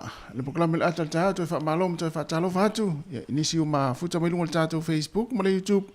Miso le tātou app, ma le tātou wala leo le tasi ono tesi, ma le tasi whamo. E nisi o le tātou tunu le whawhisili mai. Ia, e masani anu te vai tangata i o mai me Australia. E o mai mo mea ula, bronze. Ia. Ia, ale la fsiri mai nisi pe fa fena mai pe fa spe mita pe fa fena mai pe mai ia. Ia ula vela po ula mata pe ma le fel vili me se si fam tala wae. U te lo tasile tele na mai ula malanga nisi te masani ai. Ia. Sani foi na mai nisi foi o ainga mai Australia i tau sanga o mawai, tau sanga te nei, ma tau sanga tuitua e mai amo container foi o ula. E mai au mai mata. Ai mai o vela, le ai. Ia mai au vela. Vela ia e famalo. Ia famalo a. Ia vini mai na va mole ini si la fia i loa po la to i o mai ni si la tanto o Australia. Ai o fia mai ni la to ula i nei. Ia vini mai le fam tala mai fam mole tol vol lima lo fatas. Ia. Tata no you to fa va you te no ai. Na fo isi si ni tu posi me fa pesi malanga mai samo. Ia. E se tasi o tātou paanga, ia le masani fo in malanga i Samoa. Tau sanga te ni le samlanga fo i Samoa, te o me whātasi manisi o ainga. Tasi o tina matua, ina whātau sana pai vole le mince pai. Ia e wole tau mawhaina le tinare pai, ia na ngalo ale tono le atu. Ai o malanga mai Samoa i Malanga mai Samoa i Aukirani. Ia o malanga mai lolea. Ia o mai luma o le taimi vole le wasiaki, ia ai o mai i le mele, ia i le tangata vole tutu mara tai whau. Ai maua ilo ina ta ifau, songi ta ifau. Ia pai lea. Ia whaasala ilo si tina. Toro se lau 5 le sala. New Zealand, tupe New Zealand. Tupe New Zealand. Na tongi sian whanau. Na i me whapea ele ano i tātou ora ngalo. O le si tū vole le whamanatu. Ai mai aso se pole ale mea ai. Tau na tik pe tongi le pepa na tau mai mea ai. Te o sala fo i seisi. Ia. Le wele tātou whalau. Ma lo le so i fo maua le tāau. Patara vatu. Talofa. Ia, ma lo so i fua o mentai. Wa mai je wa se ru. Ia, so i fua mnuia tamal tofa. Ale mnuia va tai. O pau, te pasa la mo uru ta ru fusuari. Ole uso le a na fusu ia ai. Ko pesa le leire o kabanga. Sa solita pulengi tamale. Sa lo ai makar kamam kwa le. Tu sol fe au le na momoli tu tangata le pe ta alo me telefone. Le sa sol do sa pulengi foi. Le o ke o wala. Tu foi mata. Pues longa o un kwa usa un de foco a por un que so ka un ko escalar ma ko lo ka ma ko escalia. E pa le re au pini ulanga ma meu ula sam o meu pa. Pa, oi ele ni ula. Lia ma le ula fa vela o le ula le ponale masania ula vai. Le masania nga mai nga e fa le ya le pepa fa le pepa ku le ai ma se nga. Ai fa aisa. Ya ka. Ba io esa. Ai o se ko. E wala tala fa malo le ula pe e mai mata pe mai vela. Pa vela. Pa vela. Pa kuka ia pa ma ali di fa malo le esa ia. Ke ulo i pili. Ia la ko le fa ngo fia le sau me Australia o ka ko ni. O fela fai le pepa i Australia, pena feo na olto wa inga fai le pepa. Nga pai ai o mla vale le o le. Oh, ia. Ko ala pai nga e o kala ngo i la nga e. Sa. E te tawana i loa e la vanga le Australia wala e o mai so. Ia. Ia vale pepa nga i ke ki nga i hoi peka o mai i ka kumala vale. Nanga o kilo kambanga yo sia kai me o kilo mai yo ko ngabo kasi ale pina kala yo foi pa de Australia. Yo te foi makumanga ve Australia mo ia. Yo ri la venga la le planta ko sa o kanga ve sele vang va ale. Ave sele le king po nga le planta mal fida winga ave fa malole ave sale aisa. Oh, yeah. Ia o e fai uma in me vale le pepa de vai e lima e o pinga ave. Agora ku o ngar kasi le pinga ka kala. O tawal me ki kilo vai mai kuta uma me fokia ia o uma me le ko o pinga le kasi le pinga kala le ma ngai le pekinga. Lo ko vai le se me le e ton me fai pale le ia to ngai. O fini ku sa ngusila o ako ke wa sala skolu. Ia vai le o le fine o tau le na ma sa ngisi so. Ola. Mano no sia la pepa na pe a fai le lei. Le fai le pepa. Ia ke vai nga cheu o kwa kambanga ka uri ki nga ina sia nga kiloa. Umule le pepa wange se me o me le o ko ko pepa. Ia sa. Mas se di vai o vai vidi ala vai nga me ia mai ko ia me vai le pepa kilo i me le ka nga mai mo me ia. Na ia. Malo. O le wai fo e me to ta pena la o motulo no fo yo. E do ia. Oi. Ba ngai ia ka fa kai ko ia se le mo ko ko po ingari so. Wa o le nguro ya pangi so. Usa to ia pani. Oi. Oi. O mako o ia pangi mako mai a fe skari. Ese fai la sautala ia pani wa matu ile yo ia. Ona vai nga tauna. Mako a ia le uso ele o nga ska ka o e mo mai sel. Fit shot. Yo le o ka ka ri o la. Mai lo no vinga le o nga no talu ta te no fo. Ke do erengi train ko ke pisa so o me nga so. Asa. O le mu train so. So. Ia o ia wange o ia le pa pongala o ele ele fa ila mo fa le ka o le ka le fa nga ngol pe e serma mai so quando o me ale ki pasire vai o briki to go o veso ele taur so fuanga yo ya taur so fuanga ele taur so fuanga yo Japan ia efika e kai kusa mo kusa u bala langi ka u e ma ia ka ngo fie ia me ka ngo fie me ia ka ko asa ka ngo fie pa o ia o ko nga ke nga ka ngo ka pe nga ho ia o le sa mo to fitau i voile le to tonu ni u Japan ia wala o sa moa ku sa moa lai o nga mako ku so le usol mako ai nga fo ya pa ni mako la fa poi pong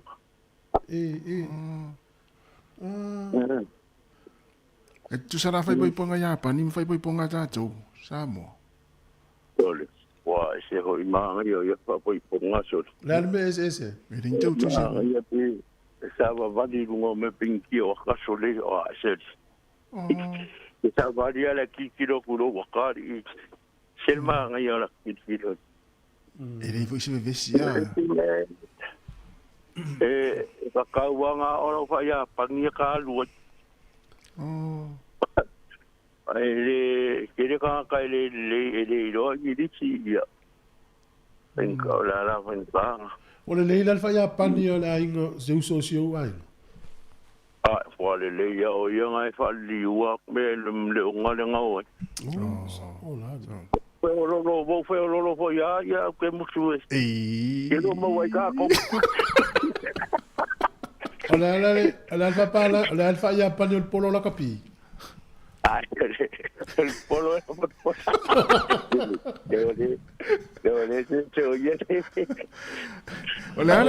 el alfa pala ngi o le utia lo fa ya oe. Fa ya pani. Alfa ya pani.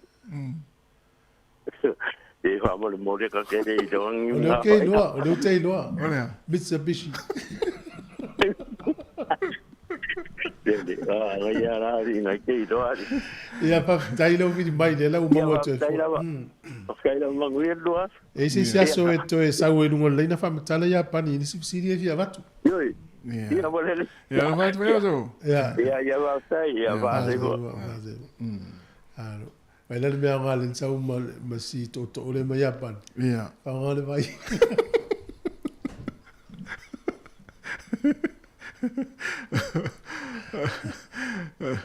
Mana ia tele. Ia o malanga mo o le senga o mai. Wa le si vai ngale le ta o me fai oso. Fai be ponga ia pa ni le mon te tusi. Po ta tu mo te tusi vai fe au ma na fai lotu ma fai be pon. Ala me ti ngai volu lo te tusi. Ta no fai ma Ia taro patu foi. Ai, te fo mia. Ia lange mama na tu o vai. Pere sa pala. O au kilani. Oi ta. Malo. Oi tu ofa. O Willy. Malo Willy. Ya, se uno maya. Malo le tau tua. Dai la. Nei na wala watu no lo tsa lo watu le por kalame o ta ko me o ula ia mai Australia. Ya, le. O le fata o tau le pola son hua. Oh. Midnight nei au kilani e fa tau le ko le no walu le tau sanga. O so la wala le o tsa ma. O le ula. Ia man tu foi le ula le la me ta tau ya Australia le pre-cook. Yes, ola. E fa tau mai ala le pusa ula le fale ia. Le me fa tau mai ai pe. O se asa la to mo se fulu kilo na le valu kilo, fa se lo male la le fa kilo. E mai ala le pusa o la malo. Ia ngale mai a fa pele o fila king pusa ko mo le pin, le chili pin. Ia le tala se lo king pusa mai ala nga pefa nga mai ko mai ala malo. O me la nga la fa nga fa ka mai al ka ba ko ke sa le uli ka mai ka mai lo pek ko mo chili pin jo la malo le ula. Ele ia la o ke lo fa o nga mai nga te fa sa ya ke le o fa ku mo i pe pa le fa ku mo lu mo le va te me ia ka ko elena e ka un ti clear ia le ya ka me ai tau ia me ai mai ia me masanganga pa wala nga le fa ku mo e le la se pepa le fa le mleva le e se pepa wala le pe ia me nga le mai sa mo fa te fa ele se pensa fa penga foi e Australia. Não, pelo tom. O saula pe se fula bu saula fa ka u pre-cook e mai ala mo lole aisa ale mai a chili beans. Que le pe ya wrap le pin. E voilà in mala vale le wrap pa le pe la ku le pin ele kakala. Ya, mai no le ngal ka u mara o kilangi ngal kasia wala le pise e kosi la va ngal le kilo. Ai il pe pole ka ki ku ya la sa. Ia sa wa ko so la ka ula nga sa mo ini sa malo ia lari ia te fia no foi Australia pe te fia no foi nei o fiu ka mai ki ka wa nga mai nga le alwa asi mo ko foi mai si de ni fila esa ia e ideal ka la le mo nga ka ko e mo ia ale lo fa so ka la ngeo me funga o ibala ku Australia ia sa le ia manguia kele po kalame manguia fa so fu lo prato e ma sana e mai mo tato tua io okay fa no longo e mo lo kala fo mai sa mo ma ko le kio nge o kilangi io o weva ku le kio au ko ia fa tai lava ma lo lava le tua ia lo fa manguia le lua ia fa sai fu ana ia lo to rusu fa minuto na tale o le tu la se fulu io ia ai o le e disi va ngale na mai tatu telefo o le nei ia o fa reanga fo i ma vali mu tanga ta fo te ia nisi office o tang vang fa le national fa i pule i la to office o vali mu tanga ta no te fo le nga i o Israel o sa le man na tanga te ia tu fa tas ina ia tātou whaelo atu te le tūlanga lolo tupu mai le wā o Israel ma vaenga lea le Hamas ia la awhai atu ama maistanga tamo ele o fie ia le la wha leanga ima ma vari ia ofisa o whaipule o le mesia pat e whaipule o le national Ia. Whai ana te tala o le lanolangi atoa le te apei tangata ia mai sa atutonu. Ia. O la tō winga whaalia I mei tau te whai. Tau te le... Pifune le whai te tea tātou tau te le mana o e tau te whaapea o tātou winga le mai tau mea le lanolangi whapea.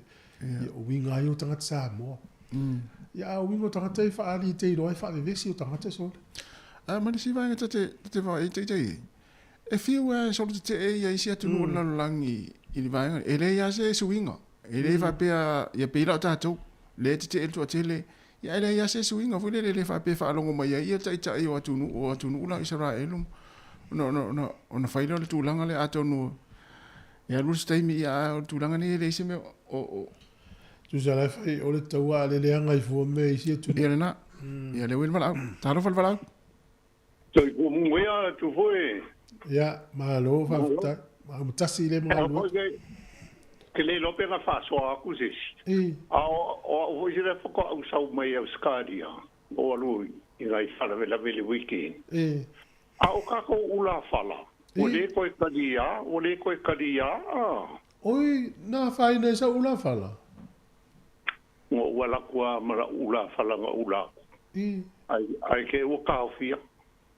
Ia, o kako le e po lan me na whaewe mai e wako o le whawhoko me le laki ai. O so. E le koe kaliangi ula whala. Ai maa lie la walanga nga avea I ko. Nga ye la le sia ula whala ngur kongo le ako. Ia, ua pisi kene la la oli ili sia ki nga le ko. Ai le sia ki le ako. Nga la inga sao. Ei, ai pe yo le mea a u kalango aku la I di vaenga le olo ai nga i Australia. Ai fa me o le mea nga la wei ai. Uso. E longa la e a voge e malanga aku ma se pepa voile o umai nga faasu. Yang ko am fai le nga fai a o fa ko e o le ulo o le vanga ngo fo fo ingusita le. Ia al kulanga nga e mo e fu e malanga. Ia kau ko e le ko e karia ka ko ula fala I. I nga le custom I Australia. O la me na whai lau ula. Ia se sau noi. O le, io e, sa e la ula ka ula. Ia. Ia le ula la ngā lenga ave ese. Le ula ngā lenga mai a waku e le whakanga. Ai pelang sa, ua pisi reo le ili sia ki ngoli e konga, e le sia ki ai la wako. Ia le akola ngā le sa e le ula, ngā sao. Ia ngo koe sa wala ma ue le koe sia ki. Ai le koe ula voe la ngā whao e ai le ako usau ma. Nga yo le fatu la au le mafua. Ia, o le mafua ngā e. E hoi ngei e whamela ko kala. Anything to do with seeds. Ele koe au whakai o le mea ngā o le wanga umanga ngā spray ma koe whanga. Ia ai le la ko kele kalianga ngā mea. Ele whasalala oi? Ele ai. Ele whasalala la langa ku ule ula. Ia. O le sila mai ngai mea ngā o pusa ula ia me Australia. Ia pe o ke whaasau inga le si ka maare nga vili mai au ke lagi. Wai masangi po ngā usau ma o pusa ula. Ia ai le mga mise pe pawalai a mai alai a mai saul whari. Ai e claiming a e ngei hoi ai kau mai New Zealand e le ise na se a whaing. Ia vangai lange ke ua ke lope ise li miki e foi lea e mwhai inga whai le mele ang sango e le sisui lea mua e whai de pepa. Ai sa wao e masi pusa se kasi. E le mga avisa pepa. Warai a mai sao ale whare i alai malo. Ia mea yo prawns. Ia o le so yaku ngā e. Lau rua por kalamelge ia so ai manguia kele o rua whaiva. Tai tele lava ia fua naso. Ia so i fua. Ole isi vai ngale o i vole ula pu ale stangata sa ta ofi fo in leva le fatu ula pu ia le la ula ve mo ula fala ta si au nei fa pena ni usi la wa ula fala A fia mai ni usila. E te alu i o le quarantine nei mata autu. Faasu ai. Mo tātou foi malanga i Samoa. E te usu e po fetu ele vaenga le faasu o mata autu i lungo le wafu. E te tau atu e pito i lungo i nei mata autu. Ai afa peo le utale a inga e mai tai au. E tauna e alu wave usu e nei le tai au. Ai le fa peo nei sa ue le va ai fato e la tu nei. E tele na wāia me la ua toi faasu. Tau na fua le ia a malanga tangata i Samoa fa peo le aso lulu le aso fau o mai. Tau na ave le aso fua. Ai fa peo le aso lulu sa ue va le lua ai te uso tu tai au. Ia ole alofa na i tamana i nao le avave. Wale me tu i to tonu o le container na faasu ai. E me sea mea mea tau lima Samoa. E tonga, ula fala, ula sisi mwainga umfa pena. Ia ole sia wana na famela wali ina e so sani tatu tangata. Tango e ula la ula, pe asa inu sila. Le wele sa tu falau, talo falau. Talo falava, o a mai o lua. Oi, talo fa Katrina, malia faftai. Ia, malo, ole ale fesili le talo no tato. Peia o, ole ale tau. Leo, o si tangata le na su e maia, me fa fena mai una me Australia, al sidi le au ta to ale asa ta longa fa ye o e masu yo sa mo e to sanga o mo vai. O ka kwai fa nga tali a fesili. Wala ua el tamare ainga. Pei el tamare ainga sa fai masuyo sa mo ta longa ya sola. Fai pele. Na, fai pele. Kai manga ia fesili ia e fa no a ia kai ka kele ia mai kai fa foi i ta longa fa pega. Fa wa ka longa le nga mai ia or ka longa ai. Ia esa. Manga ia le aso tu foi mata. Ke loa o far o wala mangi kai o fa longa kule ile pese voilia io ka ki fa longa kai o fa pe po inga fa ku inga pese le si fo la mo le fa pe si fo le la mo va pe vai o pu ba ka si ku e o maleiva o fa pe kai manga ia sa o le pese le na tatu atamtaia o le pese le fatu e taulanga tanga loa. Ia ngala ma fa ku ia vai e sa longa ia so ma ala u fa longa u pangi ma fa ku e so le ma ngai o le pese sa le leia e te ia a le lei mel ka le ki ki ka ia fe ala vuita o le pese le foi le usile ia ka tu o le pese le na fatu fa pito la vai asiata ta ulanga tanga lo fa ta por kala mele le ata o le tai au tatu le tio ai o tele la le tio i Samoa mai se tu la te tai na pese le al pese ale au tu la por kala mele ata tai au pe na fatu ina fa to ale li fa pese ia o le mea ngau o wala mai whaku vai sawa e mongia ta whalonga i kai au uma foi le pese e a makai au whapea e se maa i o upuma e sau le leia o whapea ia vai a le lei mea le au kiuki a e le lei po le le o whalonga le whapea ufe kongo ma le pese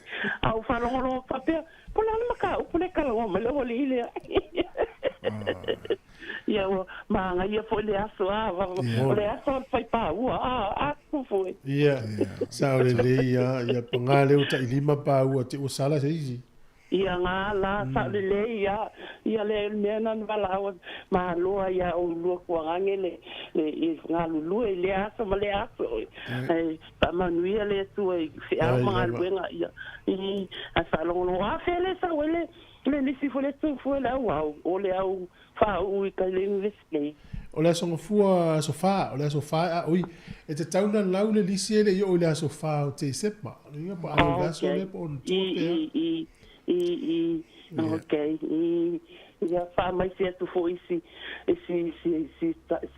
a ingale e fa le mandiu sta ma foi le na ala vele i Strathmore ia fa no ia o meu o fala la vele o fa forse ia lo i nei la fa ele e maliu sta mai suiva sa le o atu ia fa na foi nei ainga sa ningo si sta ma fa mai se na yo na ma tu ma si ainga ia okay para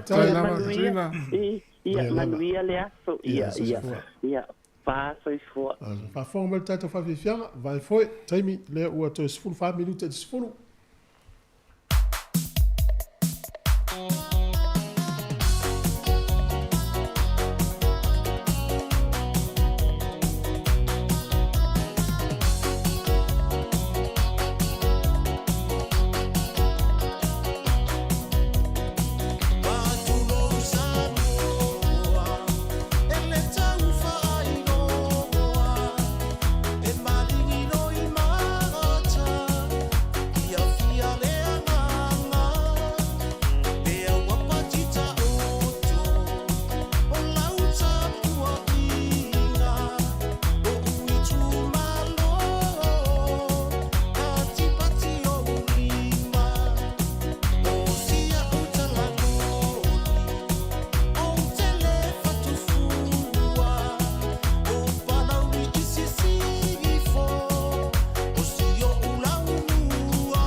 Whawhiwhianga nei teimera tai au, ia ma pespesenga fo ia wafo le whafonga mele atinu leo toa hiva minuto na tā leo le tūlai se fulu, e hili tātou pukalame le tūlai se fulu, ma le pukalame le tūlai se fumatas. O le sutasi le o mele sunga ia sua pete atu sangato, ia le whetalainga wha maula lo e tautua atu fo i ma tata noa le tūlanga. Ia. O le tūla fono, ia i fo i se fisili nā taimi, vili mai le tonu wanu lima, lu o whatasi e tata noa fo i le porkalame lea. Ai, ia te au. E le tio a tūlou lava i le whapeo se tala wili whaia neila utulou manatu a. O ula ia me Australia. Ia. Peita te ai atua le se manongi. Ono le lai lo ne, walu ulu manongi te mi le whaavela. Yeah, pre-cook. Oh. Yeah. And awala le whaavela e la waenga mai mata, peana whaape whaatanga. Yeah. E maua le manongi le tio ale manongi le ula le me Australia. Te le ilo le vanga le Australia. Yeah. Pe lau te whaatau mata le ula whaonga e la tōtau maftanga. Awa whaape whaatau mata le ula i ala tō. Yeah. O la la e maua e la tō le tofo le leo leo. Yeah. A le ula le ua pre-cook le ua whaavela au mai e. E mai la inei wale maua le manongi. Ja, sa'o. Le wai pe ole manongi a ma le felesi ole mo meo fi ngota ole mai mata. Iwe. Ya la mai a la ya le fa ona vole le marisam. Ya lo ringo ta mai a la e o mana mai mo fa vela o mana fulu ese o man manongi le le yo. But ingole ya. Yeah. A fa le so ya sa ka mo mori a sa ese ile le sua le vait. To a le vait to le fa so. E ya to manongi vai a to so. Yeah. E pe foi le una le usaka sa o mai se le vai le ai. Ano po ave le vai le ngausi e ni si le tua mai ula mai Australia te le na vai tamu tanga a inga e foi le na mai a fulu ese tu esi na masima ta ulti polo. Ele to e o ia ma mai lunga lau ele to e fa puna ina le vai ta wait ton. Ya esa sa. Por me fulu ese aisa ya ma ya la vela. Mai lo le lunga lau ya. Le a to asi lu minuti a mama. Vai ole lua foi nei la o ni le na e te sau amata mo ta longa le Pasifika. Ia. Te nei la tu tonu sa mo le fa so longa pine o. Mana ia. E se foi le tu lango e uta ano sa mo nei te mi le swinga le o e ta tu tu e uta ano. Ole matua ma na ia o tau va sa mo i ta ano. Mana ia te le so stula so sta longa o tau va mo te vai atu le tiro ta longa sa le malo si sa mo i tau sanga mo vai. Te vai tu a mata na malo losi mai ta nei fa na ule. Sa ole le ia. E so sta longa eu tu na au vai ngale ta te mai tau ine ta no. E pelo ta no ngale lak piliki. Ia. Wa pe ngale ta no ngale pe fa fa au fi tau sanga nei tonu vole le lava. E le te le se mama mo te ne ta ano ta no. Ia. Au sa mo au solo mona. Wa ta no ngale mo ta te ne sa mo solo mona. E fa pe le fa to fa lo vali le o nga te ta ano. Lola le polo. Sawa i tua. Lewa sala. So tu sei e alu te me lo voli fa to no nei te ne wapia. Ngere i lava le te me ta pena i te ne ia lava no la to i loa o le talo. Ale wo mai ta alo. Ma le te me ta vai ta longa ia liki. Le fanga so ngele Pasifika. E le ta fia le te me lo voli. E alu le te. Apa u era le te ne po la vea tamo e mai so le pete le uniform ma ia di o ta longa. Na le te ve tu lave via le uniform ma io mai tonu ri nei te ne ta alo. Ia wa ta longa ia ta tu ta mai ta ia nafi. E li vai te ro li vai nei ta mai ta ile wati la uman taimi. Ia na fai ina ia fa ele ia ile su engors o le la pamea. Ya, malo. O le tato fasa longa ni ta le tasi. Tas. Umalo fasa longa ni usila. Ya kolosia pia tato fasa longa. Ya sawi tato fasa longa i sunga tase Salem Sam. Ya. O fo ni si tala me tato. Tu te mana tu le wa tau lunga in por kala bel atal ta ya. Ya. After itele ya. Ya te loe te fam nato fo ila to yo me ngal me fa vai taimi. Tau si ayol malanga te lo le la malanga sa mo te fo. Ya me te ata. Na le wingo le o fo le we te ale mi se vai aso mai fa mai ta wana fa si ayol malanga. Na le wingo lo tala. Tau dia sa ngal mo fa vai taimi. El ma le yelo watu la o ye se me nga na mo e lo malanga. Ya. Fo tu sa mo ye le ya se me. Ye si dingia fo lo sa. Ole ailan malanga lo te tu ya pe le na sa una o. Ave me ulu watu ma se. Ya. Al mo tu ma na ya na. Ya. Pe vos tamale na sa una la tu sa mo. Mala intenson mo. Mono na wo wat. E man tu vai lá, e senga o bengal me fa vai taimi, ese mo meu consetivo i. Wa conseti a tar conseti ale sino le po na nei, ia e mala matu ta ya wa le pas. Ala sa fa tu tanga ta ese tu no pas. Conseti. Ele leila conseti na o pasi. Ia. Langa is conseti sa va vali. E sa pe aso no. O le mea te o foi. A pe o tangata le fa tupu le tala i le nuu leo. Ia. Le la uma le la sa vali le sinu le talatu. E sui ele tupu yo. O le lopo fiu ele tupu o ma ave tanga tau le una. O sui le tupu le tala le na tupu I le una. O le no le tupu. Ia. Al masi ofo.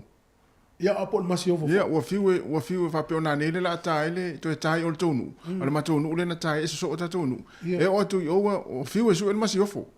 Ana fa mai ta mai ti o le una. Ana no va tu o tu rio so le pasi pe ala tu le va so pule no. So le si so ye fai tale vatu. Ia la tape se vai foi si fongo le lo mua malo la vale va mai. Pa fi fianga o tai au.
Shall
Ia whamalo whawhitai ni tai au a whiwhia la fulu tātou porokalame maua noa e tala noa ma le sunga ia whaalinga leota i o le sui o le University of Victoria le fuila tala noa tu porokalame i le tai au nei ia soifua manuia la sunga whaalinga ta alofa lava malo soifua ia ta manuia la sunga tu fue whatalo whatu fo i le pa ia malo tātou atunu au ona le atua mo lātou whatua nei te māma, nei tina mātutua, ia o lo whaia le whaiwa le tāpuai, ia i le aso ma le aso, nei te māma tina, ia se ia o lava i nei whanau tulou, tā lofa, tā lofa lava.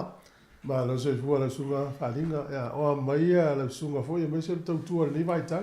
Ia o lo manui a mea umatu fua, le alofa le atua, o lo o, ia o lo whaasolo anga luenga, a le universite, ia e me se fo ia fufuanga a inga ma e ka le sia ia e o lo maua pea ia le fia ma le oli ia wa fo wa lata fo fai unga nei tau sanga i sa le le ia si o le temi ma nei ia nei o le tau sanga fo le nei na wa lata ina tau fai fo inga le tau sanga a mise temi nei o le se nga le lata tau ia sa o le tu fo o temi nei pe wo tuai o no o mai ia so fia ia o se lenga pe ona e saunoa ia e ala fo i whaunga ia manisi fo o aso malo lo ia wa fo ia le tele o ngaluen ia ai o le alo whamale anga lei o le atuolo o tamo whai e fo i e wha malo si ia wa fo ia whaiwa whaunga o le nei tausanga ia moni le ia o maina le universite ni vo vaitat ia whaftai tu fo o temi nei o lo o fa solo anga luenga le universite ia ono le universite fai onas fai sina te leo le universite ia e tele ia vaenga ia ma departments ia e tono le universite ia oisi vaenga ia pe o tau mamale avenga temi nei ona ua umatu pa ua mai a foi ia kwata ia e lua ia po trimesters ia e lua ia maulato foi faiva ia e mese foi ia suenga ia sa feangai e fo i malo ma whanau. Ia pe o mai atu ia vaenga te tele na ilu. Ia a leo o whaasanga i le vaenga leo le trimester free. Ia po le summer school. Ia o le vaenga la le whaia sina ese mai i le trimester ia lua lua mai. Ona e whaia sina vave o le summer school. Ia e na le ono a vai asu.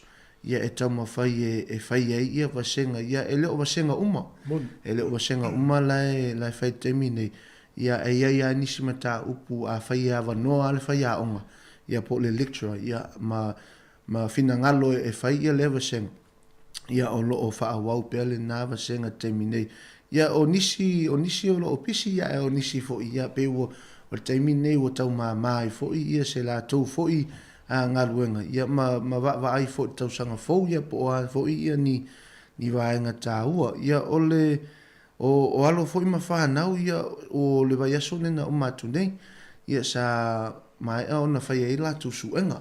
Ia e momoli ato ele anga wha malo. Ia ina i alo fo i ma nei whanau ia e me se fo i tangata si o tātou atu nuu sa whea ngai fo i ma le vaenga tā ua o le whatau nuu ina o suenga. Ia ona ta tonua le sila fia foi tātou atunu, ia e mese foi tātou uma. Ia e leo se me whai ngofia, ia le tau ma whai ngā foi o le vaenga o suenga, ia whatau nuina foi le fuafuanga. Ia e ta tonu o le poto lava, ia e mese foi le loto, ia ma le mawhauwhau ua whatasi ma le finangalo le atu, ia o whatau nuina ma le manuia nei fuafuanga. Ia temi nei ia o lo whaso soloa, ia makaina o le vaenga. Ia e nofo whaatali e fo ia nei o tātou tangata e mese fo ia lon whanau sa tau mawhai le vaenga o suenga. Ia tono lo o lava papale ia le lātou fo i ona sai. Ia awa fo ia le whaatalitali. Ia po le a fo i se tala mai o le lātou tau mawhai ngal nei tau sanga. ole talemoni lava lausuga faaaliga e ese le matagofia o lenei taimi pe afua i le saʻili mālō tatou tagata i le tele o tausaga na folaumane atu le ua amata ona faaiaina ana tamafanau ma universite maʻoga maualuga i o le fiafiaga lea o le tatou atunuu aiga i kalesia ma le atunuu faamanatu faatasi aso lea lo a tatou agaʻi ae talutonu e iʻu atu leisi vaega ai fotu ai mai leisi vaega o ane tapenaga a le universite nei taimi ma kolisi ma tou polokalame o faagasolo auala foʻi le taumafaia o atu pe tamai te whaauau ia a onga i tonu universite. Ia, waftai lava tu fue o le talamoni a ele o malolo ia le mātou fo'i tu pā o tonu le universite. Ono o le vaenga le mātou te ngalulu e ia ma le a tamaita ia tapu le ma te to'olua i le itua Pacific.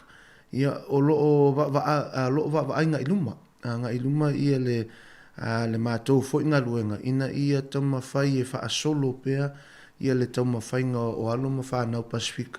Ia po le ase fuafuanga o iai. A whina ngalo lava e awai atu le universite, mānei ai ale ai. Ia e pau lava ese fo'i ia fuafuanga ia ma tama whainga fo'i a tangata te tonu fo'i.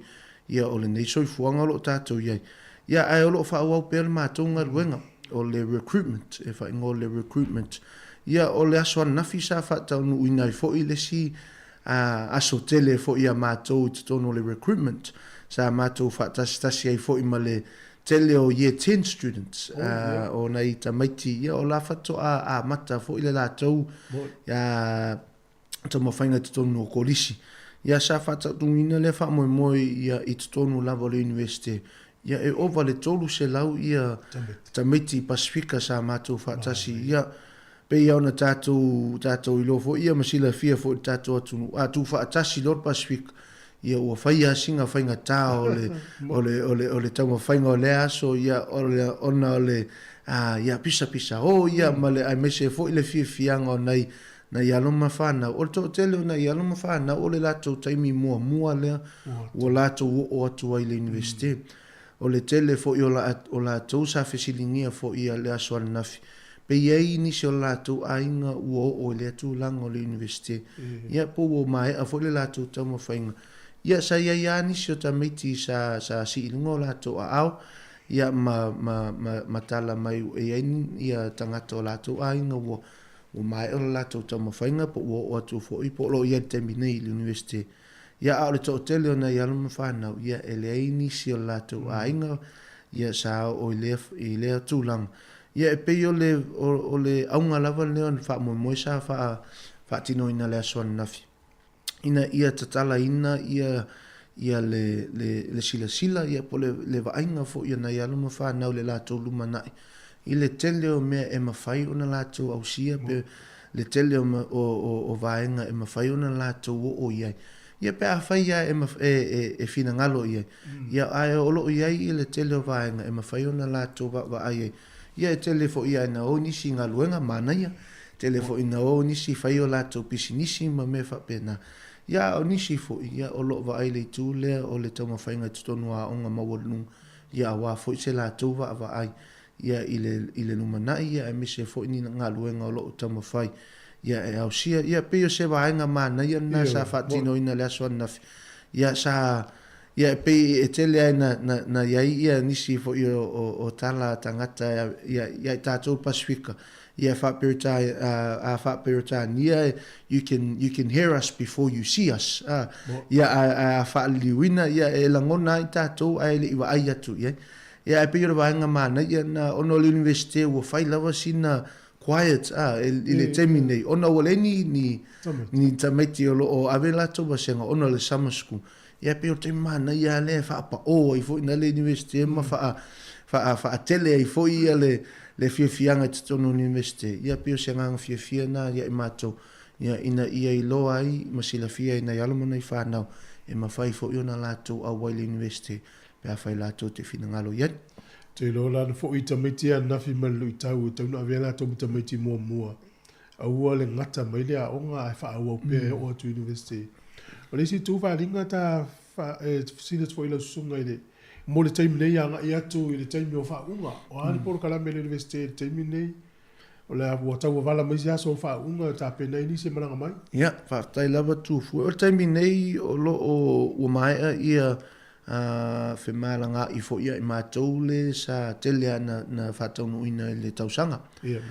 Sa mātou o tua i fo i le tele o vaenga o ato atunu nei New Zealand. Ia awa fo i tatalo no ia me se fo i le whaasoa ina i ainga mana i a kālesia. Ia me se fo ina i o tātou tangata Pasifika. O le teimi nei o lo whatau nuina i a tele o one-on-one appointments. E fe sosoani e fo i na i alumana i whanau e me se fo i na i o tātou tangata. Ia i le tūle o le listala mo le universite.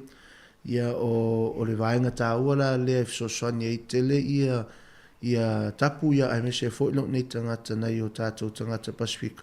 E sosoani e le vaenga le ina ia silafia ia vasenga po mata upu ia po o classes i le ngangana Whaperitania ina ia a o te mele stala i alawa umma ona la tau iloa ia po i pesilafia fo ia vasenga te tauna whai be te tauna ave ia o le teimi nei o le melna o lo o whapispisi e fo i maa ua nei ia ma stamaitai ia postu fine fo ia tapu ia a o le vaenga la lea o le whaunga ia o la ua umona whao o atu ia nisi fo i o whamatalanga po emaili po communications ala university ia nisi fo i o nei o tātou aloma whanau Pasifika o la whao uina fo i le nei fo i taimi ia te sema ia o te sema o le whataunu uina ia le wha moe moe ia o le aso whao te sema o le whataunu uina ia le Pasifika graduation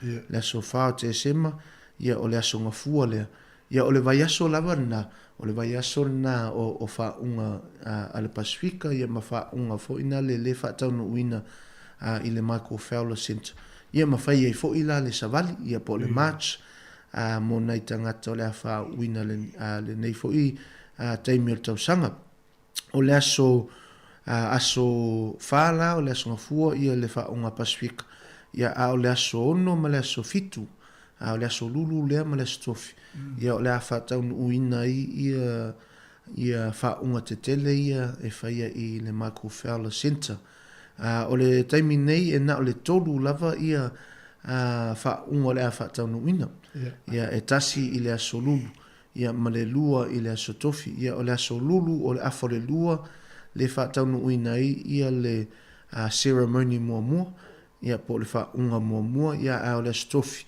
o lewa whai sina suinga o whaunga nei tausanga ua tutu mai anga iluma ia le taimi e whai ai o le aso tofi la o le afa le iwa i le taia o le afa taunu uina i fo i le isi fo i whaunga e le peo aso ia sa whai le ono le afiafi ia ma le afa lua le auri ia o le taimi nei o lo tu maupele le afa lua le auri ai ua sifi mai le ono anga i le afa le iwa le taia ia o le whaunga luna luana afa le iwa i le taia o le stofi ia ma le whaunga luna tolulo ia o le whaunga mulina e whatau muina le afa le lua le auri ia o le aso tofi lava lea ia e tolu ai la ia whaunga whatau muina i lea fo i taimi o tausanga ia ona ua wa ai fo i le universite i le afiafi ia o le tele o nei ainga ia e fia mana na o ia e o tena pe o e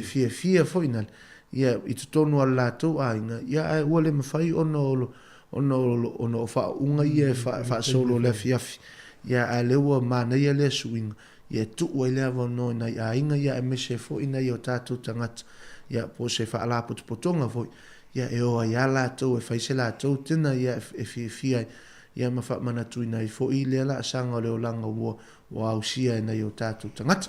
Ma le fufuanga le whali. Aua le tu le la mei la foriva. Mai le ono le fiafi. O le te le aso celebrate mo fia i le aso ato i Wellington. E taha ne alfi tu le valu le po, tangata i nao le aforiva le taia. E aso ato, tangata i nao tu le aforlua le whaunga. Ia lua tu ala tau tau le suru lua le po. Ma nei e te le fufuanga. So sani fo i whale ainga. Ko fia tai i whaola le tātou. Tau langa le rei.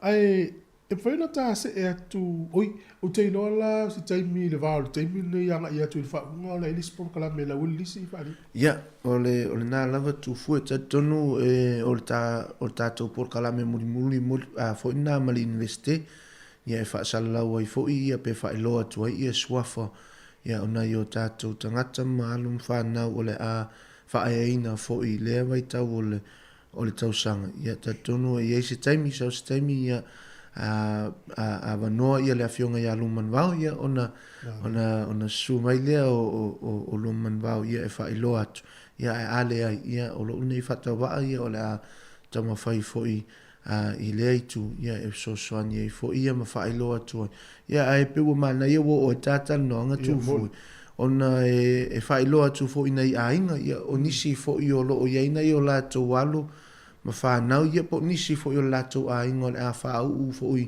ia te sem ia o le taimi ane e tu ua i lo te tonu ia le leave aua e te whaia le mele o le awhasu na e pe a tau lo le awhasu ia pi e alu al mawhau i le ngaruela ia e to alu man mawhau ia i le whaunga ai maa nei a le tu a toa ia o le loto ma le anganga le whaunga ia e tātou fia whaatasi ia ua fo i le aso tele ia ua usia fo i nei o tātou tangata Pasifika.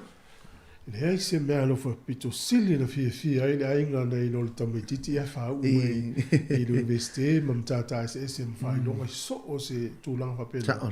Fia o mai ainga. Lelei, alinga tala noa i le stalaino tamaiti ma le mo le tausanga whau ma le. Le ale tani tonu e tonu le stalai o a o le ale tu langa le NCA e tau na matana wa vai tamiti. Ia, whaftai lava tu fui o le wha moe le sa whatau no ina na fi i le mo le au year 10s. Ia po o tamiti ia o le ua lua tau sanga i tonu o korisi. O le wha moe le sa whatau no ina sa wha ingo ina le wha moe o le explore your place. Ia o le a wha liwina fo le tātou ngangana. Ia e o e wa ai. Ia se vaenga fo i o le soifuanga nei. Ia i se mea e le leimo i lātou. E va ai ei po le ase vaenga mana ia wafo le lātou lumanai. O le sila aunga po se tau mawhainga fo i o mātou le aso nafi. Ona o le ua mātou i lo. O le e umalo le ia 10, ia 11 lo. O i lo e a matai ia le NCEA level 1. Ia e peo le aso la nafi sa a mata na tau whaatangia i fo ina ialu mana i whanau. Ia le tā ua o ama tā upu e tauna ave te tono le orkolisi. Ia e whaaso solo atua ia le ia 12, ia 13. Ia ina ia tauma whai e lenga le lei, ia le lātou whitwhilinga fo ia po se lātou fo imana onga e ala i wasenga. Ia mama tā upu. Ia a o atu lor te mea universite, ia ua whaafai fie uma le nā vaenga. Ia ina ia a o atu loa le nātang ia e whaingo fie la tau ona whidiwhidi a la tau wasenga e whimanao e ulwhale iai ia pēa o le nātaimi. O le taimi nei mo le stala mo nei tangata Pasifika ia nei o tātou tangata le tausanga fōu. Ia o le tau mawhainga lava o ma ua matapu. Ia mātou mate naua ia tau mawhai e le stala ai le i o ia ai le umatausanga nei ona o le mafuaanga o le tele o nei vasenga ia manisi fo imata up fai asina to tele o nei tangata e apalai ai pe le stala ia e fo i potu e avanoa ia ona o le potu pito te lea lo ia matou i le university ia po se mea o le tolu se lau 5 anga i le tolu se lau 1 ia tamaiti e mawhai o na ofi i le taimi e tasi. Ia e whai fuafua fo i e tasi lava le whai aonga.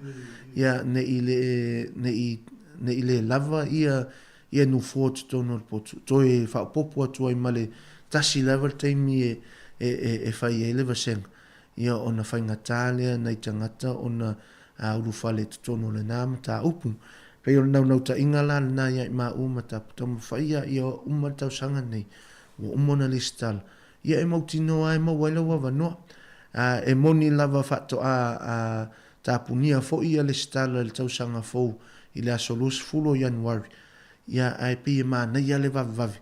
ia ina ia mawhai ona ulfale ia mauti noa lava e ele la toa wa noa i tonu wa senga taitasi ia ona o whai fo isina leva ona o Yale University ia ma uilo fo ile ne tele o nei vaenga ia ele o sila fia tātou atunu ia e peo le vaenga leo te whimana o e wha so tātou atunu ia e mese fo inisi o mātua ma ainga ia o sila fia o le a ulufale lātou ia lātou walo po se tasi o lātou walo te tonu o le University o nau ta inga ia vave o na whaia le stala ina ia o atu tausanga fo o mauti no e ile lātou wava no i te tono lea fo imata o pone te iwo le stala atu ia Januari ia ai tu ulo le mena ata o le waitlist ia whaatatalia o le na fo waitlist se i o se i longa ua withdraw pe ave ese atangata ia lava mai le na fo iwaseng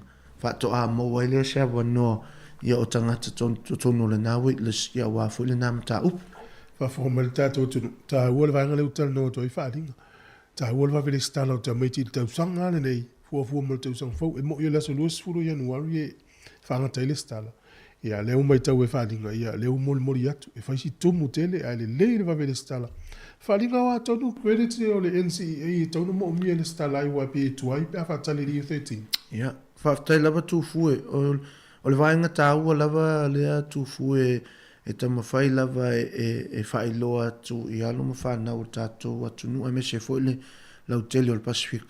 Ia e mese fo ila ia le sila fia fo i o nai o tātou mātua. Mana i a inga ono o nisi fo i o taimi o tātou i loa fo li nei wai tau o nisi o taimi e pe e le whai loa e nei whanau i nei mātua ia fufuanga ia po nisi fo i o vaenga tau. Ia e mo le sila fia o le tātou atu nu. O ele se senga o le NCEA credits ma le university entrance ese ia me ia lua o le mafuaanga o le NCEA mo le o le whawhai ngofia ina o le foi wanga NCEA level 1 level 2 ma level 3 e valus full credits e te tau ona ausia le tamaititi i tau sangana e tot e valus full credits e mana o mia tamaititi ai mo le university entrance e mana o mia fo ile mena o le valus full credits i tausanga e tolu ai ei fo i credits whapitoa i to tonu lavo le na vaenga o le 80 credits po le valus full credits e mana o mia e aluma whanau e taular vaenga na o le university entrance e moni lava e ei fo ile to tele o nei tangata po nei alo ma whanau e le o iei le mafofonga taimi nei e fi mana o university o au fo i sa pena yaso la ia ai o le me sa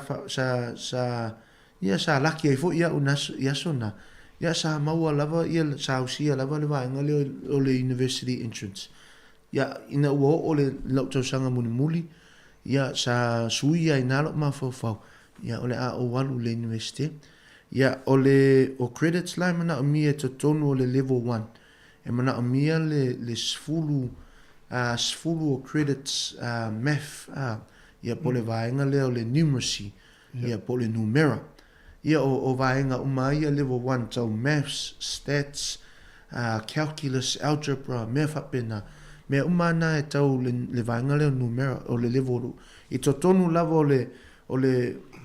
o le liona o le valus full credits e mana o mia les 10 of those credits full credits o le na valus full e mauti no ai mana o mia na numera numeracy a fa solo mai la le level 2 e luas full credits e mawhai ona au mai le tamaititi mai le level 1 nga i le level 2 winga la a tu ula i le level 2 lava ia e onos full credits e mana o mia le tamaititi fa popo ai male na lus full a mai le level 1 ia a toa i le valus full credits ia mo le level 2 i te tonu la o le na valus full credits i le level 2 e mana o mia le full credits literacy ia po le vaenga le o le faitaunga po le tustusi O le nā fo ila sfulu credits i le literacy.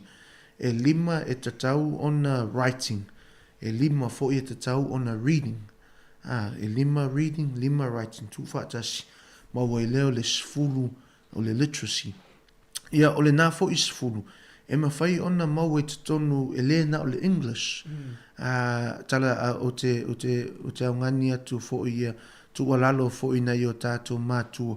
Ia e mese foi ainga ia mese foi na ia lum fa na wo fa fonga me tatu por kalam tata noi fa ia onga tata noi nei fa ia onga ona e ma fai ona lato e ma fai ona lato fa so atu ai e ile I nisi foi mata upu e ma fai ona lato tala noi na le vaenga ia po fe mata upu e ma fai ona mau mai ai le 5 reading ma le 5 writing ia o lo ilo iai tu fue o vasenga ia po mata o pole English o nisi fo yo ngana e mafai na mawele vaenga le o 5 reading ma 5 writing ia ese a onga ia pe yo mafuanga na e mana ia ona tata noi fa ia onga lava I totonu fo yo na onga ona ese ia onga o nisia onga e talia ina ia le vaenga leo le literacy ma le numeracy I totonu o le te reo Māori,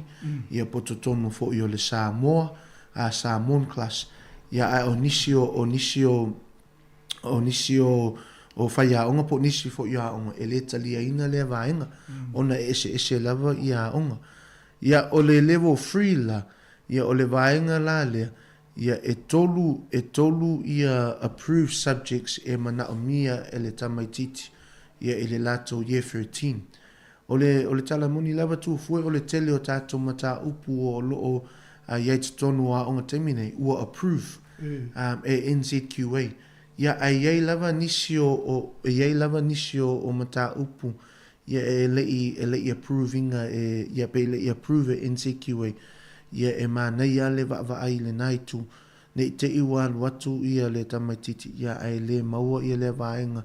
O tutonu la o lea free approved subjects. E mana o mia ile 14 credits in each approved subjects. E tolu la approved subjects. E mana o mia la le 14 credits. Whateita inga a whai o le English, Science, ia ma le Design. Ia o approved subjects umana e tolu. Ia e sfulu wha credit e mana o mia I mata upuna e tolu. Ia au le nā foi level 3. Ia e mana o mia le valu sfulu o credits ato. Ia ina ia au sia le level 3. E lua sfulu e mawhai ona mai le level 2. Ia au le ono sfulu lava ia. Ia e tama whai tama I titi e sa ili.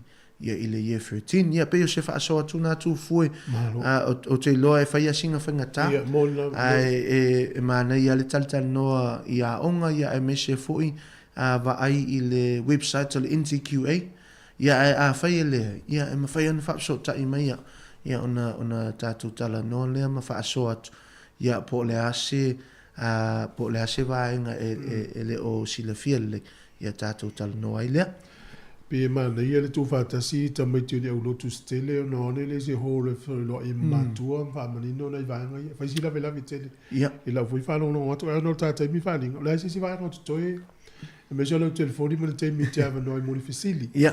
Whātasi ma skolasipi. Ia. Tai lau tu fua vaenga le o le skolasipi. Ia ua maea ia nisi fo I o vaenga le e whatatau lawa I nei tamaiti ua whai ule lato tōma whainga I le kolisi. Ia o nā ua o atu fo ia nisi fo I o tōma whainga ia e mese fo I o results ia mo nei alama whanau sa apalai I le school leaver scholarships. Ai e iai lava ia nisi o scholarship o lo iai le taimi nei. Ia o skolasipi la ia e whaatatau I mata upu. Ia o skolasipi fo la ia e whaatatau fo I nisi fo I vaenga e ese mai I le tūle o le au whaai waso po le au whaai tausanga te tonu o le kolisi. O le au ngani la alo ne whaatau wa al tātou le tātou il pa I o tātou atunu. Ia tama whai e wa ai lungo le website o lo ia le tele o scholarship. ia e whaatatau mataupu pe whaatatau fo i le vaenga le a whai o le Pasifika pe ia sau i tū wha maoli ia ma me wha pena ia e ma whai ona e wa ai ia e sila fo i le nai tū o le tele fo i o nisi scholarship ia me se fo i grants a whai a matatau sang fo ia na i o tātou tangata ma alum whanau o Pasifika e ai lava scholarship ia ma grants e ma whai ona ana tama whai apalai ai ia nei o tātou tangata tau sanga fau. O nā vaenga e ma whai ana sosoani ai mātou, ia ma tātou tātali noa po le ase se tau ma whainga e ma whai ana o iai. Ia ai olo iai fo i le mātou Pasifika Student Success Team, ia i te tono o le Universite lava, ia e ma whai ana sosoani. Ia ma le mātou Finance Team, ia e ma whai ana sosoani i le vaenga. Ia o le mo le fai unga nei tau sanga tu fue ia o le tau mawhainga lava mo le stala. Ia mo tau sanga fau. Ia ai a fai ia e ai nisi na i o tātou ainga ma na i o tātou tangata Pasifika ma tangata Samoa fo i o loo fia malama lama. Ia a wā fo ina i o tātou anu whanau o loo tau mawhai pēr. Ia ai whato a mata le lātou fo i tau mawhainga le kolisi. Ia po lau o fo i le afa fo i o le o lātou tausanga. Ia e mawhai fo i ona tātou tatana no, e mawhai fo i ona tātou whaasoa. Ia po o ani waenga tā ua e mawhai ona wa ai ai, ia pe sila i fo i ia le te pa i o tātou atunu, tātou ngā lulu e whaatasi, ia wā fo i se luma na i o na i aloma whanau Pasifika, ia a wā fo i le lātou tau mawhainga mo ainga ma e kā le sia. O le numera la e mawhai ona e whaapso ta i mai ai, ia no nei tangata. Ia o le o lua lua, tolu o ono, fitu o fitu lima. O lua lua, tolu o ono, fitu o fitu lima. Ia o le numero na e mawhai ona e whaapso ta i mai. Ia o le mea masani lava tu fue, ia i le tātou, si o tātou atunu. Ia a whai e te whaapso ta i mai, ia e ala fo i le vaengane o le vili mai. Ia ai le maua mai lo nei tangata. Ia ona tu wai leo sina message. Ia sina voicemail. Ia le taimi o te toi wha toi longo toi. Ia tātou tala no. Ia iai fo ini fesili ia wha ilo mai. Ia tātou wha aso ai lea po ani waenga o lo mana mia. Ia mo le nofo sila fia fo le tātou atu. No. Ia, wapta i tele whanima mo le nei kai au. Talo lava i whamanui le tua ia te oe mesele tau o whenga luenga. Aftai. Ia ono tau tiu tele le ioro whanga solo e wala fo tau tua ino le tunu ala i whanau ma le pota o ina. Manui a tele le yaso fuafuanga. Ai la whatani atu i le isi va yaso polisi rua va yaso i luma pe audia. Ia o le alau e lor tato nisi. Ia, o le lava. O le teimu se tirenga fia o mai tato. Ia, whaaftai.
whawhianga mai le rosa pai pae ina uto e se fulfitu minuta na tāle o le tūlai se fulmanatasi, pokalame le tūlai whono pe a tāle tūlai se fulmanatasi.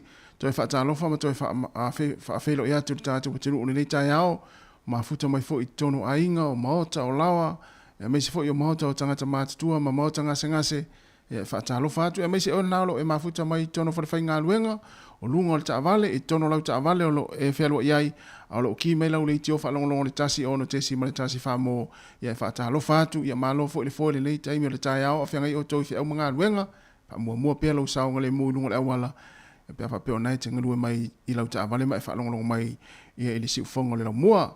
E mesi fo i la tau o lo o whai ngā luenga, ma futa mai tono whai ngā luenga, o le ala walau ngā luenga nei e le taimi ni nei, e mesi foi whaatalofa atu i le au whaufale, o le au palama, o le au mua vau, whaatalofa atu o le maa nei le tai au le mua vau, i o whtau i le foi malvaenga lea le au whaipisi nisi lea o lo i e lato mua vau, i o lo o le lei langi le lei tau i tātou nei Wellington e Popolilua, anu ia foi ngā luenga o lo whenga i mautou, ia o le ala warasau ngā luenga o lo whai lei taimi, e mesi foi le au no whawhale i lato foi o lo whaia nei o tātou mātua le lei taimi, o le tai au i tono ainga, mai a foi le lato tau maftanga o le tai ao, sa pena foi a wa foi a tau maftanga o le uli ia mai se le fiafi, ma lo lava le tau si matua ma lo le ona sai, a lo foi e le whaingo fia foi o tau ngā luenga, e whai o le whainga o nei o tātou mātua i tono ainga, ia a o le tūlanga foi o le ngāsi seina o tau maftanga, ia o le whaingo fe au ti tono le fale, ia o fafo foi o lo maota o tonga la au, ia o whainga tā ngā la valawa e whao ngā i ele la,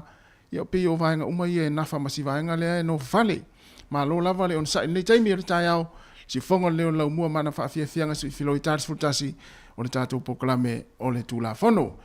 Ia ai o le tarafia fia mo le tau o lo whaia nei i le vao Israelu ma le vaenga le Hamas, o lea ua ia ile mali dienga ia i vaenga nei e lua, o le a whaamutaina ia taua mo le whaaso, ai o le a fulele o le a whaafoi ia tangata e toa se laulima se fulu a le vaenga le a Palestina ma le Hamas o lo tawhia Israelu ia e whaafoi mai tangata ia sa tawhia whaapango ta ia ili taimi na amatai le tau e le vaenga le Hamas e lima se fulu la tangata Israelu ia o le a toi whaafoi mai ai se laulima se fulu tangata ia o le vaenga le Hamas ma le Palestina leo le a toi whaafoi ia i le fesuia ingo tangata ia po le malirianga le sa whaia ia lea ua seitu le lei seitu fo i mo le a mai moa tu le larorangi a to le tūlanga o lo ia le tau e le vao Israelu ma le vaenga le Hamas ia e ui lava la ina e le whaapea o le malirianga lea o le a au mai lava tangata Israelu le tau fia le vaenga le Hamas ia e ona nei tangata e lima se fulu ia ele manatu o le a wha solo pea ia whiutanga inga na matalatala noanga ina ia toi whaafoi mai tangata ia la tau fia le vaenga le Hamas ia ini yaso i luma ai pe fase fulu tangata ia mwhai ona whaasa o loto mai a le vaenga a le atunu o Israelu le tau fia le vaenga le Hamas ia se laulima se fulu tangata le vaenga le Hamas ma ma Palestina le sa tau fia Israelu ia le la atoi whaafoi ia ele o le whainga na e o vatu ma le afe ma ona tupu tangata Palestina ma le Hamas le tau fia e Israelu ia ai o malirianga o lo whanga soro le taimi nei, lea la whaiei o na whaafoi mai le lima se fulu tangata Israelu mai Hamas, ai se lau lima se fulu tangata Hamas ma Palestina, lea o toi whaafoi atu Israelu, lea o mafuai o na a tau fia le pāpao whana, ia o roketi o le taua le taimi nei mo le whaaso, ia e se i whaia whanga solo ia fuafuanga ia ua maalia iai ia le vaenga le ala Hamas ma le atunu o Israelu, ia pe mai tau atu i lungo o ala televise, ia o lo whaalia manino mai e le pale mio Israelu e le whaapea o le a avea le fole le fesuia ingo tangata ia ma vaenga o le a tuuai ma ta ofie le taua ia o lo na winga o lo manino mai e whaawa upea le taua pe a uma ia aso ia e wha ia e tātou tārusia ia iei fo ise po le asi tūlanga le a iai ia pape mai se taimi o le a nuhu file muai ona ia nei atu nuu ma nei fo i tūlanga lo tūlei mai ia wala foi ia vevesia ia au tau ia afia ia tangata lau tele e mai se nei whanau ta lofa lava foi le tawa ia tu nei whanau le afia o soifua maola ia ai mai se foi o nei tangata matua leo toi se fulu 2 minuta na tale o le tula fulu martasi le se fonga lau mua ma na fa afia fianga so ifere nei taimi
salo, ai tēnei runga maralo. Au ora māsau salo, ai tēnei runga maralo. Fai mani e, fai mani e, o oe ola u teine. Lulu, mai miti whatau pati, galoa ne tawai tai. Mai miti whatau pati, galoa ne tawai tai. Oso, oe inunga, oso, oe inunga, mana ia lau pea.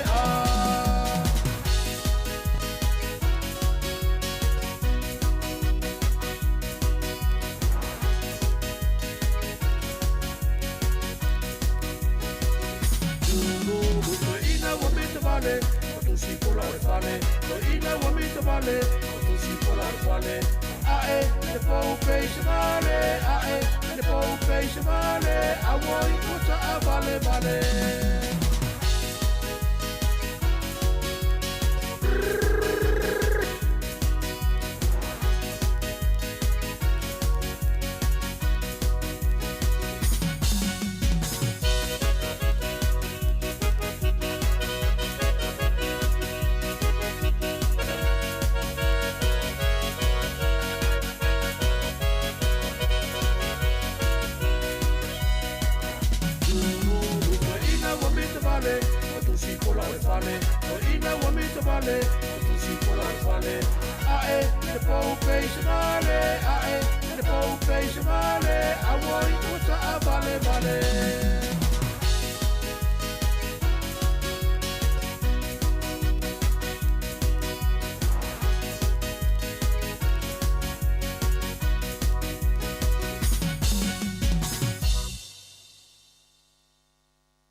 Olo e whawhong mai pēle tautua le si whonga la mua nei taimi o le tai ao. Wa fitu minuti o te enile tu lai se fulmaritasi.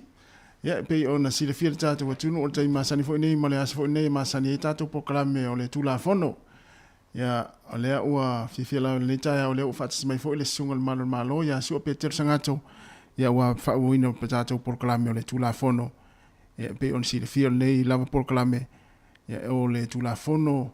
O le leia tunu o New Zealand o lo tātou au mauma no fuai mo i tātou o lo i New Zealand nei a e manatu ia fo ia ngafo inisi o tunu ia o lo mai mo mai inisi o tātou paanga ia fifia lava o le ua tono le tātou ofisa le sunga sua fa talo fa tu le nga fa lo le sunga sua ia malo se fo le sunga tasi mai ava tu to ba ia pe fo le malo le ofisa fa salalau le si fongo le mua i Wellington nei o le lau mua fo yo Aotearoa fa talo fa fo ile pa ile silasi ile fa fonganga Samoa ile nei tula ile i tupu matamali o le atunu talo fatu fai launga fai tua mataus me se fo ile sunga fa fengainga mo la tu fai tua iso se fata fai taulanga fio fo ia fionga i li pleptelo fionga te mai sa me se fo ile tapo inga ana yo tatu te mama tina matutua o mo mai tatu fa salonga ia mal pa ia slasi Samoa malo tsai fo mau mal lange ma ya tatu tau fai fa malo ne ko taimi me se fo tatu proclame le tula fono ya mai le vayaso sua male am tang fo el vayaso sa pisile ta sila fo ma fa fonga fo i fam talang lo sau i pe o le ia ma me se fo i lungo o a fo le internet tele o fa fita audio lo fe ngai pe ma tem vai tem nei a me se lo sau ni at fo i fa fianga ma lo longo le Christmas mi ta sang fo ma lo fa tai pe ale yo ya te se ma le wa mata na fe mo mo li Christmas ya le esa o le ya e wa ta si fo ile nei vai tau yo le ale malo lo fo ina malo malo wa fo ile va ingol pui ngol sa ngole mo le lau tele ile ngata i so se vai panoa ya me se fo o lungo la wala tele fo i a pati fa fa nga luenga le a fa nga solo fo ile ngata fa ngole nei fo masina no por va so fo ya a ole anga ya te fo ile masina fo te sema ya em natu ole ale malo lo fo tanga luenga leo ya wala fo i pui ngol sa ngole mo ya o tanga talo tele ai suolenta al vasante ni le sa ta tala no ai le imta upule le search warrant yo ya manatu la o mai atu na vaenga ya mana ya fo ila le ta fanga solo mai wa pe so ta ya le vaenga le o le imta upule sa ta tala no vasante ni ya male tulanga fo le o le tu samania ya male la fo ile si vaenga fo le masani ona ave tanga o le tusi sai male tusi samania o le ale se senga o vaenga ya tusi e lua so pe o le tusi sai o le pepa le o mona sai nia mai el fams no e local tangata le so ya fa pe ona oni solitula fono o fa maunia po oni solitu la fono ua manino lava e mawhai ona modia ili tu la fono. Ole winga na le tu sai. E whai lama te whatata inga whapea o a ule na molia. Molia il whamsinonga. Ua tau mai la o ana nafisa tau ona o walu il whamsinonga o te tali atu i le tua inga lea wa whaasanga mai a. Ai o tele i alua ia nafi. Tau, po le ale mafuanga wa ule i alua. Lea la ua wala aulo i ngoi o le taimi lumo le whamsinonga. Ai whiu whaatari leise si o tele o iai. So ia potu le whamsinonga pe o se potu o iai. E le ai lava. Ia o le taimi la na o whapea mai lo le whamsinonga ia o whai la le saini le tusi sai. E lo kaya, ono leo tele i alua tu whamsino. Lea o lea iei o morianga ia e loma. Lea o uma fo ina i luma le whamsino. O le tusi sai la na, o le tusi, o le mea la vai mawaia o leo. O le taimina e lo kaya. I le whaatonunga lea mai le whamsino. O le winga la na le tusi sai. So se taimia po fema wai oe e leo e loka lava oe le taimila ona o le whaatonunga ale whamsinonga lea mai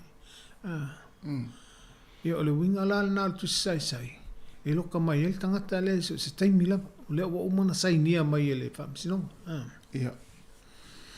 ta wha solo atu la i le tusi samania o le pepa fo i lea o le pepa e au mai le whamsinonga o le pepa la lea e whaatatauanga i tangata ia e o atu e mōli mau. Whaia la tau mōli mau i se soli ngā tū la whono lea e whonga i luma o le whamsinonga. Whapea la o ta ua tasi lea Lea ta moli mau se sol tu la fono. Lea la wo o sol nga tu la fono ilu mo fa msinonga. Lea la o fa fa msinonga. E te el tangata lea wa mo molia. Ili sol tu la fono. Ta ua lea na ta iai mata moli mau wina le sol nga tu la fono le na fai. Ta ua la o moli mau o le malo po moli mau o leo leo. Ia. A ola le fa bola te fa msino. E au mai la le me ta o le tusi samania. Ya ta o e momoli me a fo e save mali tusi samania ya o e ma. E ta o mai o le aso le e wa bala au mai le fa msino. E te luo o tua lumo le fa msino. E fa ya luo moli mau. E fa sanga anga il tangata le mal so tu la fono le. Ia. Tu sala o se pe o se tu si vala au dia. Ia tu samania. Tu samania. Pe tu si vala au dia tu so fa tonunga mai le fa msinonga. Te tau ona ta ai o le aso e fa il fa msinonga le. Ia. Te tau fo la ta lia le tu ia le tu samania le. Wa a ele ta lia tu samania a fa il fa msinonga e vala au o e ta wa ai ta tele o ia. Ia. E molia fo ta o le fa msinonga ta le usta i o le fa tonunga le mai le fa msinonga. E te nofo sala la pe a ele alue tali i le tu samania. Ia. Se tau la ba ona tali tu samania. O lo ye ni si fa pe a o telefia ia o le telefia fa ia sa fa mtalanga yo. E a o le tulanga le e te tau la ba ona e tali le tu samania. A le tulanga le fa pe te fia faisa fa mtalanga i lumo le fa msinonga pele ai. O le mea la na e pa u ya oe, patino ya oe. Le teimi le vala awai oe e faila umuri ma. Ia. Ai, o le mea taua. E te tau ona e tali i le tusi vala au le ana au mai le fa msinonga. E fa tonu ai oe te o atu fa msinonga. Paula vala, o le fautuanga. Tali i le tusi vala au le ana au mai. Ia e o lumo le whamsino. Tu salava pe te le mana o fai sau whamtalanga pe fai sau muni mau sui lo manatu. Ai tari pe le mana onga leanga na au mai leanga e o le nae te a whai nai le tulafono. O lo mana o le ai po lo fina ngalo e le fai sau whamtalanga pe le fai sau tala i lumo le whamsinonga. Le taimi le malawi. Yo ina fato a whai ilo wa ya te tau na. A o leo wa e tali atu le wa e usta ia le tula fona e vala awina o e te o atu le whamsino. O le ese o nisi wa le o wha pea oi. O te le mana e whasau tala. O sui lo mafo fau te le mana e whasau whamtalanga. O na le o aile. A lea lea o le tali atu o le tali el vala au o le whamsino le na au mai e te o atu. O le ala soli tula fona. O no le tali o le vala au o le whamsino. O le whatununga le na au mai. A le tulanga ia wha pe te mana o e whaisa whamatalanga pele ai. Le mea lali na o e whai i eilau whai unga. I le taimi e te tula i eile. E vala au ai o le whamsino.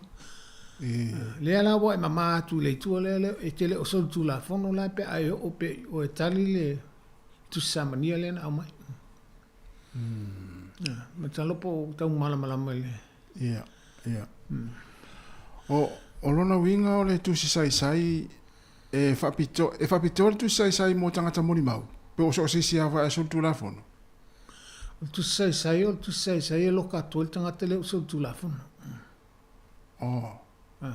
O tu samania o tu si e mai po le pepa e mai e vala aulia atu i tangata i o atu e fai ala tau mori mak. Ia. Nala. O le ala le ume e a mai ei le tu si sai lea e foi le il tangata le o sultu la fono. La le ume o le tu sai e aveanga i le ofisa leo. E mal fa tonunga e mal fa msidonga so se leo lava o po o po fe e mau ia il tangata le ila ta watulo na swafa ile pepa leo le tu sai le wabat so si tai mi lava me fai ona loka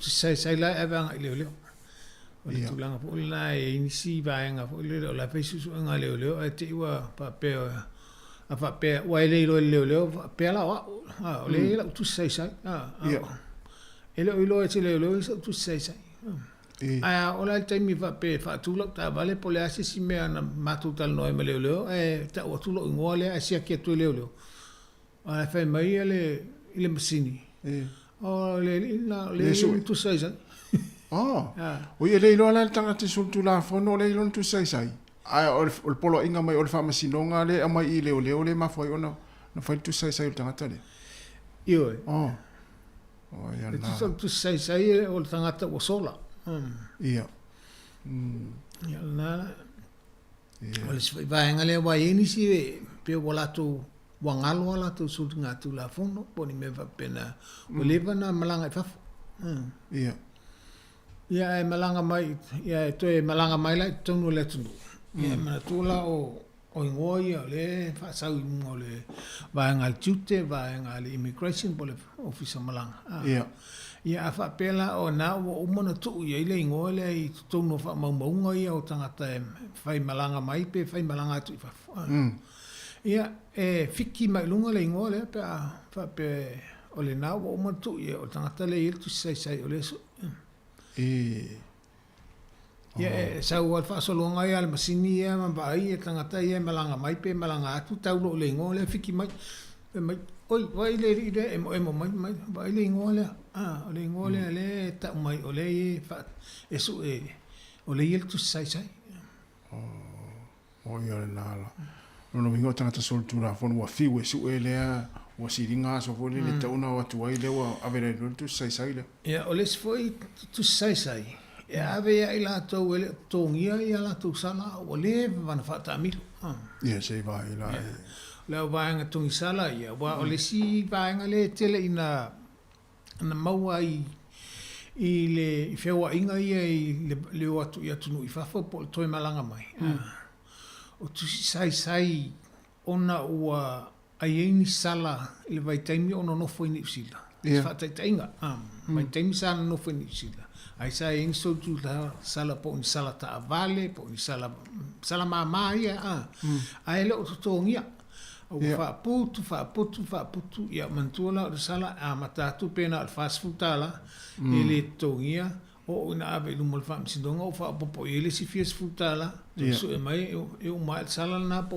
lu se la tala le telo o tu pe o fa popo ia o no le feu ia inga ia fa ele so engole o le fast futala an tua la le la fa pele o malanga i fa po fienta usanga o malanga i fa ele o le o tu ala sala nei o isi pe o tu pe wa fe lu afe pe fia fe sala nei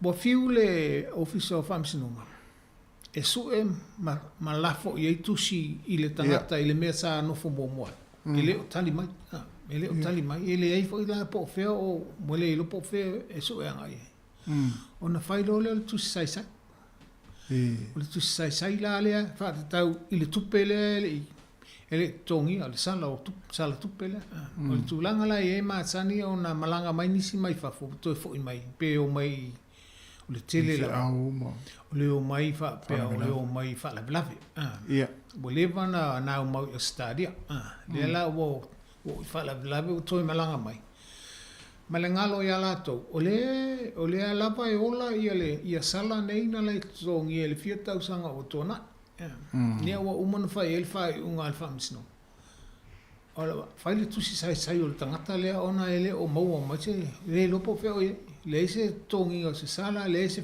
feilo inga ia o ina la e o mai tongu le tunu nei ya ta fiena fa o le il tu sai ia fam tala e pe fia le fa tu pe nei ia o le tu sai la na le fa nga e lo e ta fiel tangata le ia ono winga tu sai mai ta fiele matanga winga lo le o sa i di la tangata le pe ia si fo le ave le fale e alu se le ave le fale tu sai le o tangata le o sul tu la fo a vo ala na fa tu sai wa le lo po fe ye le sa no foi fa o ia Le ala o te le la ana e mauai nisi ona u whapea o le o mai whalabilawe po se ngasi tinga aina se matua. Ia o le popole mai, ai le o mai e toi la vea i malai valele, ona o le il tu sai le whatalia. O le ana siaki atu e le apo e le masini e le lisi o pasese e o mai e fiti ai mauai le ingoa lea. Fiti mai lo ilunga whapea mai, ia o le tangata le il tu sai. Ia ona longo le la tō leo. Ia wa leo le whaatino le vaenga lana. O le ana le whasalanga vaenga i pia o le fia tau sanga o su e ia tangata nei. Tongi tupe pe whaasala i le whalipui pe au ngaunga so tu la fon. E wa pe o tu sai ia ona le tongi o tupe. Ia. E se o le tu sai ko nga tu sai o le tatal no mo mai tu sai le o le tangata le el watu famsinonga o le umolia. O le tu sai le ta o tu sai le o le tongi o sala. Le tongi o tupe. Tulanga la na le la ina na faina ni si ona o mai le malai vale le pe ulu fale mai. A le o ta fia tu le ona le el tu sai na watu le famsinonga. Ia o vaenga na le e fo le a mala mai. E misi e ala fo i o le si vaenga le o te iloa. E ala ona fai tu sai. Ia. E le famsinonga. Ona e wa fia tau sanga le umi e le ese fasota inga al tangata le e ona sala. Ma le famsinonga. Ai ana fa pe ese la to fasota inga. Na fa pe le ia tongi peta i fia le vai aso tongi ai. Se mari dienga ina. Ia. Ele a fa ina la vaenga na ele faia ese o piso fa misindonga ese tu si sai wala i loa le ila to fasota inga. Paula vale vaenga te tau ona ia fa pe e te silafia o le nae e ni au sala e te masa salo po i ese tu si sai. Fasota ia nga i le ofiso fa misindonga. Fai se tau mari lienga. O inae ave ava pe o istu sai o inae ave sei la tu sai le wale o il to feilo inga. Na wai lo le mele te. Lo mele te ele wai fo ile to mari lienga. Peta i fia e tongi ta i fia il masina, peta i fia il vai aso e tongi mari. Masalo el pau al nar vaenga le pole ele office fams no le tulanga le ia sto fiso ta inga mas to mari lienga. O le sa le tupe tongi o le tongi mai. Ia. E alan fai tu sai on bole ale umbi o iai le eise tau fiso ta inga le loa po feo e iai. Ia, o fai lolo tu sai. Ia. O se mea whaingo fia la o le afa pea o nai te masa salo po i eisa tu sai. Ona o misala e tele i tongia. Fiso ta ilo o fiso whamsinonga. Tala no iai. Tau i ilo suafa. E ini tu si sai mea. O ina e fai elfa mi te tau mare lienga. Ia o maria tu la fai se ta tau mare lienga tong il vaenga le tai fia vai aso. Peta fia lo vai aso. Te longa e o ina e maria ile ofisa famsinonga ia ona vesele oni tu sai fo line. Vai lele o to su e o. Ia. Ia vai e stanga te ngalo. Pia ngalo la o la sai se e ta la fo lele ia te ia te lu mai mai vale le ala i le ma tu sai. La mo o mai lunga le. O le sistema leo ia vaenga na. O iei fo nisi, maua le tu sai leo le tongi o sala. Ia. Sala tupe. Ona tu tongi ae le taimile. Tu tongi ae la tau taimile. Ia ma umatua. O le tele lava la o le fautuanga. Wae mana tua o si o mai nisi e fo e sulu mai nei ono ni fala belave tau ainga ainga pa pena o lai popole ai tu tau mai i le ainga le wa tili en fale tu ia tele la va ina fai e si fuanga ale ofisa leo fai si fuanga pe tali tonu ina le tangata leo si fuanga o le atu se pa no ia o le ale fatino le tu sai ai o le aso soe ona e arusa o ale o le ofisa famsino Fais tau talanoaga Wai le pole fo I mai alofangia fo le office le tanga luenga ia le mafatianga le o mai mal tangata le o no fa la ia o mai ia a to tu male vai ia wa tiri ai la no ia ele mana miel na vai ngale ile au nanga le tanga luenga no le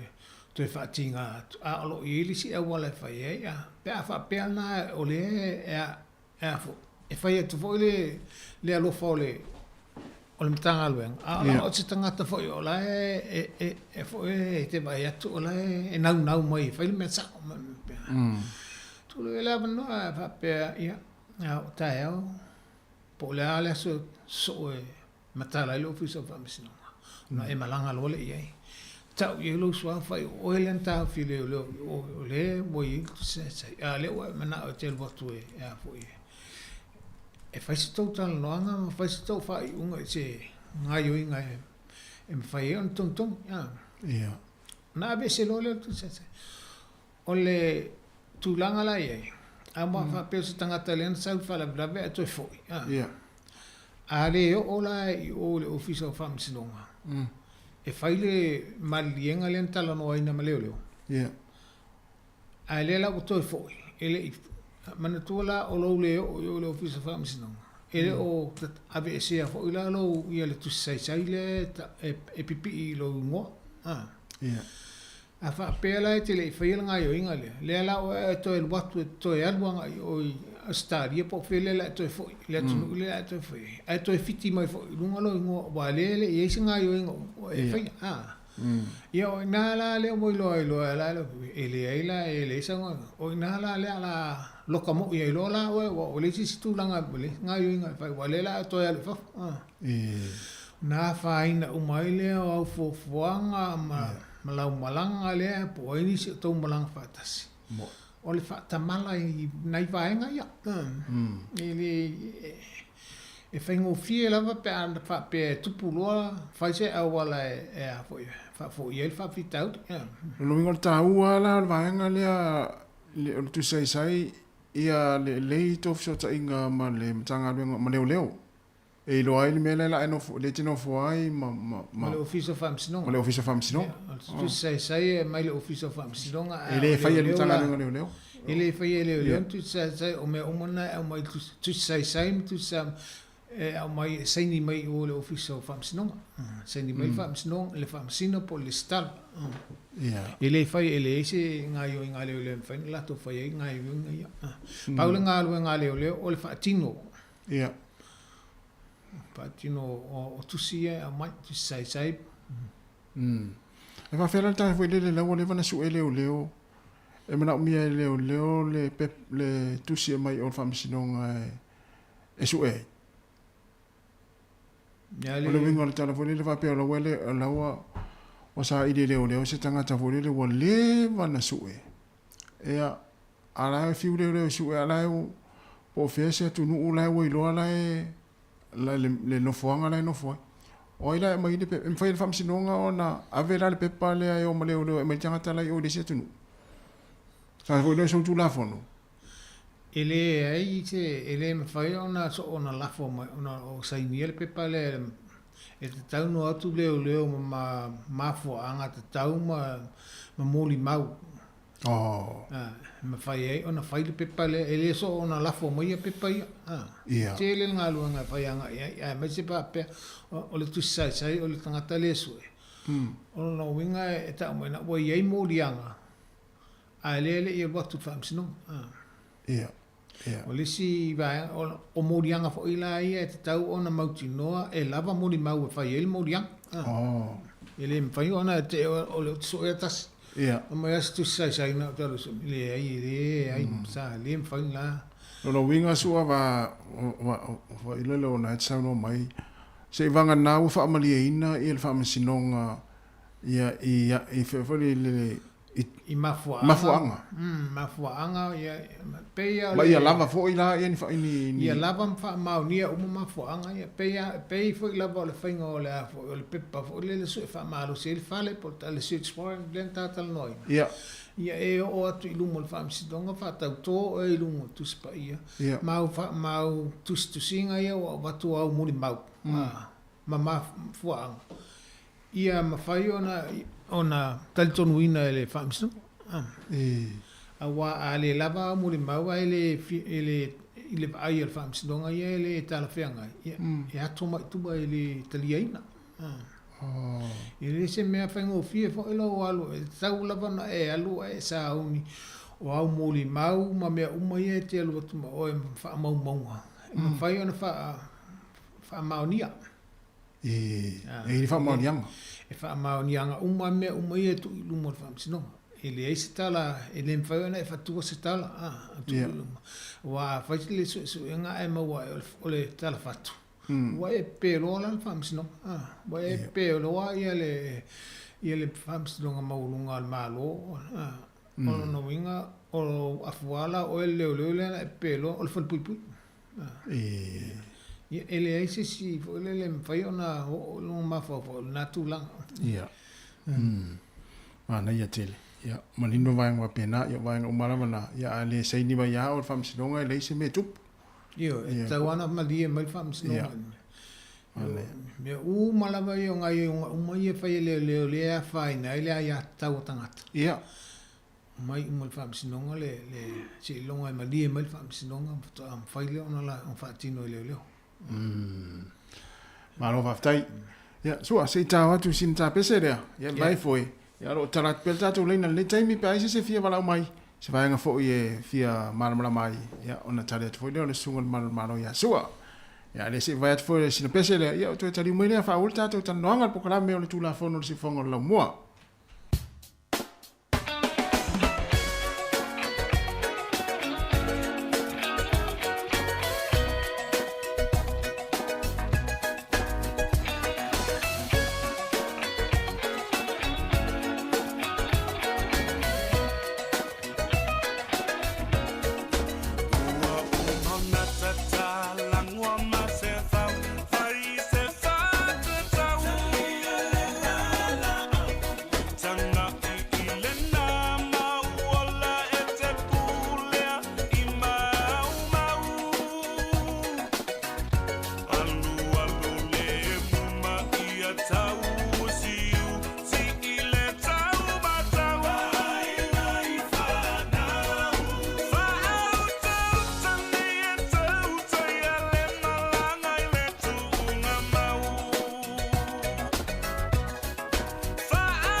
Pa fianga mai le pese le punia lava ia tata longo te pema se fa wa fitau le fo maltatu poklame ia ile pese na pe ona mai atu ia fa tau la fo ita vale fe o ilunga la wala ia lapta in fo maltatu tinu o fianga i fo inga luenga fo le yaso poklame le tula fono ngalo tu male sunga su ape te sangato ia wa fo ile fa wino tatu poklame pe ona masani ai ai su ape mana ia le la tatu se me le vaenga lea o wife so ta ile le ta upule sa amata ile ole fu ile ole tu sai mal tu samania mal vaenga le o te fa fsile atu ile usunga afa pe o fa tinga fa pe o ule so tu la fono a o le mtanga luenga ole ta te ainga a ole o mori atu a ole la fa ile fa msinonga a o ele te fa la u case e ma fai ona sui ia se tangata fu le fa ia o ke i lo la ngona fu le fa ona o te ainga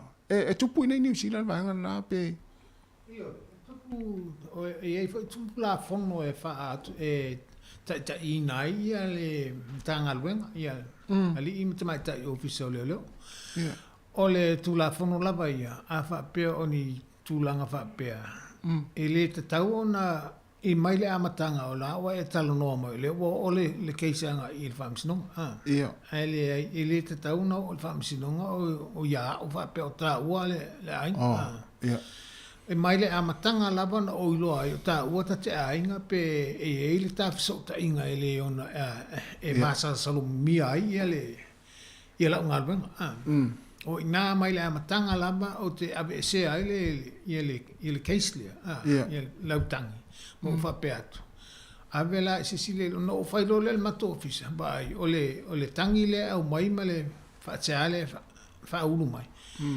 ole tangata le mai ole tangata o tau yai pe tangata mate masangi po la wo o te le fai le keisle ona su e mai le la to sisi e sawe e tau ave ia la mtau o te le fa peato fo ila sisi o te masani ai a mai la sa boy fa mele le ia e tu wa luma filifeni e mai la to i te fo fa pe la o te masani la le mo e te mo le masani ala la o le mate le fatas ia e sa e tu ula va luma le official le fai mai la to le filifinga po ai sa fa le e su mai fo la to le tanga e mai la to le sa fa le la ia la mta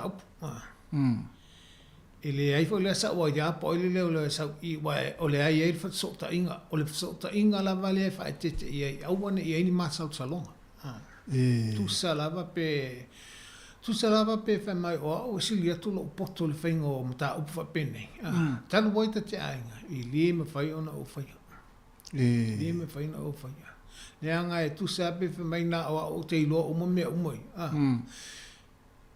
e ai lava le masa e masa ele asala val masalo me fa pene e tau mai lo ole e se fisota inga ma so se fa inga umala va so se ngai o inga fo i tato ile ulanga nei e tau mai lo le se fisota inga ona e masa tsalo lo le mo mola o ia po le ale sa ola unga lo ngai fai e jai la val masalo le anga ole e le lu fisota inga ia ole mela na fa te il mtanga lu ngale ole ya awone yo e se tulanga fa pena awo fo ini masa salonga fa pe isi e fai fa au pe fa tu au ile fa ngol ngalo e o se ta se va nga e a fo e fa te le il mtanga lu ngale ole e ni sila msalo fa pena umola mtanga lu ngale ole so se atunu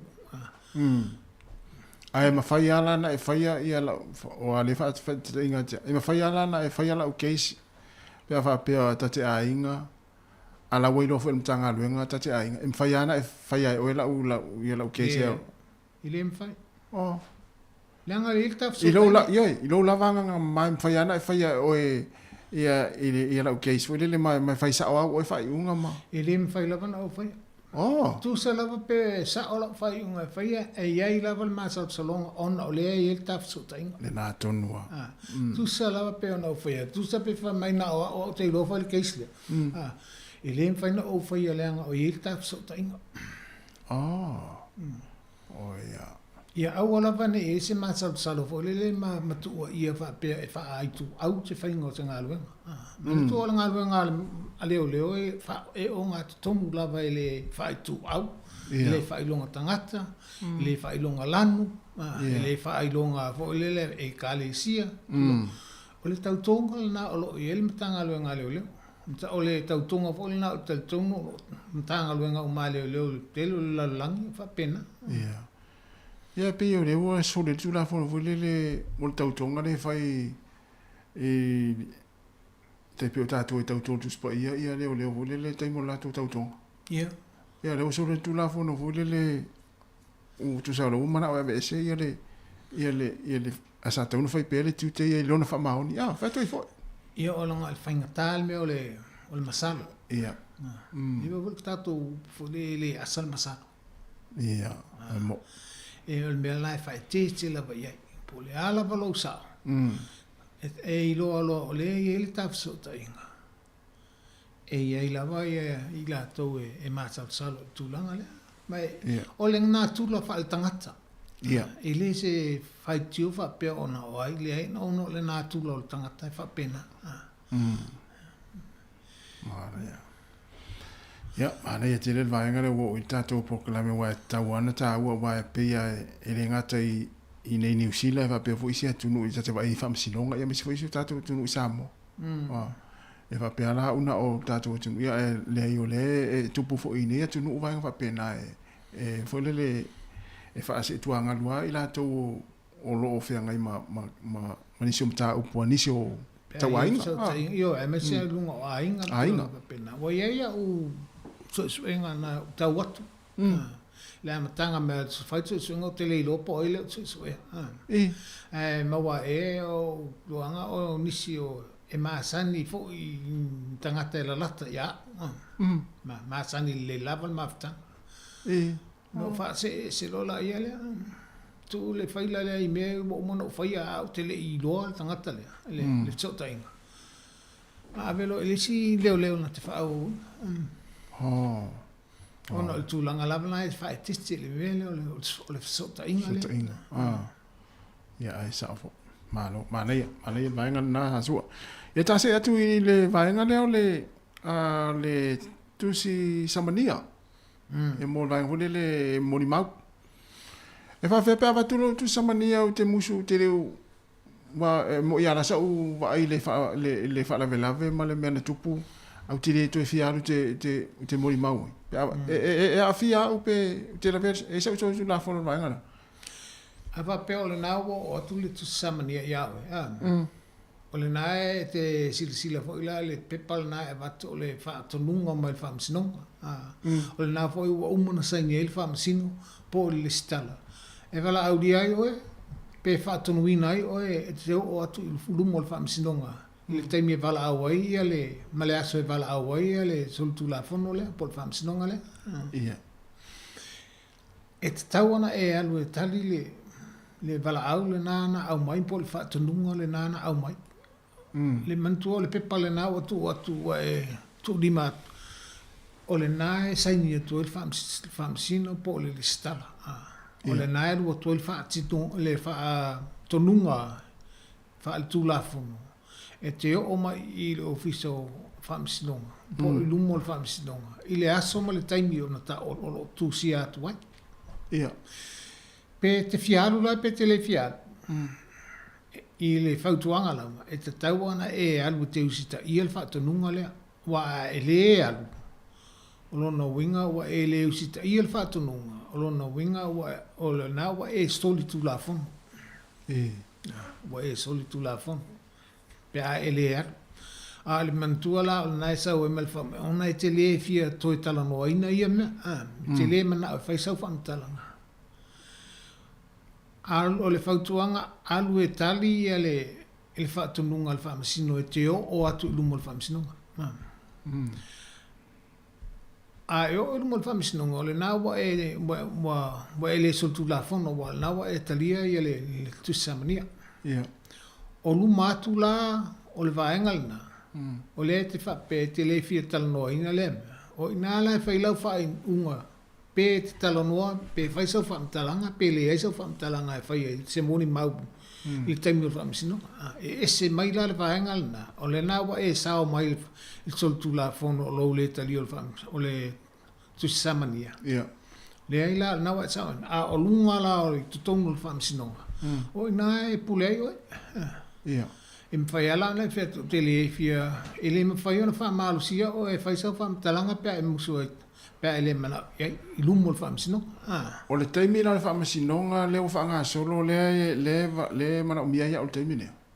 A fo ile wa o atu ye. E vala au o e le taimi vala au ai i ala mulima. Wa man tua pe to fiele numelo ni mulima o ai. Ye fa tu langa umala vala po le ale taimi mana umia ila mulima. Ia ona vala au lo le o ai. Ai watu ala tau lava no e vala au o la wa e ai na wa e talia wa ele so tu la e luma o e watu luma fa pe o tele ai sa tala fa ya ele fa in fa mal si o fa so ta o ya nala pe fa pe le o sui lo ma fa te mile ele fo si ala ele fa tu sa pe fa ya tu fa talanga fa mal si o lo ya sta e te le whais whamtalanga pe a ele malia ia.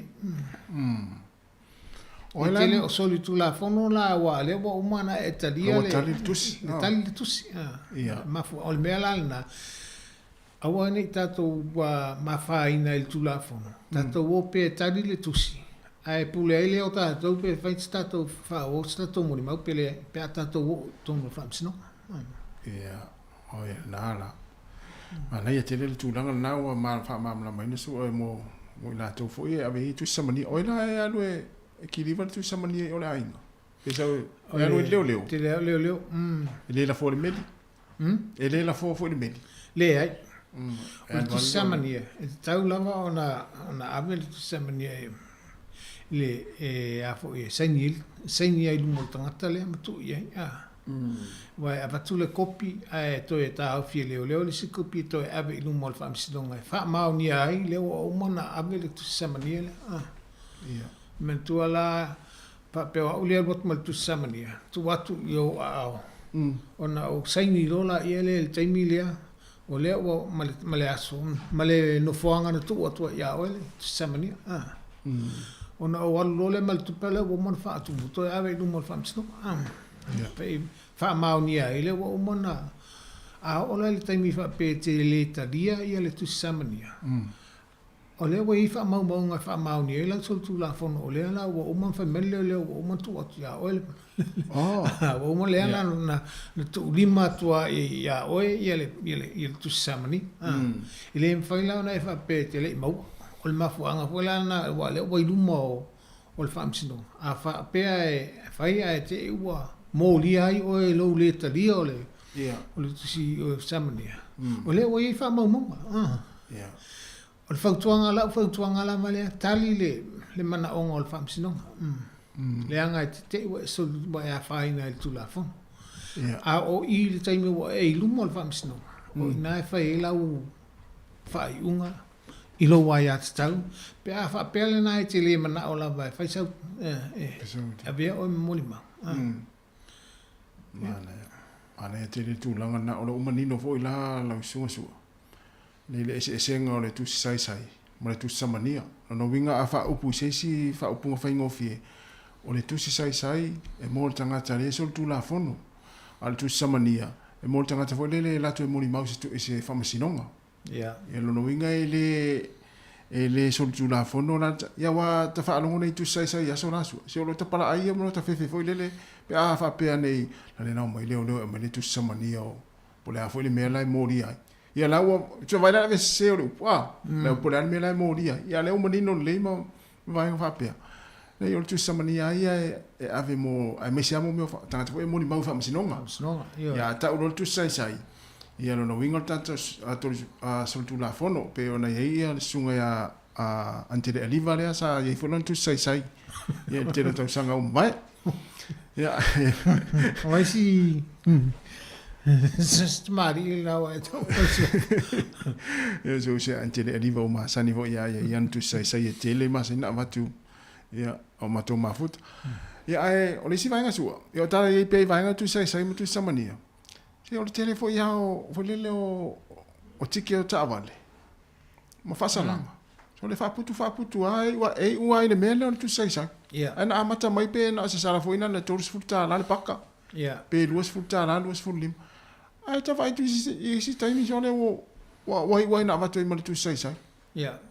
Ia. Ma le anga fo na le tala no atua I tūlanga lea a fa pe o mo sala la iti sala tupe la iti ia a le fai e ese ngā yo inga ia e tupu wa e ale sala na o ai o tai fia se lau le mamafa ona o le mafu anga nei e a fa pe o le wa o lau sala pe todos futa la pe fast futa la fa te inga la fa pe o sala ile paka ia le ala wa au mai le lua sfuru valua so e tongi e sa ia le singa yo inga fa ye te e wa watu tu si fa manatu o lau sala le tongi te watu i malisi lua sfuru mal valua so e tongi ai tu sala fa popo atu le na o lima sfuru ono aso fto at le wa va no e tongi ai le ala le ai la singa yo inga fa ye tu sa te le o amana ia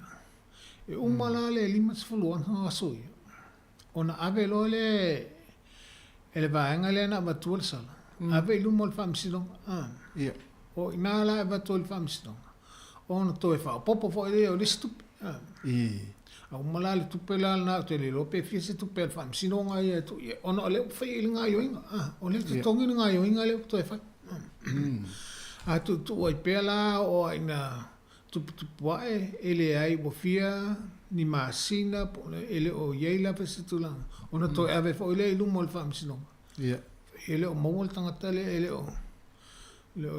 o inala e a mai lo la tu sai en fa ona mai tu sai yo tu sai fo pe fia se la ta la le fo ole faingol tu sai o nga yo inga o mai tu mol fam sino o taimi e fa inga yo inga la sala le o taimi na fa po el tu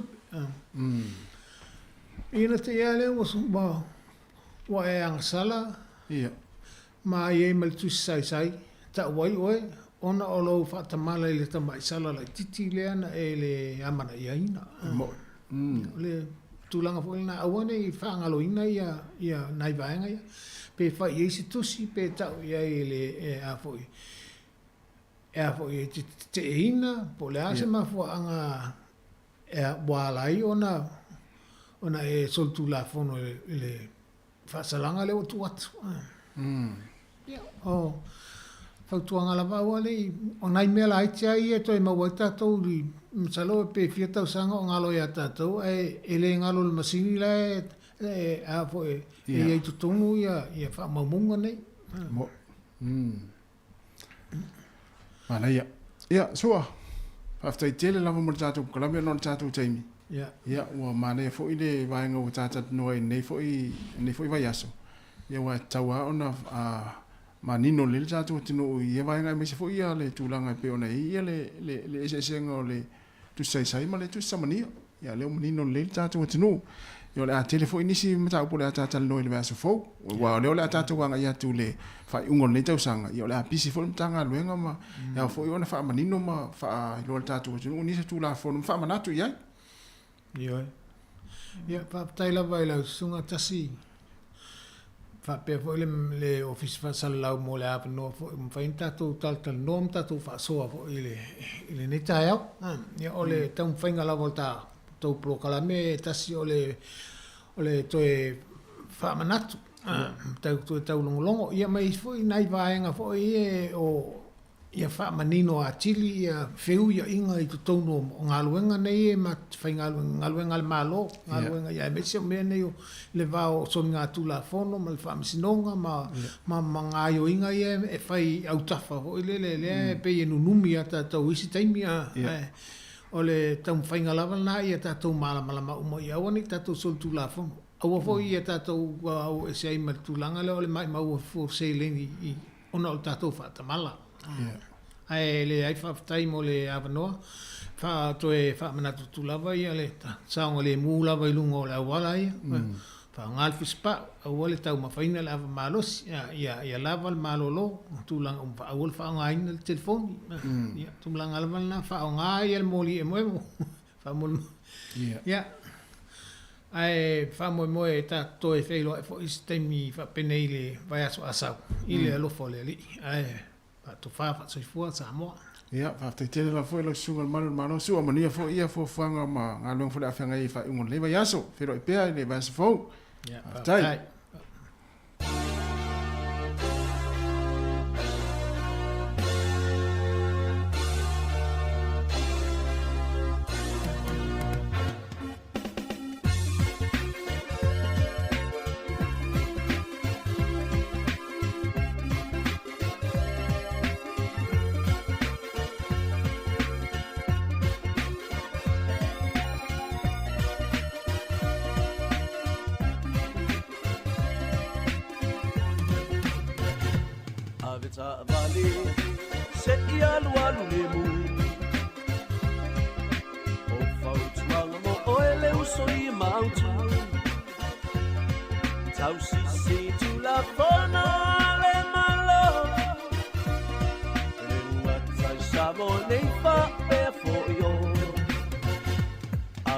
Valley, awala sona mita valley. Fonga umile na wana flo talane. Aile ilu maun tala no.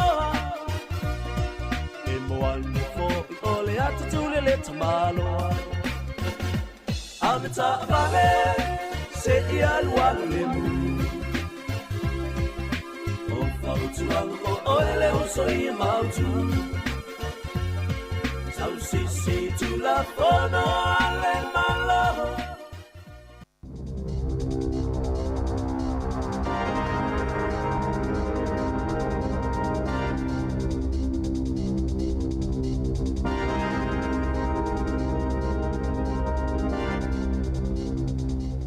E toi whatalo whato le whapoponga o talafou mo le ni vaenga o le aso.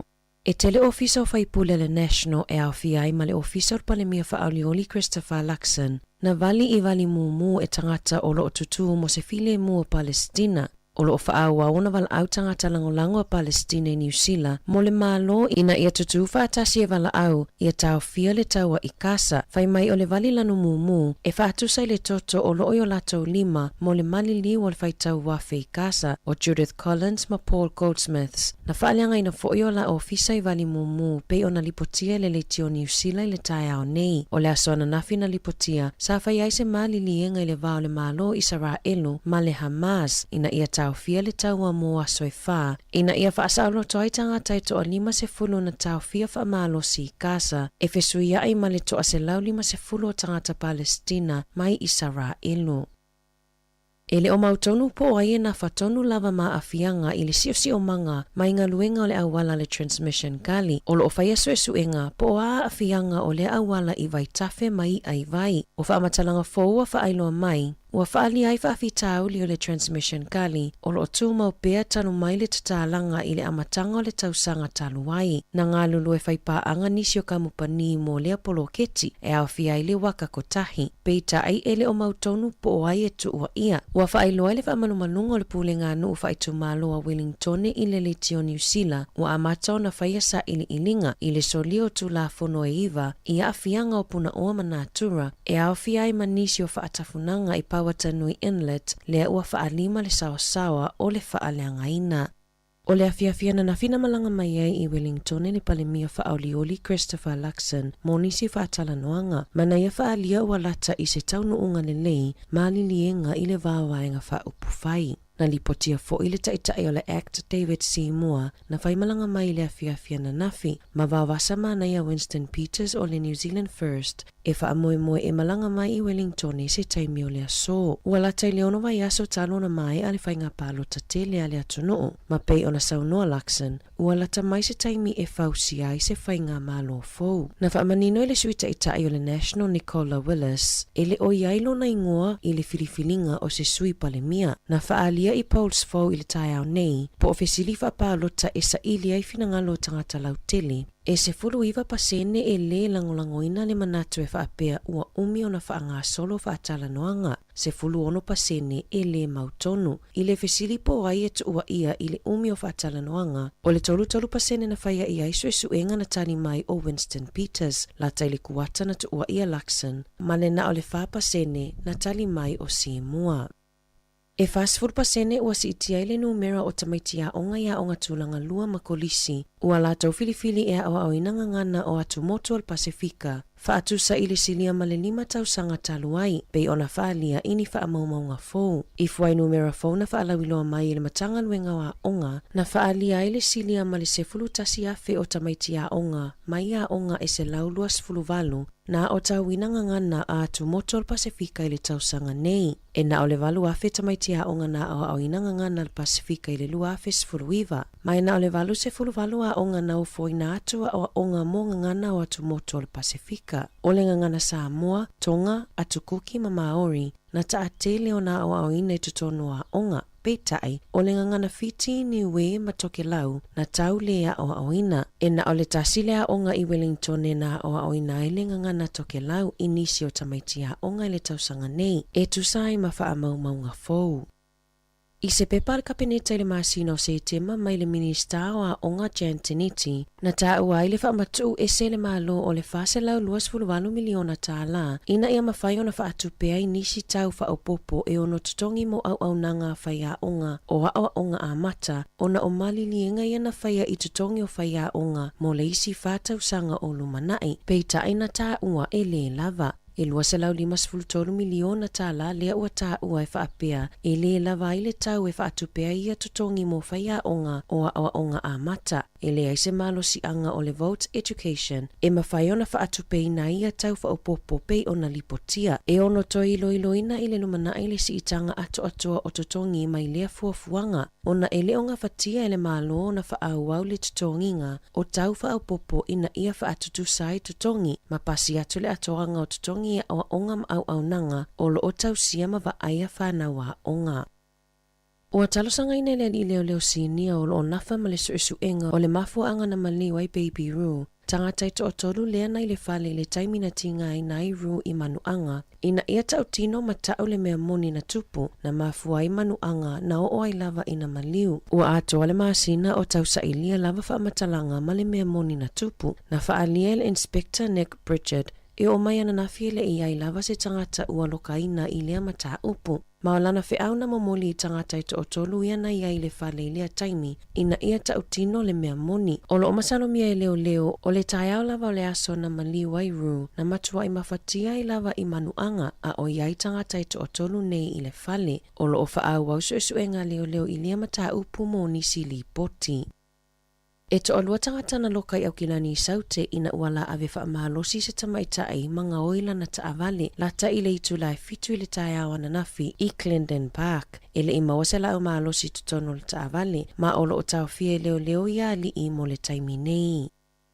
Ua ofo atu se tangata whai pisinisi na te toi tutongi na atu le tolu afe tolu se lau tāla o se salatupe na tutongi ina e se tina matua fitus furfitu tausanga mai Canterbury. Ina ua whaasalaina i le malaiwa alele i Brisbane ona o se sanuisi sai tutono alana ato na ngalo ona ave ese malana ato a ole i malanga i Australia i le aso lua o me. Na fiso o tae atu se tangata whai pisinisi i le Herald ma fisili mo le numero le teo ngā tupe le tina e tu umai ai le tupe e le i whailoa ina le suafa o le naanga le lei le tina. Ai o lana whiau na momoli mai e whaapea, e le tatau na o se tasi i le atulanga atu vale e au noa ma se mafua anga tatau, mai fia e fisosoani, e ave ese mai lea mawhatianga, ma whaamama avenga i sia tina. O le aso na malangai Armstrong, na ia whaatau ina i se sanuisi moa i le malaiwa alele i kalai estete, e tau mawhaia na whala au. Peita ai ina ua ilunga le wa alele na moe, ai ngalo ai ona tau mafa le sanuisi, ina ua tau no i Brisbane na su e le au whainga ruenga o malaiwa alele lana ato ma mawai le sanuisi. Sa whaato e sele tina matalosanga wha mole mole ua ngalo ia te ia. Pei ta aina taliane se sui o le au whainga luenga e tolu afe tolu se lau ta alala na sala e tutongi. Na tutulu le tina ona o le te le o le sala tupe. E ui ina talosanga e le aise tupe whaapea o ia te ia. Na taumawhai Armstrong e talosanga i tutono le 2 aso. E whaatala no ai le tutongi ngā le sala, pei ta e le Italiane se isi, sa tutongi ina e Armstrong le sala tupe, ma mai lava i le ataimi, na amatai o na le leisa na moe, o na o tūlanga mawhatia i le te leo na na tupe ua whaalu. Na whaaliere so o upo matanga luenga o whaatoanga mwhainga whaiwa Australia, sa tatau na whaatumu e le tinase pepa mo se pimita, e whaailo ai le sanuisi moa na tutono lana ato, e o atu i le ono afe fitu se lauiwa sfuluta la Australia, le sala tupe whaasalai nai tangata e o atu mani tau mafa, po o nisi tūlanga i la mati aiso i fua o le mamalu lautele ma le si o manga.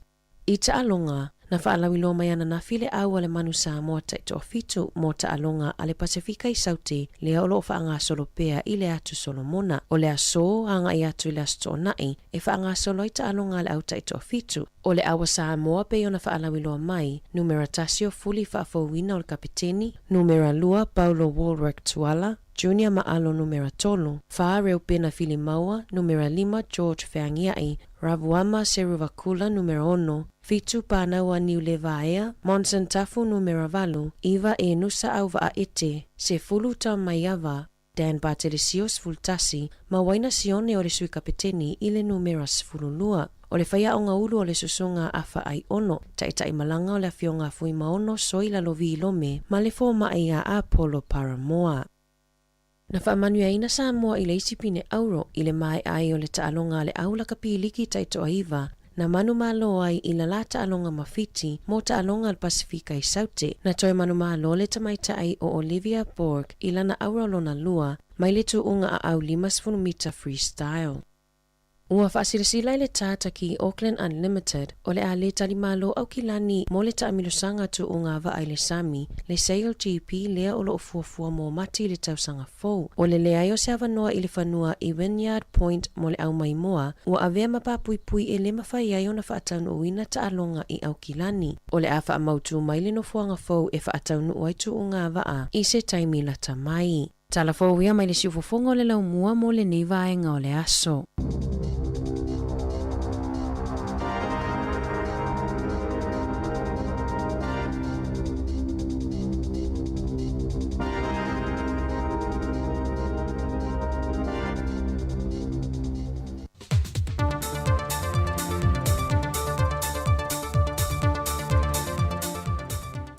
O te toe whātalo whawhoi lo tātua tunu nei whoi aso tofi e se isi whao poponga o tālai mea lo o te tupulu tātua tunu i Samoa.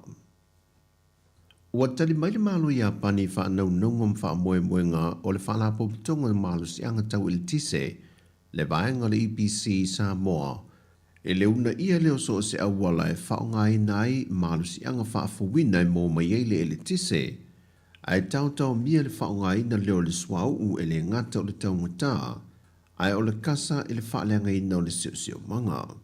Wa sai ni 5 le pūlenga le whaalapo pitonga le malo sianga tau il tise Samoa, ma le malo ia pani mo le isi 5 tusanga e tau wala mai lalo le chaika i Samoa.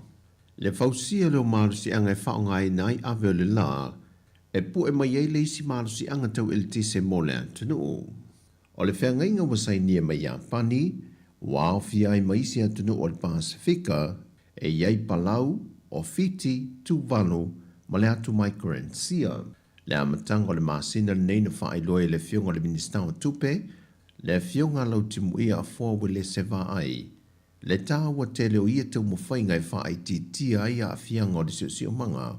Ai o le awala pito i silio na tau ngofia ei mō tangata sa mō le ele tise. E poloketi alo o tamawhai atu iei le malo, e pu e mai iei le eliti se whaongai nai le swāpai. Ua whaamaunia mai le sui komisena o tanga ruenga o leo, papa li i Mona Lisa tia i keti, e leo mawhai lava i le teimi le nei o na ave i tua le tino maliwa se tala vautou se fultau sanga matua le soifua, le na maliu mai te tonu le whalpuipui i tan malala, o na olo o tālia le to aitau nua le fō mai sue e malanga mai fiti mō maliu lilo, e sa i dia ile mafu anga le maliu ai o le tera vau te tonu le falpui. O le ua maliu e to alima i ai la tau i ante tau fia mai il mtanga ruenga o leo i sana o sa inga. Lea sa anga i le afio anga o fale atiu, ma o ina mai ai marijuana la au malosi manisio vaenga o lo faya Yesu e suenga. Pei foi o na urua i ripotia e tātu telefoni ripoti manitanga ruenga o leo e vāt tau le nei mata opo. Na ngase le taravau wa maliu. Ma au mai e malo le whalemai e wa aile fo mai. O mana whaile talavai mato e fo i le to ese. Mulimuli ane ai maliu. E wha maliu i olo tā lia le fo mai wha apitoa moso e suenga mai fiti. E loa tonu ai le mafu anga. Na fuai o na male liu. O popo lenga le wha amsinonga i le adia ai mai peo mata au po le sawaina le walo ma whanau. Wa e aise manatu le fionga le wha amsino Sydney i a vui Clarence Nelson. Wala ngā te tau na wha au fiatu se mata au pui te tonu a awa onga, e a oa oi nai whanau i awala pui pui ai i lanto mai sa wanga mata ngā. O se whontanga tolu aso sa whatu teia, na i lui luai le mata au pune nei o na olo o alia e mai pea leo ngongo sa wanga, ma ua o tui lawa na maali li wai whanau. Mo sa mo lawa i peo na wha i loe vui, o lo o lawa lungai sa wanga mata ngā, au fie ma sa wanga whao lima, e le i le whatu nei le tausanga lawa le nei, na i loi loi fo el whamasinonga le mata o puise tina na maliwe sa na ia lawa tama, e na ua misi leisi o lana whanau nei e tongi e whao ngā aise maa, a e la vea ai leisi ilo na ulu ma maliwe lava, ma se tina fo ina ia sasa lana tama le awal salutu, ma maliwe foi. E le whontanga tolu aso la le sa whatu teia, na wawa ai e loi awale una ia inia awa onga, e mwhai e whanau no lātou i loa awale pui pui a mai ai i lātou mai ni sa wanga i so o se tū. Ma awala whai ngofie e ite i lātou i se meo le a tupo, ma wawe o na whaia se ngā yo i ngā mole saunga le mō, i lea a fia mai ni sa wanga māta ngā.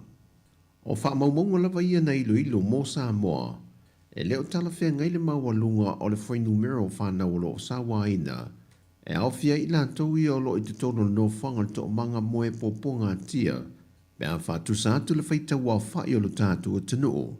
O le atunu fo i a Gary Siano, le leipu le ngā ainga, mai whete nai foi, mana tū manga i whanua, e le tali ei nai ni winga wha pēa.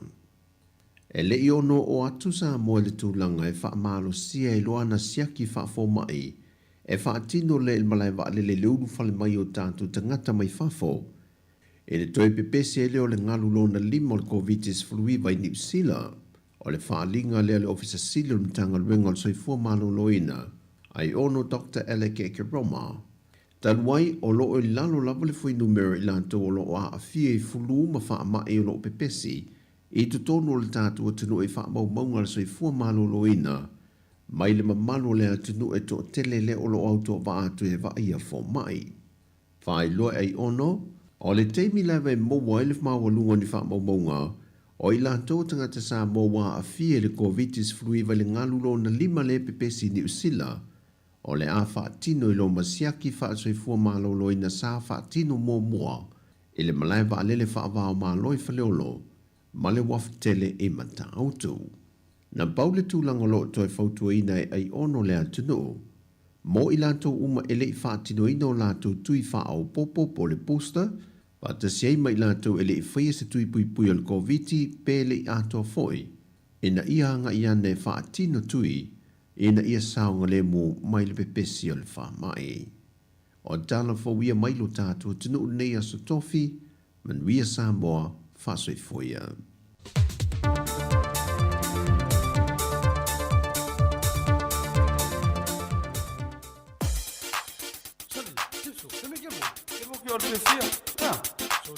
Sole, pe ato wo yai. Te si fonga lau mua.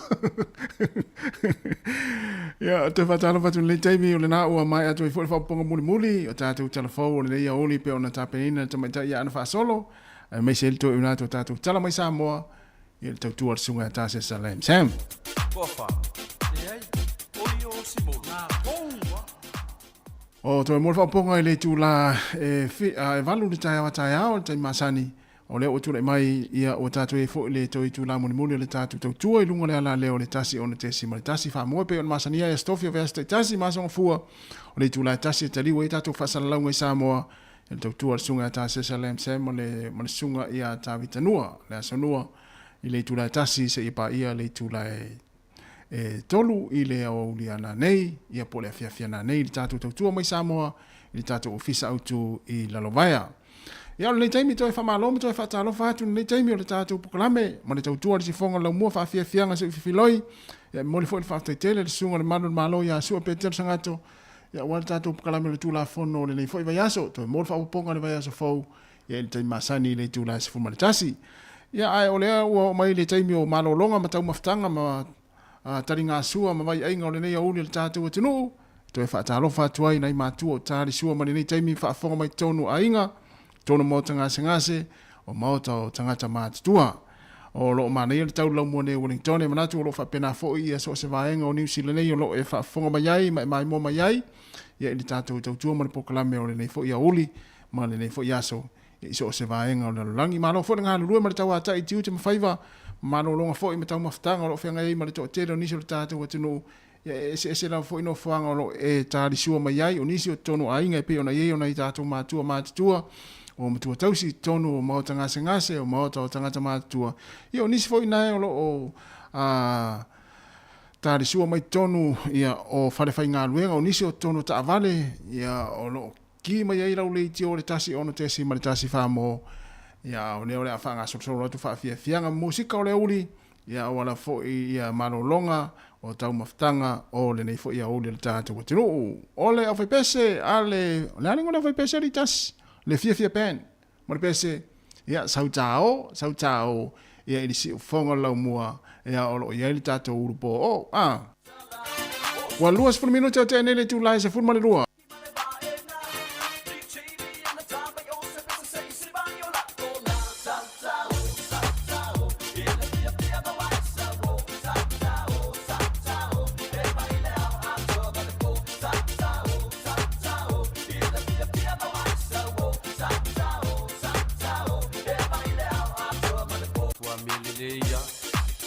fatalo fatu nei tātou wompa ngai o mafuta mai ia o neu o matatu fatalo fatu nei o tātou mātua lo whanga mai le tātou le tio whanongongo le tasi o le tesi ma le tasi whamo au tātou pa angai lungo le Facebook le o mafuta mai le sunga eipo la ulu talo whauso eipo malo ngā lulu le teimi o le uli whape fo le usu Chris malo Chris o le tama leo Chris o le ia malo lava le sunga Mika T ia ma le whaletua ia whamoana Emelia whamoana malo lava fa tain mafuta mai tatu klame tau tuo le o le si fonga la mo Wellington e tatu wolo i tatu fa fianga so i fifilo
sika o malolonga ma tau mawhitanga o leo auli si ufofonga o le laumua.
Se fo manel sunga ya au mo ne ria mo pese oh my darling awol son faya lo lima o songa son fa alwalta ka le ya se fo ta ya o le se me e tamaiti ya utongi nga pili le ya so darling ya na o va va wa so to lo se ta fo le ya lo lima lo ka na la tele la fa alu te o ta ya o ya o le se me e tamaiti yo na esa i ele mena ela tutongi ana wela tu fai mai malau fa tau o ka se fa tau ta ni o mana mai lola ia mataling na nei ya matua va ya tu le card mo le taule se me tono le card ya ta sina va nga e fu ona fu ia le fa alu o ele le tongi pili ma fai fa tau ma fai pa ke tu va yaso wa le leo istina fai paketi mo mio paketi foi le vai aso mo le vai aso le lei o istina le lei fo istama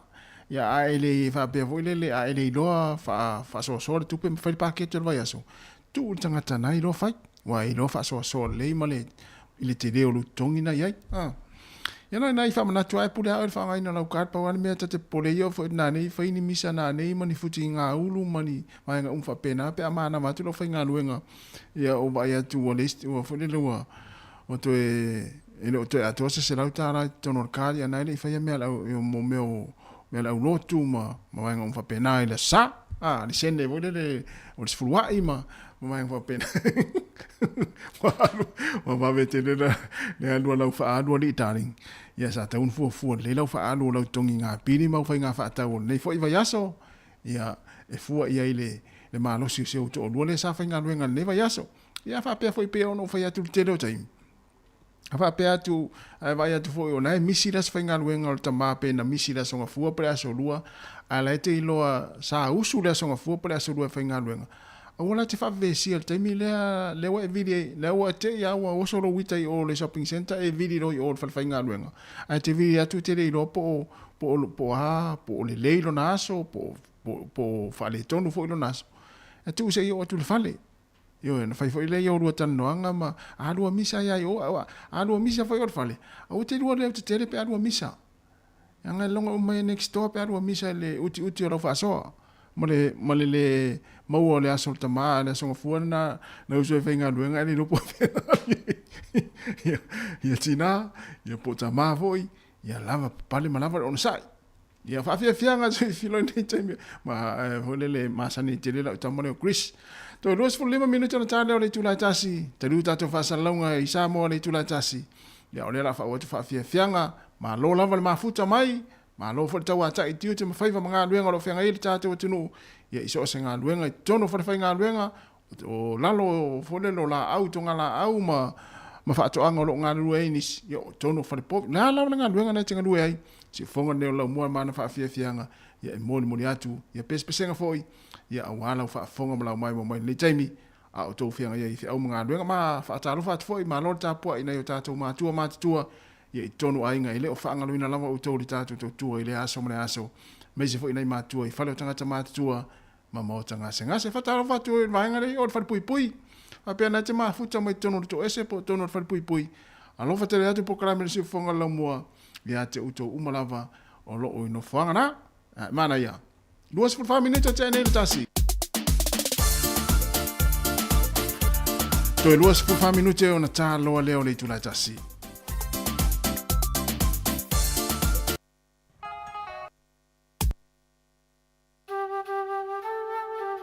O pese fa no fo file mua ile oli.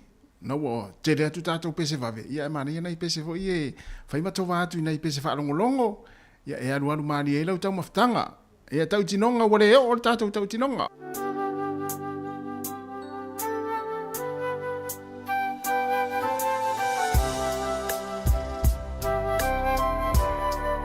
Ia o le ale mea wale o lua tau tinonga.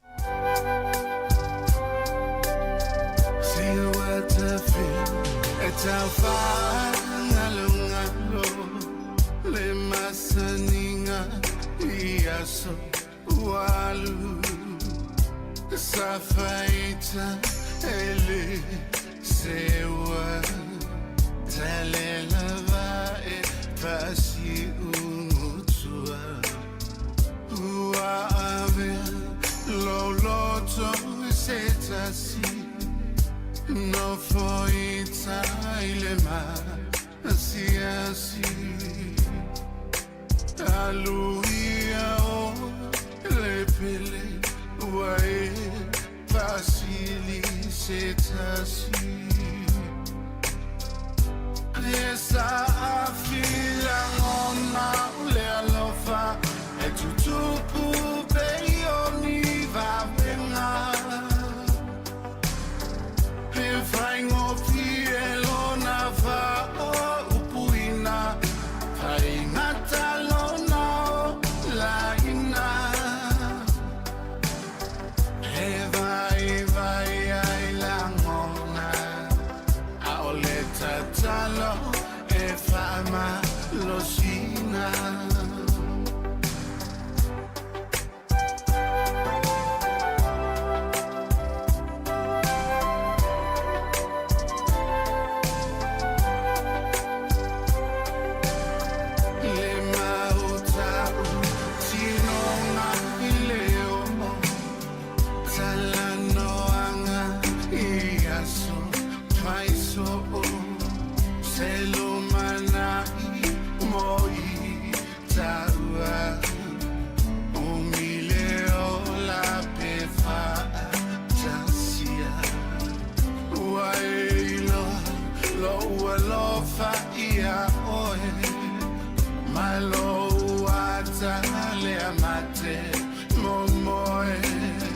Tata faonga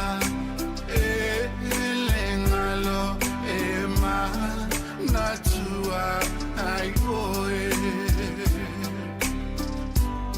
esa fila ngona le alofa e tutupu peioni va venga e fai ngofi elona va upuina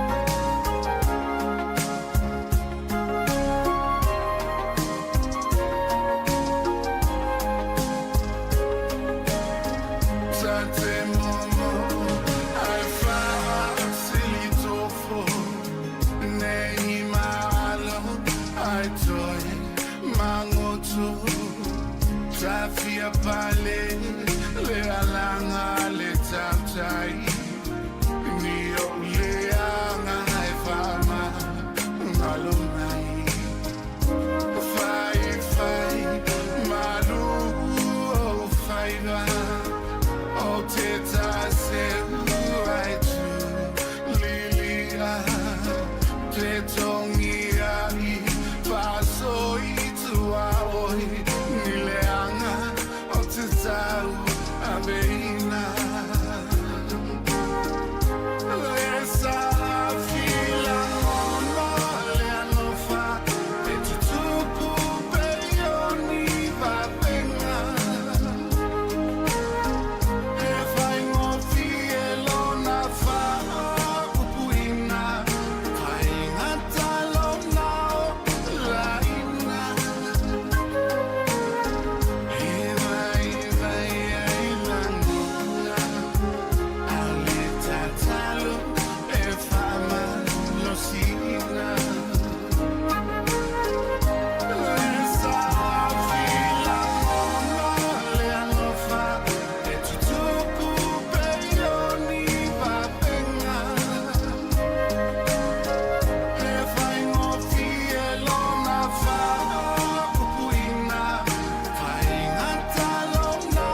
Ia whaka mani ala sunga ia tuana i matia tiunia vai lua ma le pese tau tinonga leo.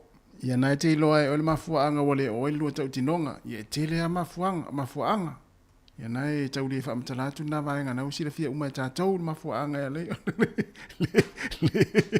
leo. Leo tau tinonga isi. Ia. I tate musu e tala tu lunga wa te wifa pea po le mane a ia na tu tsi le fia na te ilo el mafu anga wale o ilo ta utinonga na fai oi ia si tatu tala noise temi yo na te le mafu anga ia na ia fa pea na te ilo le mafu anga ia mana i foi lu tala no mai lunga tatu Facebook ole el mafu anga ia le ona le o ta utinonga to tele. Patalo fatu fatu ya fai aso se nio fa tai lava. Naso ya manuia fo ifo fango le fo ya uli. Ya lofteratu. To es furfetu minuta na tele a Natale ole tu la etasi le si fonga la mo Wellington e tatu o musika fa fia le ya uli. Ya wa fo fa fonga mai mo tapo i mai tatu tunu.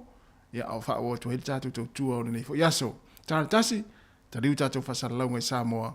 Ya to tu mai ro se ta sesa lamsam. Ia mle soya ta vita le asonua. O mano longa matau mafutanga o leo uli si fofoka o le laumua. Ia e fia siva le tatou pese le mane folo tuane lunga.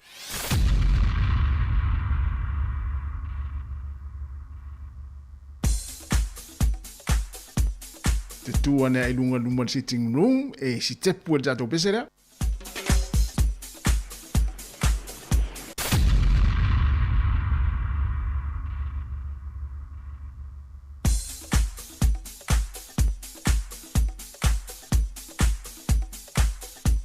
Yo. Ya lewo tu lunga le fa ngan pese.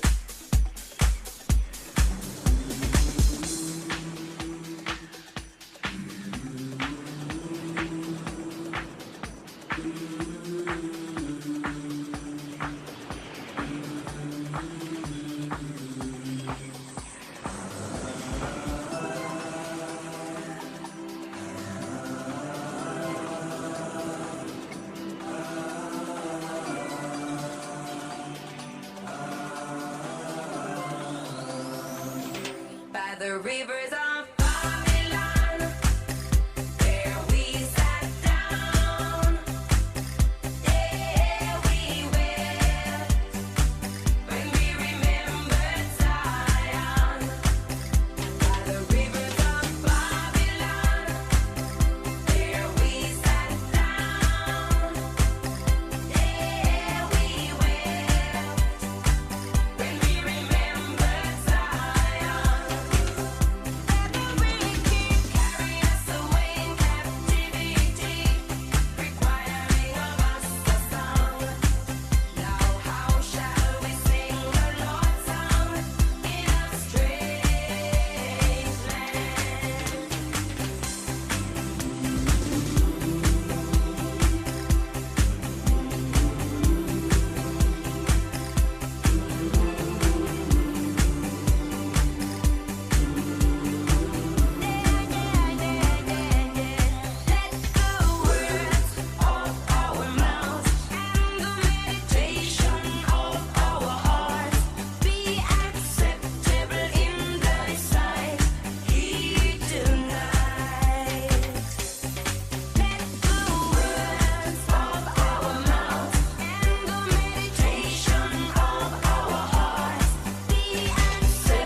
Vanbrunga luenga o solo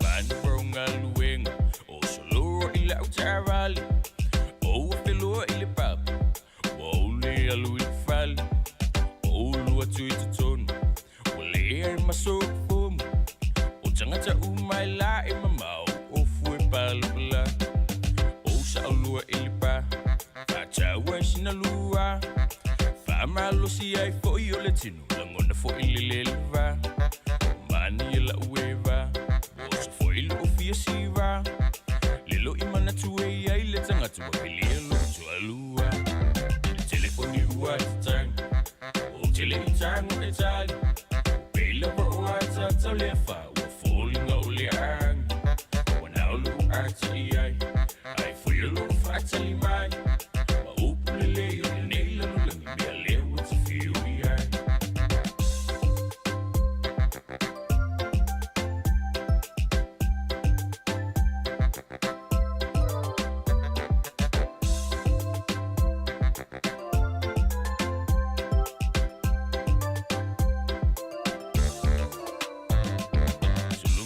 Tuli fali, imoli o la utarali. Falu mo ina o le leo le tanga te pela ba o se faala bilavi. Na o ilo a ina lele, o le fufinele no fulele. Ani se awe e te faape na o le atu a lava lope. E fai po i fama sinonga, e a ilava malolonga.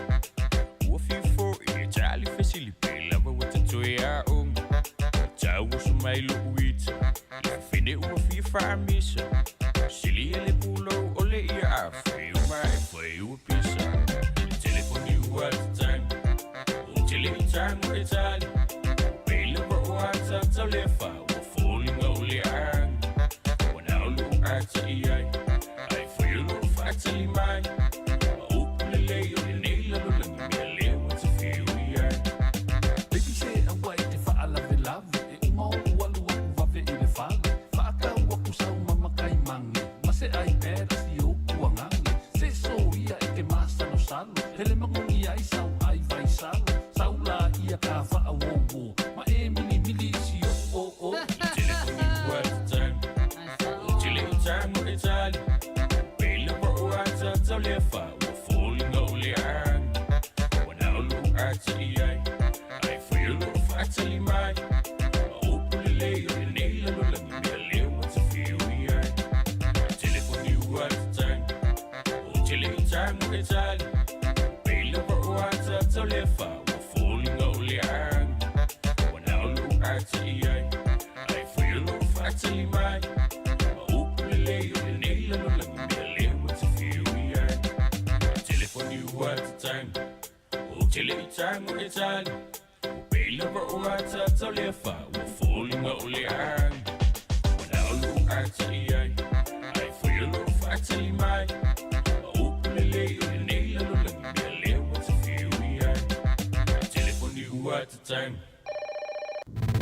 Musika o malolonga ma tau mawhitanga o leo au si fofonga o le laumua. Ia, tina, se italiane le telefoni po sa o le telefoni na vili atu. Ia po tama foi, se italiane le telefoni na vili atu po sa o le numero na vili atu. Tasi le mea mo tele na se ai ma voi le mfale tonu ia le aso ma le aso. Ia ono le vili se. Ala ilo e vaenga le se numero la vili. Ai vili ya. Ma le tupu ai fua le pisa ma le vivesi ma tūlanga pena. Ai lo ai se numero na te vilina. Awa te vilina. Wa le tele na mela wa tupu le mine. Fata tali se itali mai po se leo ia po se leo vo le pa le tali mai. Ia on to hang apple le telefoni. Ia ai lo ana se pe on fa yatu. Awa tali awa vili fua. Ia wa e lisi me va pena yanga ilo se ala se fata tali pe mana ia le leo la tali me telefoni. Ia se italian la telefoni na o vili atu. To e fitu minuta na tale o le tu la tasi le fa ta fiti le tato proklami ne yaso yon tato ile mo le pese muli tato fa ma vai to le tau le fonga la mua mai ine Wellington tali tato fa sa la le tu la tasi Samoa.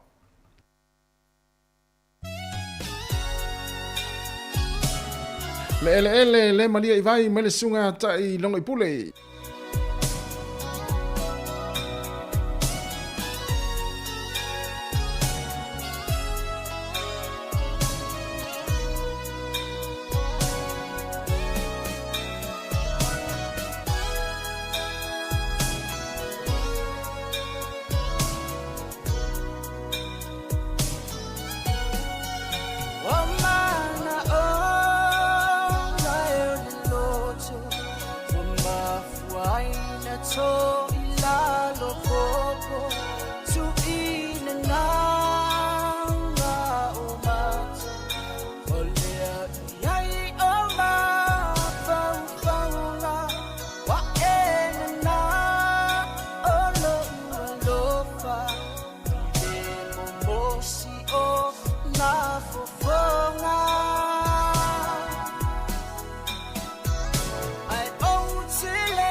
Io e ale suia le ai la fa fetai.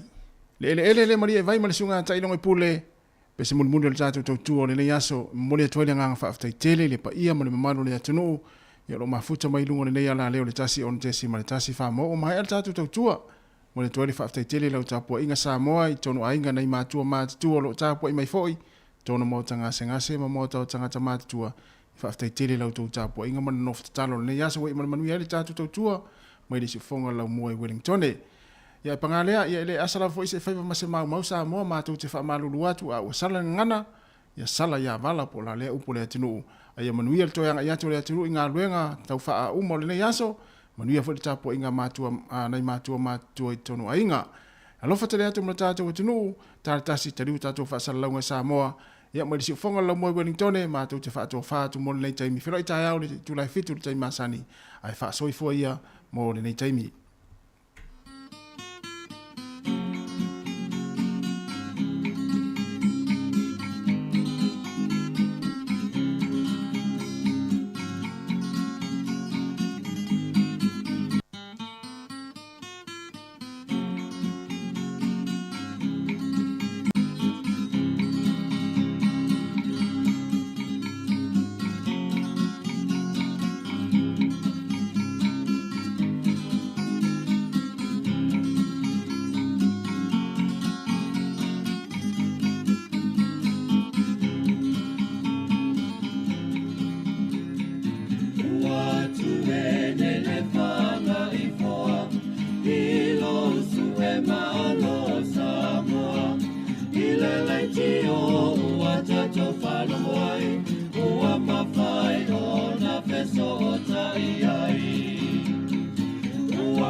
lau mua.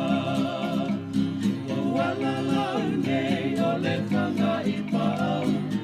Uai loa ai e atato pana. E sa ili malona I matua.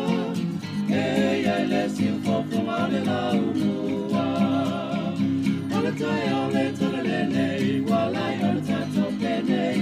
Ia so e pongisa o mea umana whaingata. O nei ta sanga ua tato au lia mai.